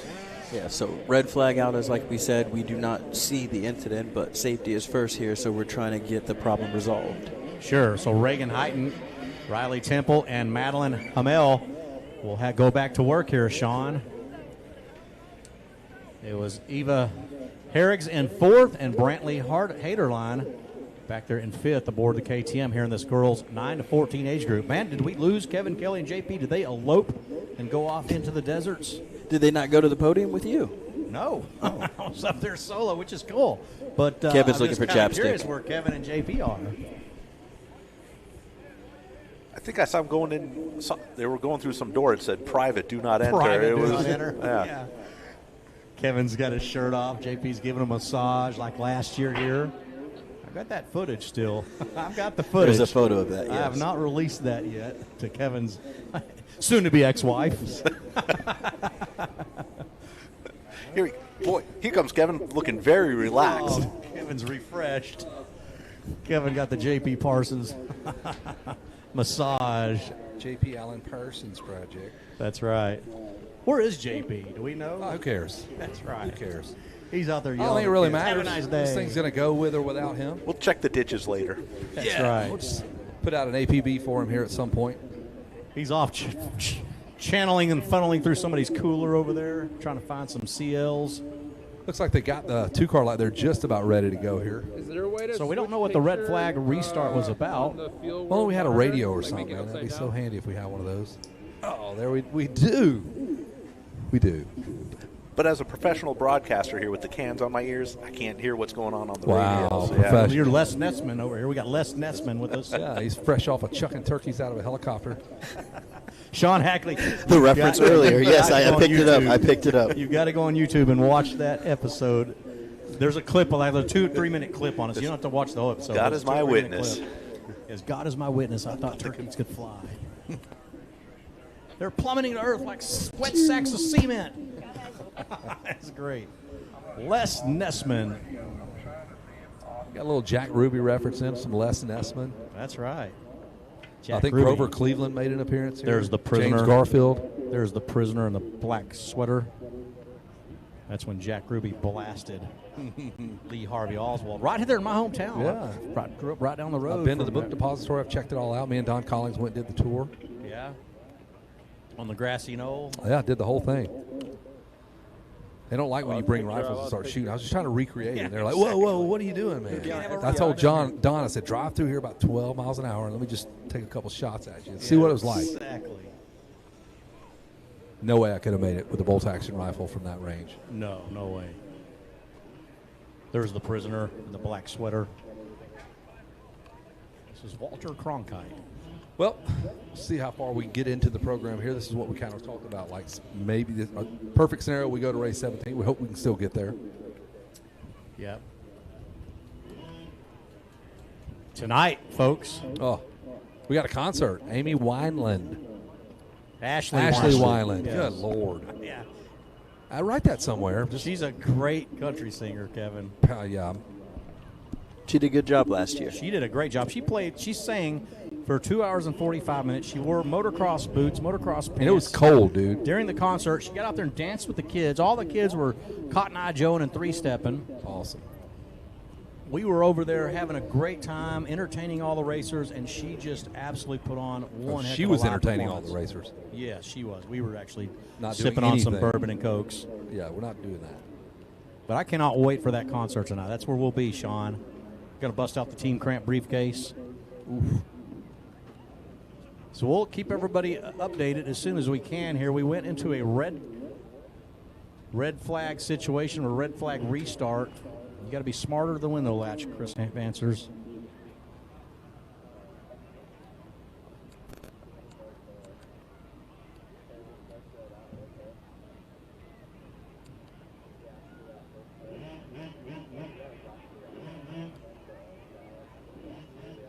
So we are being told there might have been a gate malfunction here. And so we're going to make sure the gate is in operation, 100% in operation. Matt, how about the 494? There's always that one rider at every major event, every big event, the C-class where his last name is Major. It's right, where the C-class rider's kind of dominant. A couple years ago it was Ryan Hermilio. Or Jaramillo. He's stepping up good into the B class now this year as well. He has stepped up good. You know, usually when they step up, when they dominate the C class, they jump into the B class, they kind of get lost for a couple of years. Sometimes takes a while. It takes a while. They get lost. But he, right out of the bat, was running top 10, now top 5s, hitting some podiums. So Ryan Hermilio out of was it Las Cruces, New Mexico? I believe so. Yeah, I remember him last year. He put a good AZ Open in 2024 together last year. Yeah, he did. Following on the heels of Tedesco and Jason Anderson coming out of the New Mexico. Yep. Not quite the jumper as Ruben Davila, but very close. No one is. Sean, have you seen Ruben Davila out there yet? I haven't. Okay, he's the one yesterday. He jumps every double he throws. He does that guy. Okay, I remember him from last year. Yes. He's that guy. I remember him from last year. Yes. He does the little dolphin thing with his number one, body. he just kept hitting a no-hander. I was like, okay. I see you. He's the biggest crowd pleaser out here. It looks like he's having more fun than anybody. Fans. He'll be enraged in a battle, engulfed in battle, and he'll just come out of a turn, pull that thing out. He'll be in dead last. Doing it. It doesn't matter. Tricks, yeah. Yes. He's having a good time. We got the Dozer moving up to the big bikes this year. I saw that. Yeah, I watched that yesterday. He's actually gotten just a lot taller, a lot bigger. Last year, my first time to actually witness and watch him up close, and then he came through and practiced yesterday on the big bike. And I thought, okay, he's gotten even larger. He's growing into a fine young man. But Kevin Kelly already cracking the tops here in the tower. Looking for its wings. Winter edition. Winner's edition. I know. Well, it's good to have Foreigner join us here on deck. They're hot-blooded. I know.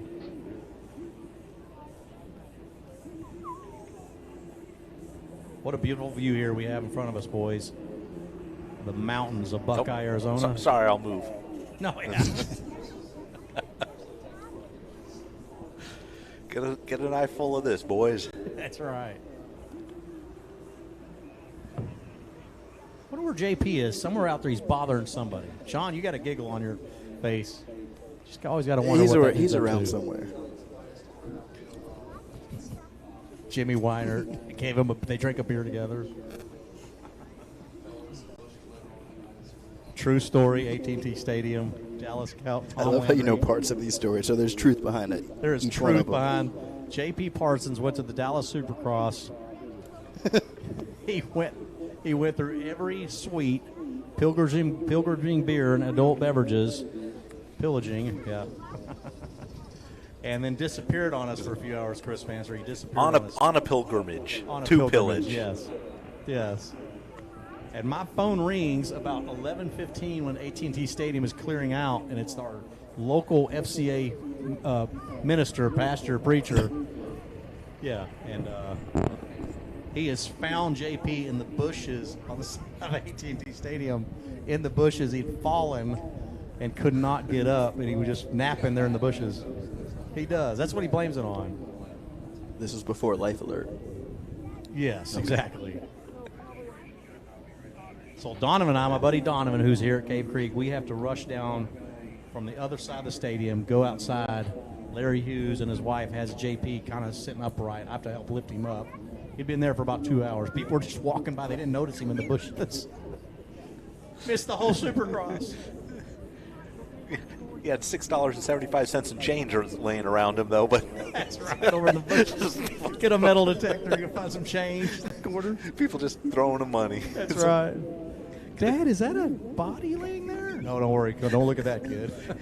You ever seen the movie Stand By Me? That's right. You want to go see a dead body? Let's see a dead body. Oh, boy. Exactly.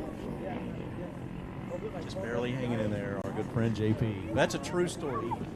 Pat and Larry goes, we are by Tom Landry. We're by the Tom Landry statue. And I just can't make it up. Well, JP, you can't make it up.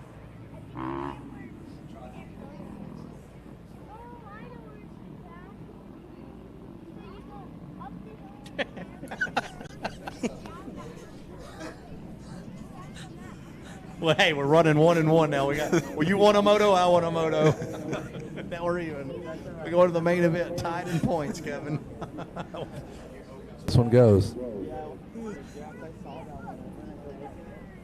I just missed your voice in my ear holes. That's right. No, you didn't. You didn't. Well, I wonder if we've got a maybe a welding machine down there. I need to go down there with some super glue and fix the start gate. I'm sure they're all over it, my friend. Just put an orange cone right in. You can't start here. Yeah. You cannot start here. This gate does not work. Look at these kids, There's a great view right there on our screen. They've got The red video solo footage of the cups. kids The with the red American cup. flag is racing. Check it out. They're going to go do some. And the mountains in the background. Yeah, they're going to do some shots. 17-year-olds just having the time of their life. That's just fantastic. That one rider, I forget his name, he's up there doing all his hair just before he got up there. That's what you're supposed to do. Got to look good for the camera. Looking for a girlfriend for the weekend. That was always my game plan, guys. Still is. That's right.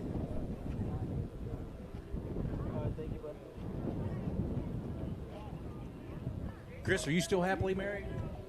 I am still happily married, yes, sir. Got to check every once in a while with your friends. Check in with your friends every 12 months. She gets a little annoyed, though, when I introduce her. I say, this is my first wife. Yeah. It's technically true, but Wait a minute. she gives me a weird. It's my current wife. What? Yeah, there's really no correct way to say that, is there? Other than this is my wife, my lovely bride. My first wife. First wife. You guys remember who wasn't first last time? Well, we got some bikes fired up, so it might be ready to go here for the restart. Thank The goodness. girls 9 to 14 age group. We don't have to listen to us anymore. Get to call a little bit of racing. We're looking here at Reagan Heighton on our Insider MX screen. She Hey. was in charge of that first moto. She made some boys upset in that 65 class. Oh, yes. Some of those kids were not happy. Just one. You got it. Well, you just He got kicked his bike. You got to get over it, man. These are fast dirt bike riders, no matter girl or boy. Racing, Kyler, Yumina, Bernie, they're all coming. They're all going to be a problem. Correct. So you better get used to battling it out with some very, very fast females on some dirt bikes. Look at that. She hugs that inside and sneaks Moving inch by camera. inch a hole shot over the gas rider, Madeline Hamel. Kind of playing out after that first start. Hayton in first, Temple in second. Hamel in third. I'm going to say Hamel. I would think Hamel would have 2 M's, but I could be wrong. Hamel. Since we had a red flag, we're probably going to have a full restart right here. For sure. Okay. Yeah, I'm going to go Hamel. You're saying Hamel. Yeah, I think there's a baseball pitcher named Cole Hamels, and it's Hamels, I think. But I could be wrong. We're going to find out. I like to ask on the podium just to make sure so we can get it right. Patridge. Could be Hamel. Jaramillo. You're going to say, how do you say your name? And she'll say Madeline. That's Madeline? right. No. I need the second part. Well, Reagan Heighton is starting to stretch out her lead here as she disappears into Motorhome Alley. Look at those braking bumps exiting that corner. This track is really challenging right now late in the afternoon after 4 hours of practice. Then we jump in the motos. I'll find a clean spot. But it's still holding up well together. And a nice, relaxing night with the concert going on. And Ashley Wineland. Then tomorrow night we'll get into some of the I guess barbaric sports, tricycle racing, tricycle team racing. Brought to you by motosport.com. And then Saturday night, the Crew d'Etat. The reason we all come out here is where a dodgeball tournament with a dirt bike race broke out. The Thunderdome of Death. Also brought to you by motosport.com. That is my favorite nighttime activity of any large, big motocross event ever. Just watching those deadbeat dads get plastered. Remember last year, the moms went out there. They're the returning champions. The though, MILFs, they're the deadbeat returning dads, right? champions. Okay. Well, the MILFs are. Slow down, boys. You gotta. It happened. We talked about it. They're a true team. They had all the pink tutus made. Mm-hmm. Yep. They actually went into Buckeye and the Phoenix and got all the glitter. Matching all outfits, yeah, for sure. It was a great sight. And the moms we like as friends. That's right. And we are watching Reagan Heighton. She's making nothing but enemies out there. She doesn't care if you're a girl, a boy, young or old. Who are we watching here? Yeah, that's actually Brantley Hartley. Nice.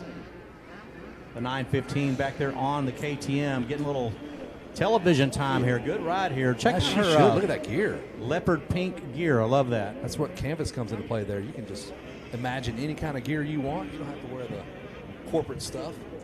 You see Canvas made some No Fear gear and got posted, and now No Fear's coming back. No Fear's coming back. I did see that. Customize your own gear. Michael Lieb's company doing very well. Formerly of Rocket Exhaust back in the day. Andrea Lieb, on track, the homeschool program they have at Loretta's. They do the Cash for Class down at GPF, raising money, get scholarships. Hey, the cool part about that is you don't have to use it for regular school. It could be a technical school, so if you're wanting to go learn welding, you can use those kind of scholarships for that. Here comes your leader as we get back down to business. The number 8 comes right past us. Who are we watching on the screen here? Is that maybe the number 13 of Iva Herrigs? There's the 8 of Reagan Heighton. Already coming through the mechanics area, past the USMCA coaches tent. Just letting that big 85 eat now. And she got second earlier in an 85. Was she on the 85? I think it was a 65 class, yeah. In a blistering fast 65 class. She bested a field of a bunch of very talented young riders, got second place. There is the number 324 of Madeline Hamill. Doing some work out there. There is the lucky number 13 of Iva Herrigs.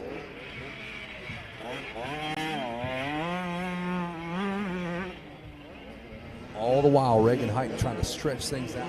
Probably taking her a little bit longer to get used to the old 85. Probably early on in her career on this 85.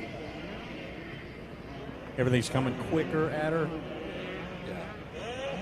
Pace is definitely the testosterone of the boys you're going to have to deal with now. They're a little bit older. Yep. Do not want to get beat by a girl. They'll tell you. Better get over that. Oh, man, I remember. Going to beat them. Yeah. Got smoked a lot by Christy Sheely and Deanne Wood back in the day. Those are elite level motocross riders. Deanne Wood, a 4-time women's world motocross champion. I stood no chance. No, you stand no chance to anybody. Regional, yeah. Anybody, really. Any standard female. That's right. You're getting it. There's Heighton. She is not your standard female. She is a bad mamma jamma on a dirt bike. Looking back at the 324 of Madeline Hamill, and now we're back to the number 8 of Reagan Heighton. Now we're back to Hamill, man. This is a battle here. Just trying to keep up. Whoa, this is tough. Here's our leader. Here. That's number 8, Grant Langston. Oh. All right, coming up the hill, we can see her. She's looking right at us. White flag's going to wave here. And that is Brantley Hatterley that she's going to work her way around on the inside. Nicely done. Looking at our second place rider about to come see us, Riley Temple. Good work, Miss Riley Temple. She chose purple gear to accentuate the colors of her yellow Suzuki. I think she thinks like that. Oh, these colors work nicely. They did back in like '96. I think Suzuki's were like yellow and Yeah, purple there you theme go. with like The splatter paint and all that. Yes. There's the number 324. We're looking at Madeline Hamill.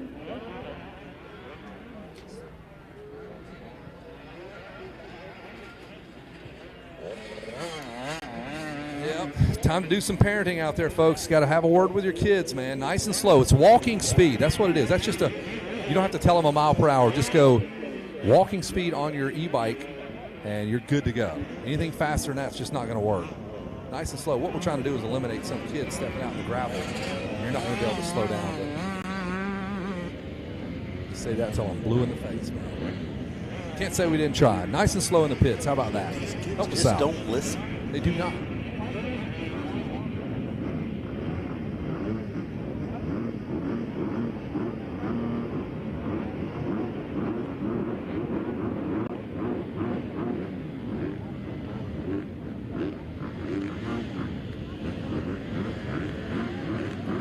Mike's getting fired up there into the gate.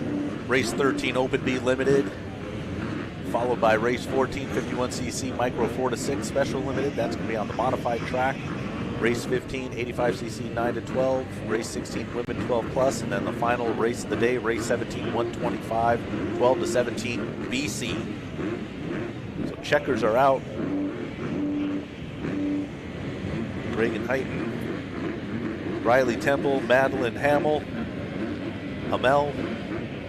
We'll learn from Shan Garcia exactly how we pronounce that.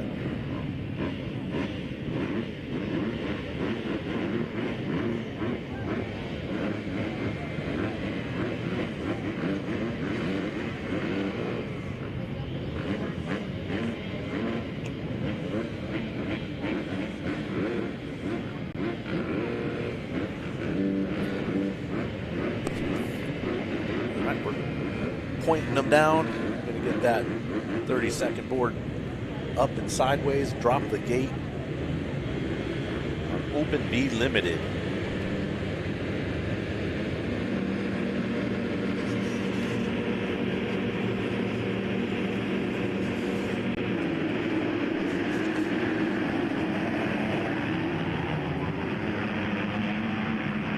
A little bit of shuffling going on there, but I think our second place rider right there may have snuck in that hole shot going around the outside as they head up to number 3.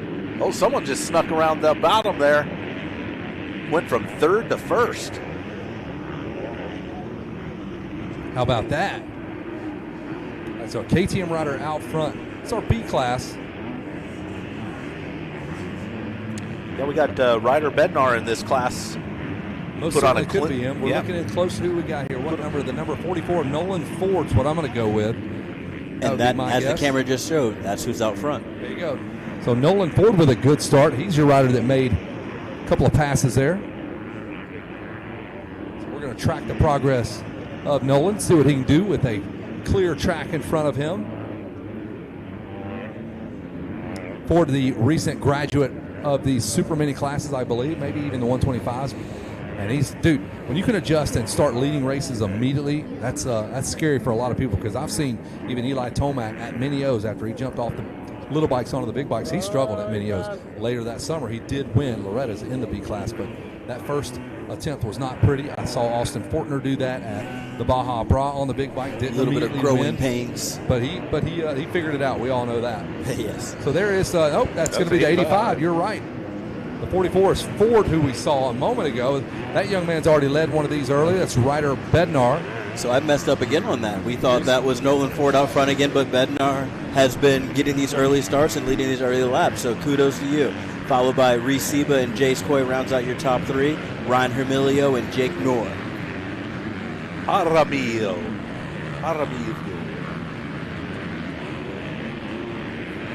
So another good start. So some of the usual suspects now with Bednar, Seba, Coy, Jaramillo, Knorr, Zeber, Jace Williams in 7th, Cowden, Del Visco, and Colin Steele, the man of steel. So, but right now it is all about Ryder Bednar.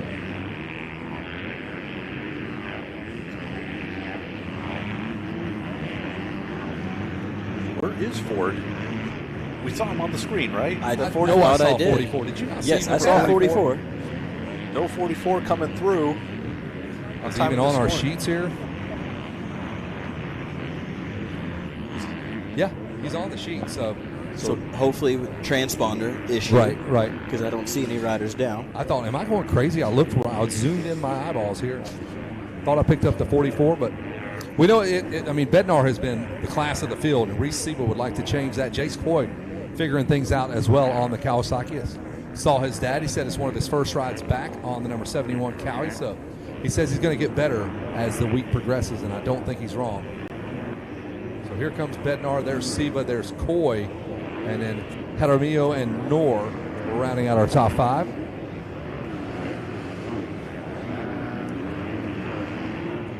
So where is the sun a factor right now? Are they coming up in it right here again?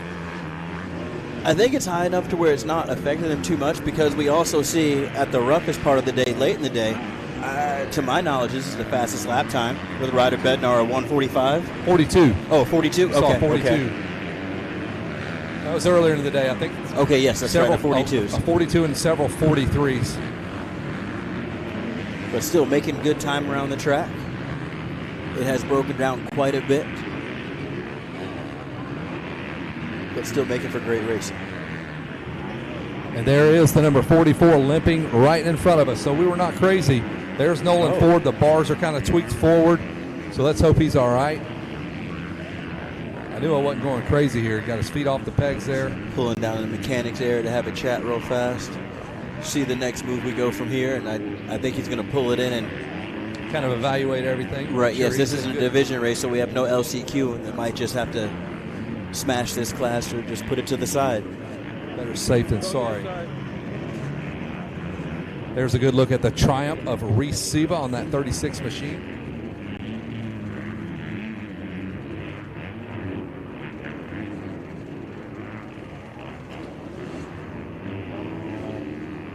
Awesome to see plenty of moisture still in the track. Looks like Seba. Is that who we're looking at here? There's Seba coming down the hill on the 36. Jace Coy. Yeah, Bednar's coming out in front of us. He's quite a bit. He has a pretty good lead ahead. So that is a great lead. And look at this. Is this the lead battle for the number 2 spot between? Nope. That's Coy. Third. And it's going to be Jaramillo there. So Jaramillo on the number 5 will get around the 71 of Jace Coy. And here comes 42, Jace Williams, ready to get in on the fun as well. There's another triumph on the 244, Connor Callan. Yes, we saw Jace Williams earlier, had some good lap times, but not so good to start. So you're right. He a little bit closer to the front right now. He had a 43 in traffic, I think, earlier in the day, like in 7th place. So he's coming up on Coy. Is that in 2009? That's not in 2019, though.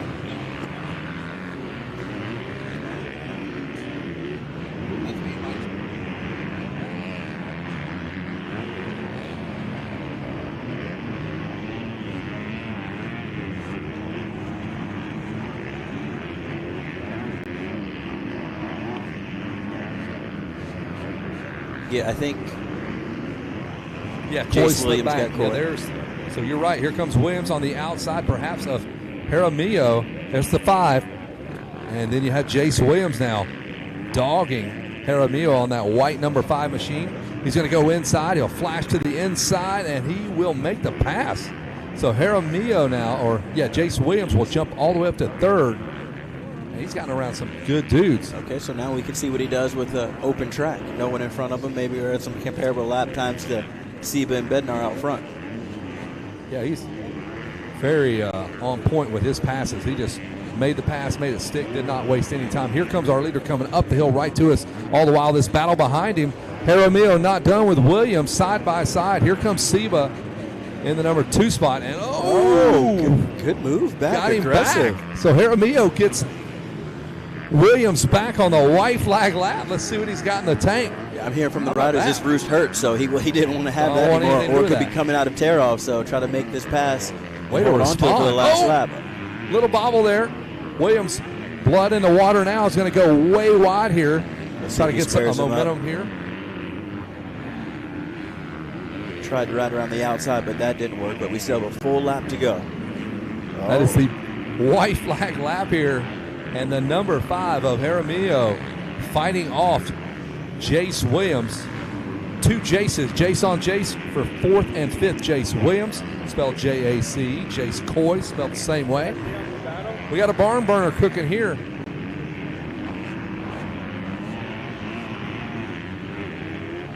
White flag lap as we watched the number 5. We thought he was dead in the water. We saw Williams coming, made the pass, thought it was over. And Jaramillo said, not so fast, you skinny Irishman. He did say that when he went by. Okay. He literally said that.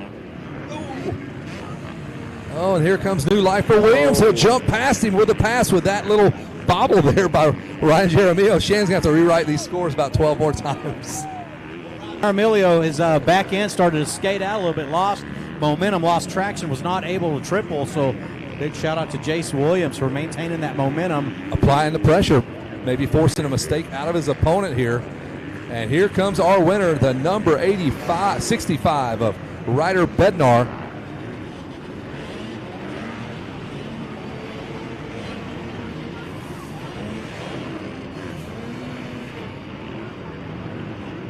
And then rounding out your top 5, so your winner, Ryder Bednar, followed by Reese Seba. Jace Williams is your 3rd position finisher. Ryan Jaramillo, followed by Jace Coy. So great race from all those guys. See continue the race or have good battles for all their motos.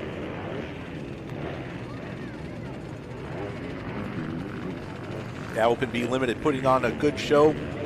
See how Motos 2 and 3 shake down with those guys. But Ryder Bednar firmly in control from his previous moto as well as an Open B.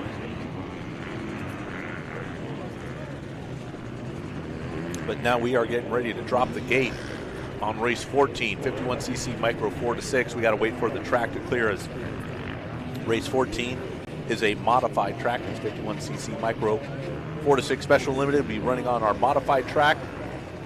Then we will get in the gate race 15, 85cc 9 to 12. In staging is race 16, women 12 plus, and then our final race, our final moto of the day will be 17, the 125, 12 to 17 BC. Tomorrow morning, we're going to start off with 7:30 pro practice, and then 8 o'clock will be our first moto, the 250B, race 18. That's going to be a 20-minute plus 1 moto race.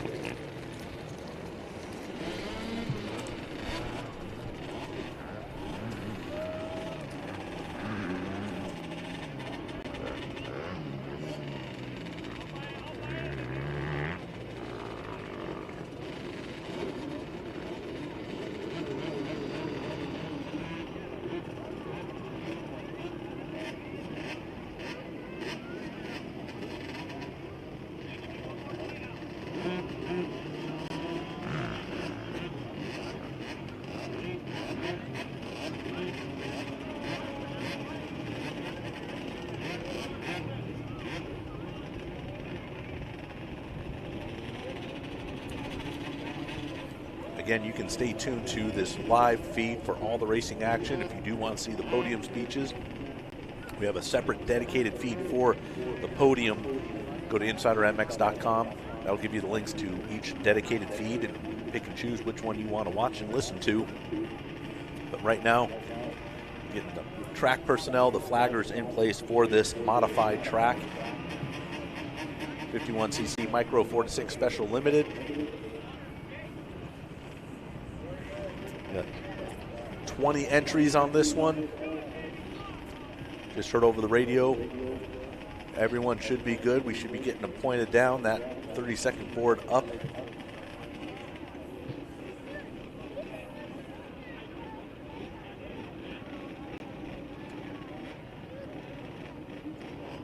Copy. I mean, just follow them.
All right, we are underway. 51cc micro 4-6 special limited modified track. 20 of the finest racers and finest kids you'll ever meet. And Shand and Kevin, they'll get to meet at least 3 of them at the conclusion of this race. Quite possibly it will be our race leader that they get to meet, the number 47 of Ryder Corbin out of Yucca Valley, California. Followed by the 824 Bryson Torres in second. Third place the 171 of Schuler Jace Totten.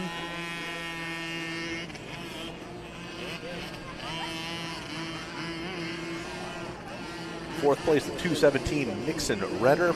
Fifth place, the 78 of Jet Stoltz. Sixth place, the 138 of Cole Hendry. Seventh is the 16 of Jet Ferry. Eighth place, the 923 Caden Harmsa. Ninth place, 23 Moral Walls. And 10th is the 28 of Connor Ruelas.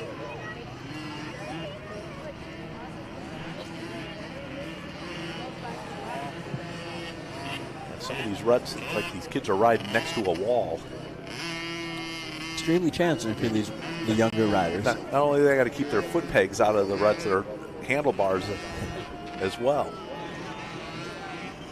I guess that's why they proceed to hit the modified track for them, but still obviously challenging for them either way. Oh, this guy having a little problems, but he's staying on 2 wheels.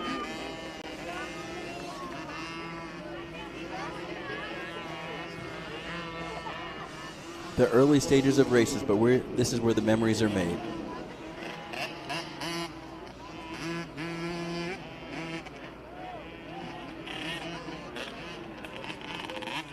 And Ryder Corbin leading this second lap. A little over a 6-second gap over Bryson Torres in second. Third place, Schuler Chase Totten in third. Those are your top 3.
Still out front. Ryder Corbin, the 47, still out front, leading Bryson Torres, Schuler Totten, Nixon Redder, Jet Stoltz in 5th. It's Cole Henry in 6th. 7th place is going to be Jet Ferry.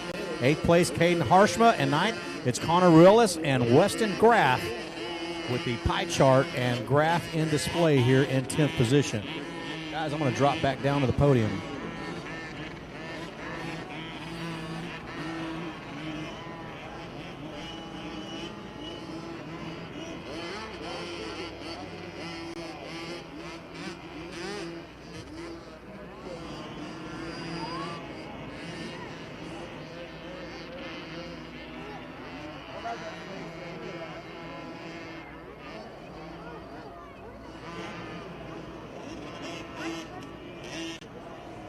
And they're staging another race right now. Real quick.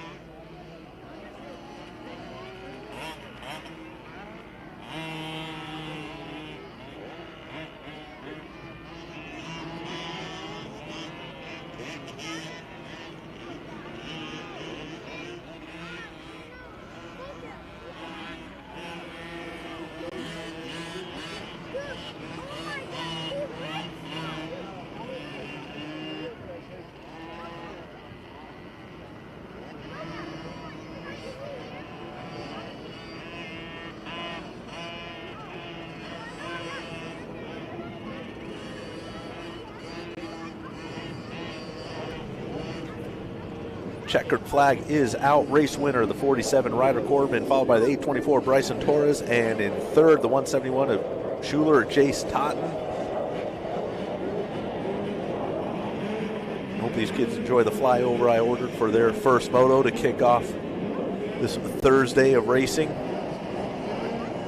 As soon as these kids clear the track, we'll get the flaggers back in line, and then we are back on full national track racing with race 15, 85cc 9 to 12. In staging is race 16, women 12 plus, and on deck the final moto of the day, race 17, 125, 12 to 17 BC.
All right, getting all the flaggers back in action.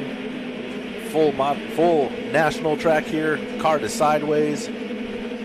Runs off the track. Gate about to drop here for the 85cc 9 to 12. Got 41 entries here. Full gate of these little kids.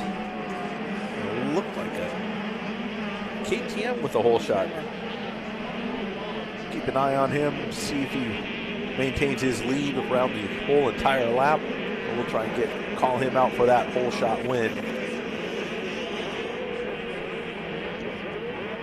Sun getting low, shadows getting long. That sun getting lower, you can really start to see the definition of where all the braking bumps are, the acceleration bumps. I'm sure it's a little bit better at ground level. We are a little up higher right now. Some of these faces are getting dark for us, but for the racers, I think it'll be okay.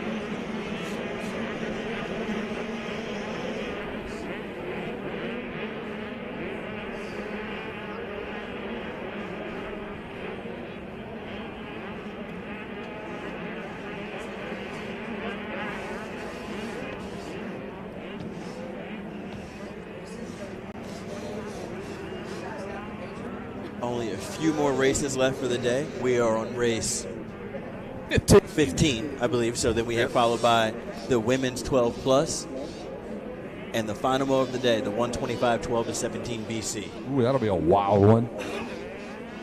Keep it safe, though. That's what we want to see. Top three riders kind of distancing themselves right now here in this 85 9 to 12. The first stop on the big 85 machines for these young men, fresh off the 65s. Here we go. The 26 out front. 28 perhaps, maybe Miles Milstein. There we go, Milstein. Yep. Connor Wolf, Jaden Smart in third. First time we've said Jaden's name.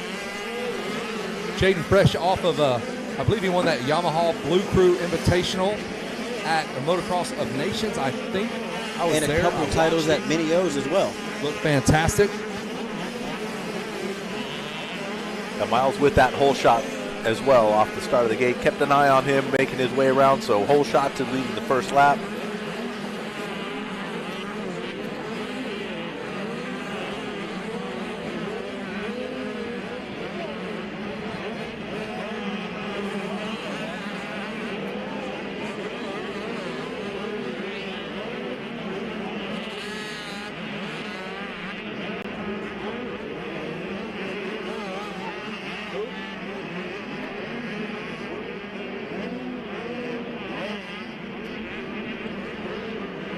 Business early on. Connor Wolf, Jaden Smart, but it looks like we might, well, it's hard to tell. I'm looking at a different part of the racetrack.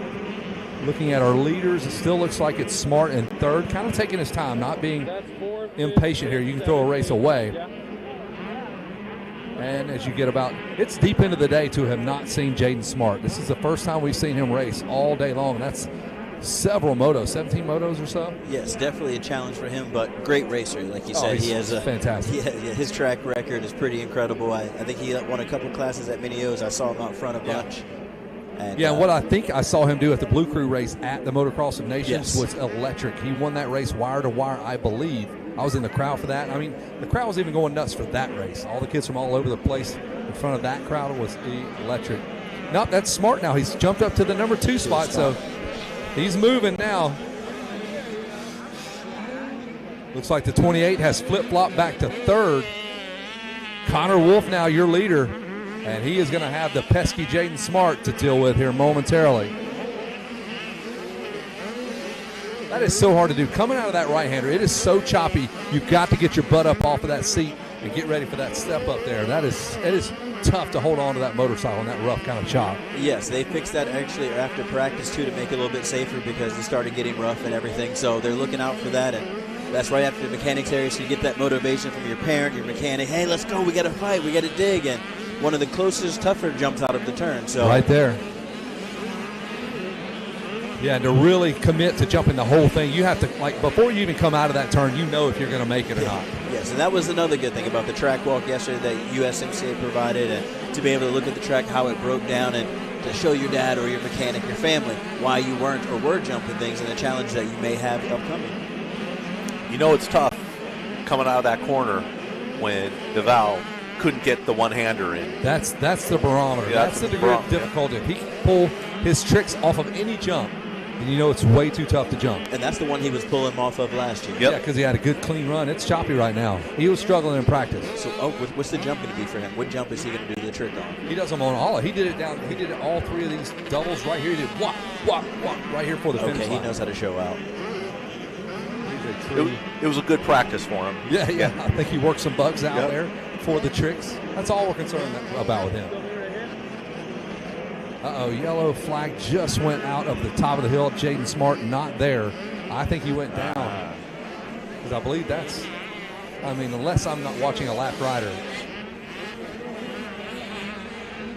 And up top there, it's a bit of a left-hand sweeper as you're hitting those jumps, so you're not. I think Jaden's still up. Okay, good deal. I got caught up with that. Yeah, Wolf is still out front. I don't know something must have happened though. Yeah, there's the 4. He's looking down at the bike. Folks are flying past him. Something happened.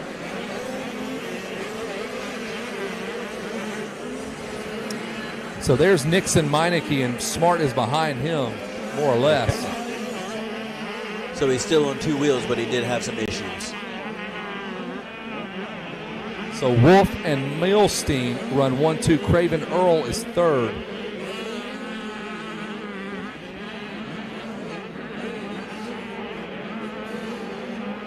White flag lap here in this 85 9-12 class.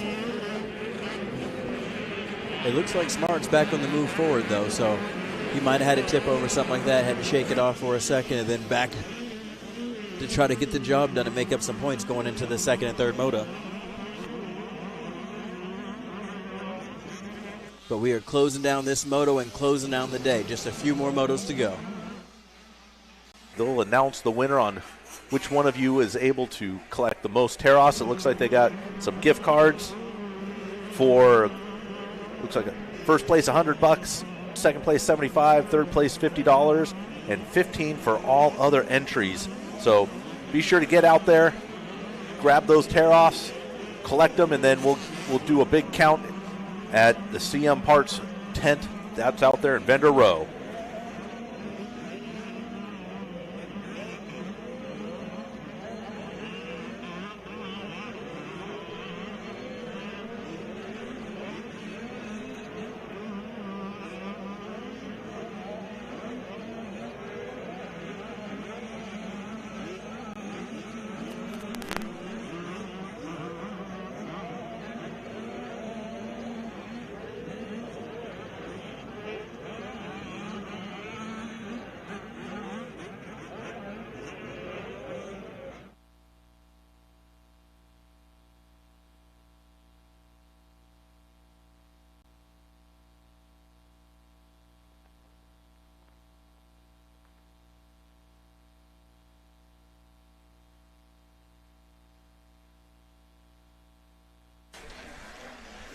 All right, gate has dropped here for race 16, women 12 plus. That means the final race of the day is getting loaded into the gate. Race 17, 125, 12 to 17 BC is getting loaded in the gate. That will be our final moto of the day.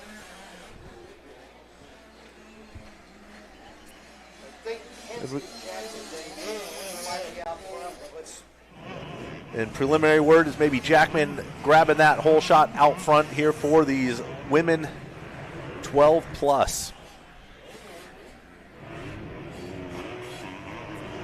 So tomorrow morning the schedule is going to be 7:30 a.m. will be pro practice.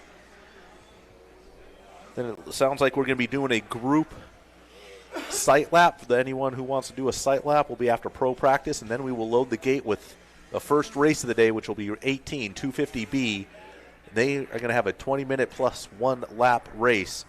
Will be one of our featured events, featured races here at the AZ Open. We'll be starting off racing tomorrow morning with race 18. Yeah, so as we wind down, Chris, after race 17, we're going to wind back up with the Ashley Wineland Country Western Band right at the pavilion, right next to Law Tigers, in between Law Tigers and HyperX Stacy. Go check out her new deal on wheels. It's the hog trailer that she's working out of, doing it Texas style. Bacon-scented, customized clothing. Yeah. And it is Jackman out front, and followed by the 88 of Connor Wolf. No, 88 Jaylee Gallagher. Oh. Yep.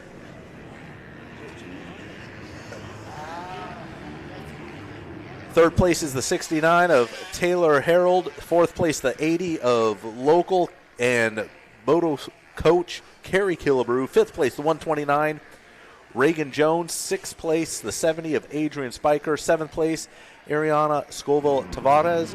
Eighth place, the 77, Alexi Wee. Ninth place, the 27 of Virginia Rodas. And 10th is the 601 of Riley Temple. Riley racing earlier today in the girls class, and again now in the women's 12 plus.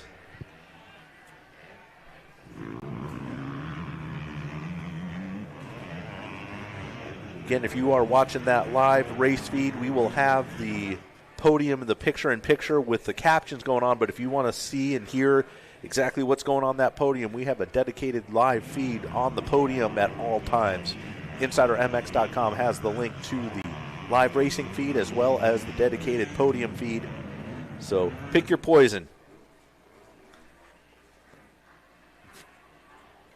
For now, we are on screen with the drone shot. Getting that aerial view. And from my recollection, I think the AZ Open is probably the first premier AMA race that utilized drone in their live feed.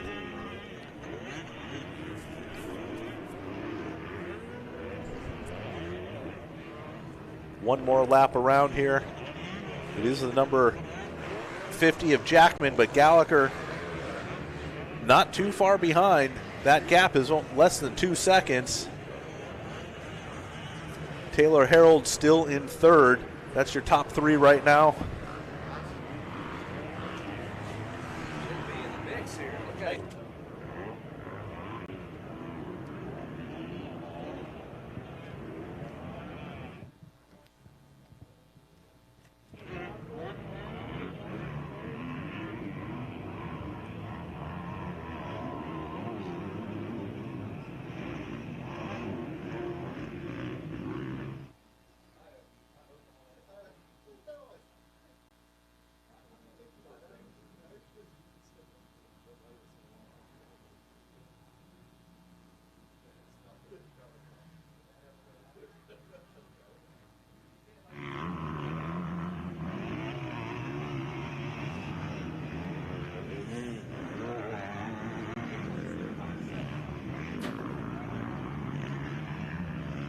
Camera's on. You guys have peace?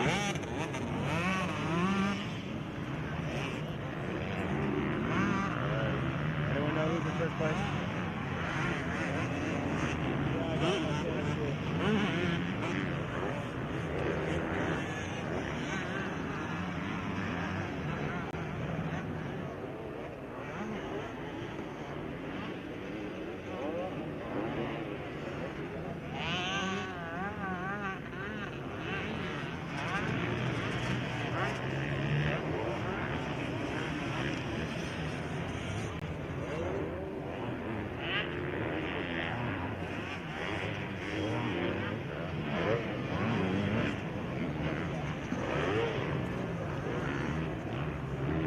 Look here at the women's 12 and older class.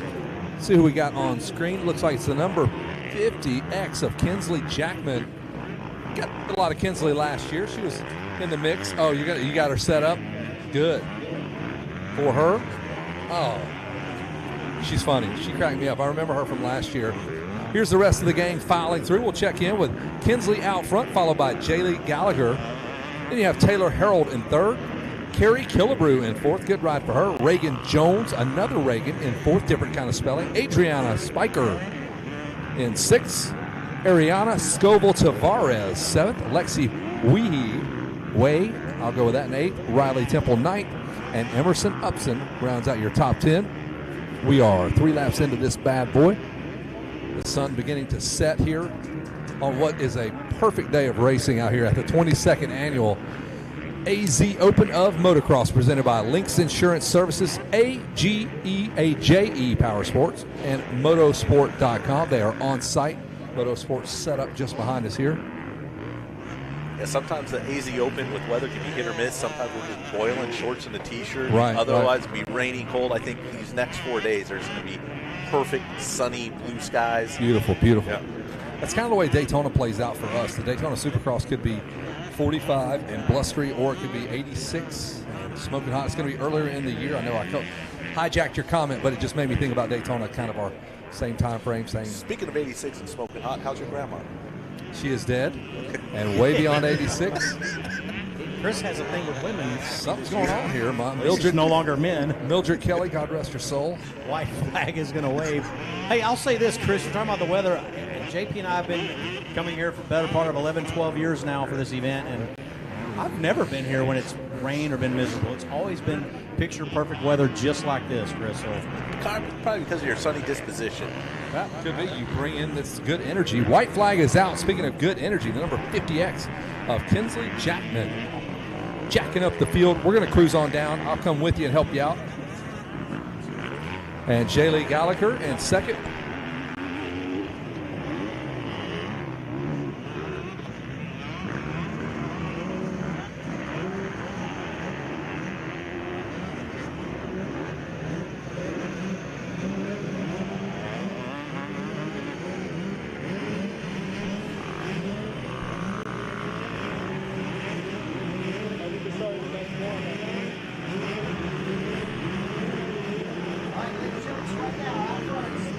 Grabbing the whole shot. Kinsley Jackman, Jaylee Gallagher in second, Taylor Harold in third, Harry Killebrew fourth, Reagan Jones fifth, Adrienne Spiker in 6th. Ariana Scoville Tavares in 7th. Lexi Wade in 8th. Virginia Rodas in 9th. Riley Temple 10th. Emerson Upson 11th. Isla Herrings 12th. And Mercedes Wagner 13th. Rounds out our women's class. Women's 12 plus. Jackman executing just about a perfect race right now. Good smooth laps, good smooth lap times. Building about almost a 9-second lead. I bet it'll be up over. Not a bad lap time of 1:57. Yep. Her best lap time was her last lap time, so building as she's getting deeper into the motos.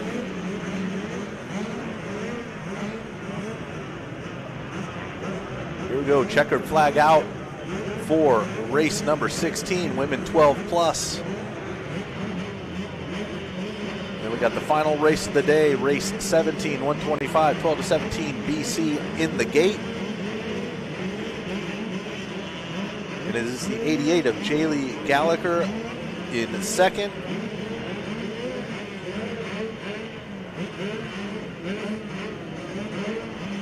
And 69, Taylor Harold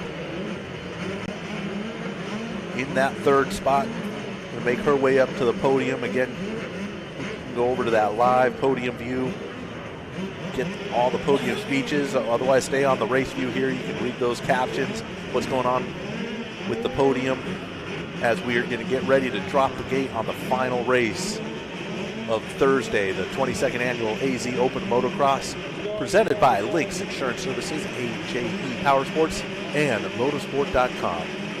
Wind down here, take a little breather, then get ramped right back up for the concert tonight. JP grabbing those binoculars, looking for who's getting that whole shot here. Looks like it could be Yamaha. Is he going too wide? No, the 14. Where it is. Cohen Hamby. Oh, we get a lead change here. Yeah, so what's kind of wild is we got 14 out front, 41's in second, so it's just a role reversal in numbers. Cohen Hamby, fast local here, overcoming some injuries. Good to see him back on track, back out front. He's an AJE supported rider, so giving his sponsors some love here at the Arizona Open. So, ladies and gentlemen, coming up at 6 p.m., I think that's the target time. Ashley Weiland, live in concert right here next to the Law Tigers, including Law Tigers and HyperX Stacy. And you guys, you want to see a fantastic show, come see Ashley Weiland and her group. Up and coming country western band.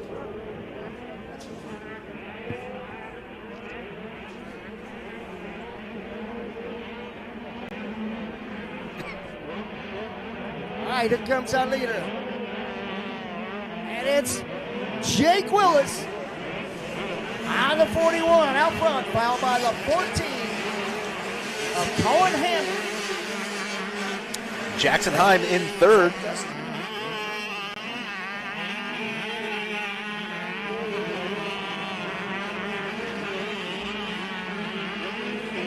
So I believe it's one of our team members, Dustin Hamby, is set up in second, Jackson Heim in third, Luca Medina in fourth, Zachary Carmichael in fifth.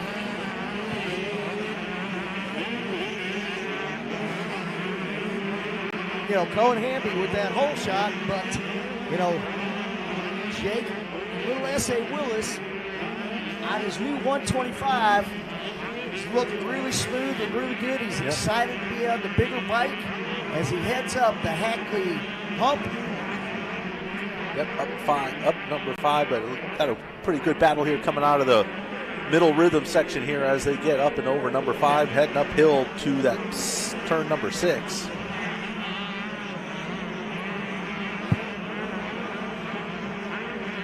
Jake Willis trying to keep that wheel as smooth as possible, going over all those braking bumps.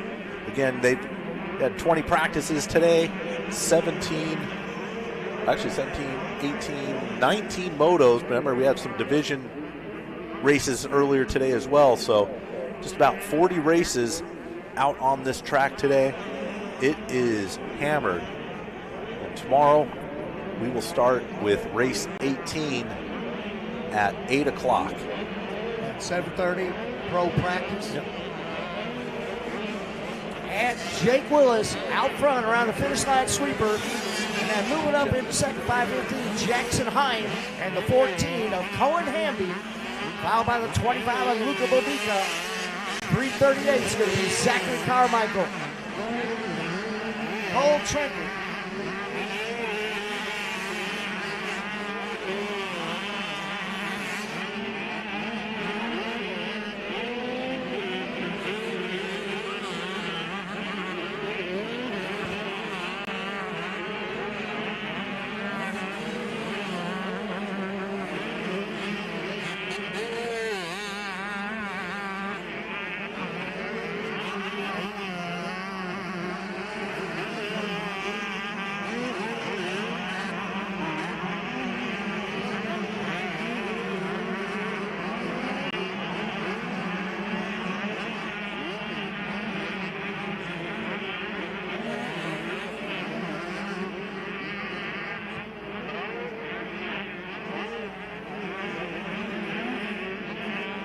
Won 5 laps here in this 125-12-17 BC. What you talking about? Willis is out front. Jackson Heim is second. Cohen Hamby third. Luca Modica fourth. Zachariah Carmichael fifth. Cole Trinkle is sixth. One rider down. We caught it on screen. Runs back to the bike. Those kids are made out of rubber bones. They just pop right back up, man. So it looks like that might have been Willis that went down, and now perhaps a Yamaha finds himself closer to the front. Well, I would say that would probably be maybe that KTM Cohen of Hamby. Heim. There's Willis. He did not go down. That's the 5:15. Or Heim. That is Heim. That is the 5:15. He is out front, followed by the 14 of Cohen Hamby. And then you should have Luca Funky Cole Modica. Yeah, Willis dropping down to 4th place right now.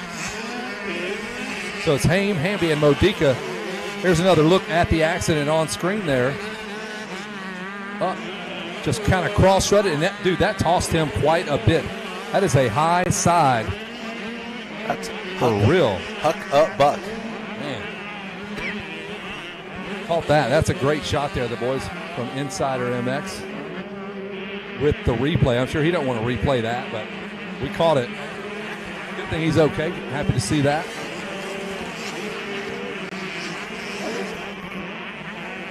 Yeah, he jumped right back up, so I'm sure the adrenaline caught up with him there for a minute. Then he's probably surveying some things like, oh, no. If I would have done that, Chris, that would have been bad news.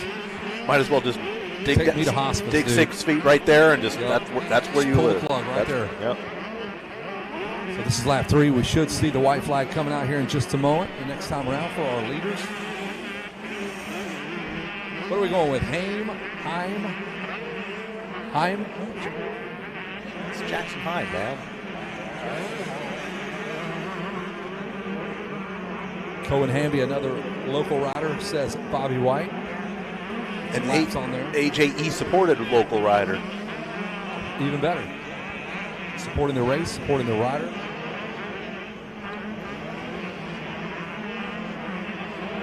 There it is, the 5:15 coming around, laying it into that deep right-handed rut. Leg way up in the air, and he is all business. That's a comfortable lead there. Our Yamaha rider of Cohen Hamby on the 14th, strong in second. And here is where the fun begins. 3 Yamahas battling, Modica, Willis, and Trinkle on the last lap of the last race of the day. So hanging on right now is Modica. Oh, little problem there for our second place rider. Kind of squirrely coming out of that right-hander.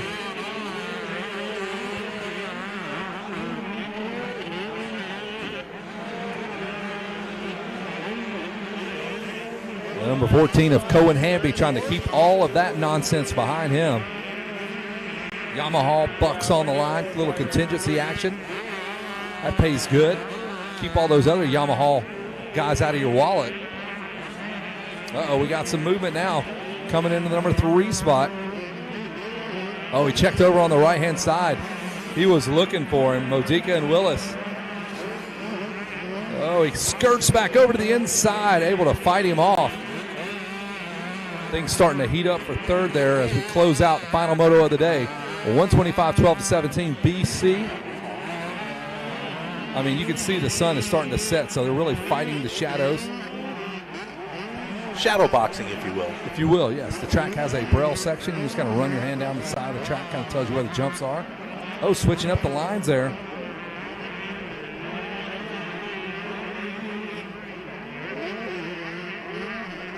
Beautiful mountains there as the sun sets on day 1 of the 22nd annual AZ Open of Motocross. Down the hill, here comes our leader. The 515 will take this thing to the house, and we're going to cruise on down to the podium. Checkered flag is out. Final race of the day in the books. Successful first day of racing here. Concluding with the 125-12-17 BC. Jackson Heim taking the win. Second place, Cohen Hamby. Third, Jake Willis able to get back up to third after that mistake about 2 laps ago. That's going to wrap up day number 1 this Thursday. First day of racing, the 22nd annual AZ Open of Motocross. We're going to get this track cleared. And once it is clear, we will give you the green light, the A-OK, to head on out there. Start collecting tear-offs for the CM Parts Tear-Off Challenge. There's some CM Parts money on the line. Big Justice.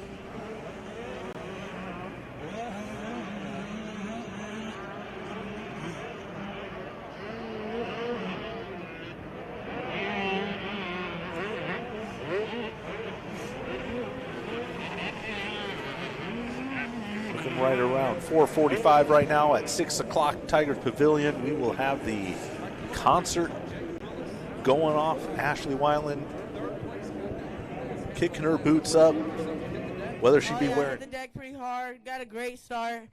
Missed my shift. Still somehow pulled the whole shot, but was running away with that one. Had a pretty gnarly wreck in the back. Got up. Still managed to get third. Pretty pumped on that, but just need to learn how to be up front. Yeah, we actually saw that. They have a replay of that. That's a big high side, man. Glad you're okay. Good to see you back up. That big of a crash, you jump right back on the bike and run up to third. That's impressive. Yeah, that was pretty gnarly. Showing some grit. You are mended, dude. Extraordinary. It's something. That big crash. Third place. Who do you want to thank? I want to thank my mom and dad for getting me here. Sean Hackley, Sr., the whole 152 crew, the Halls, the Herberts, Mended, Shock Shocks, Burn Lords. My sister came down and watched me. Everybody back home that's watching me, everybody, thank you so much. That is a tough man right there. Mr. Wilson finishes up third. Get on back there. Get some ibuprofen. Get some ice, my friend. Let's bring up our second place finisher, Cohen Hamby. Cohen Hamby, dude. Getting some high fives from his buddies. Checking in with your boys there. You guys all race nice and clean. Good to see your buddies do well. It was great. Great race. Got a good start. Jackson was ripping. Just bummed to see him crash up front, but it was a great race overall. Yeah, outstanding for you. You finish up second. You happy with that finish? Super happy. Super happy. This is my best result at a big race like this. So outstanding. Who do you want to thank? AJE, BC Goggles. Special thanks to Donnie at the pit and all those guys. They ran a fire drill yesterday to get my bike back together for today. And just everyone else, thank you so much. All right, let's hear it for our second place rider, Cohen Hamby, folks. Well done. All right, big man, come on up here. Mr. Heim, let's hear it, man. That's our winner, Jason Heim. Jackson, my apologies. Jason Jackson, 210, 220, whatever it takes. All right, Jackson, take me through that race. All this nonsense going on behind you. Happy you're not involved in that? Oh, yeah, for sure. I mean, I came off. I was having bike issues last moto, and it just didn't go well for me. So I was over there testing the bike, and I ride by, and I see my gate is, they're lining up into the gate. So I had to go all the way back to camp and then come back about last gate pick and from the outside, and got a not optimal start, but got it done, and couldn't see anything. I was running clears the whole moto, so But it's what it is, and we got it done. So this is what we came to do this year. Yeah, sun's pretty rough. You didn't have the old limo tent goggles, huh?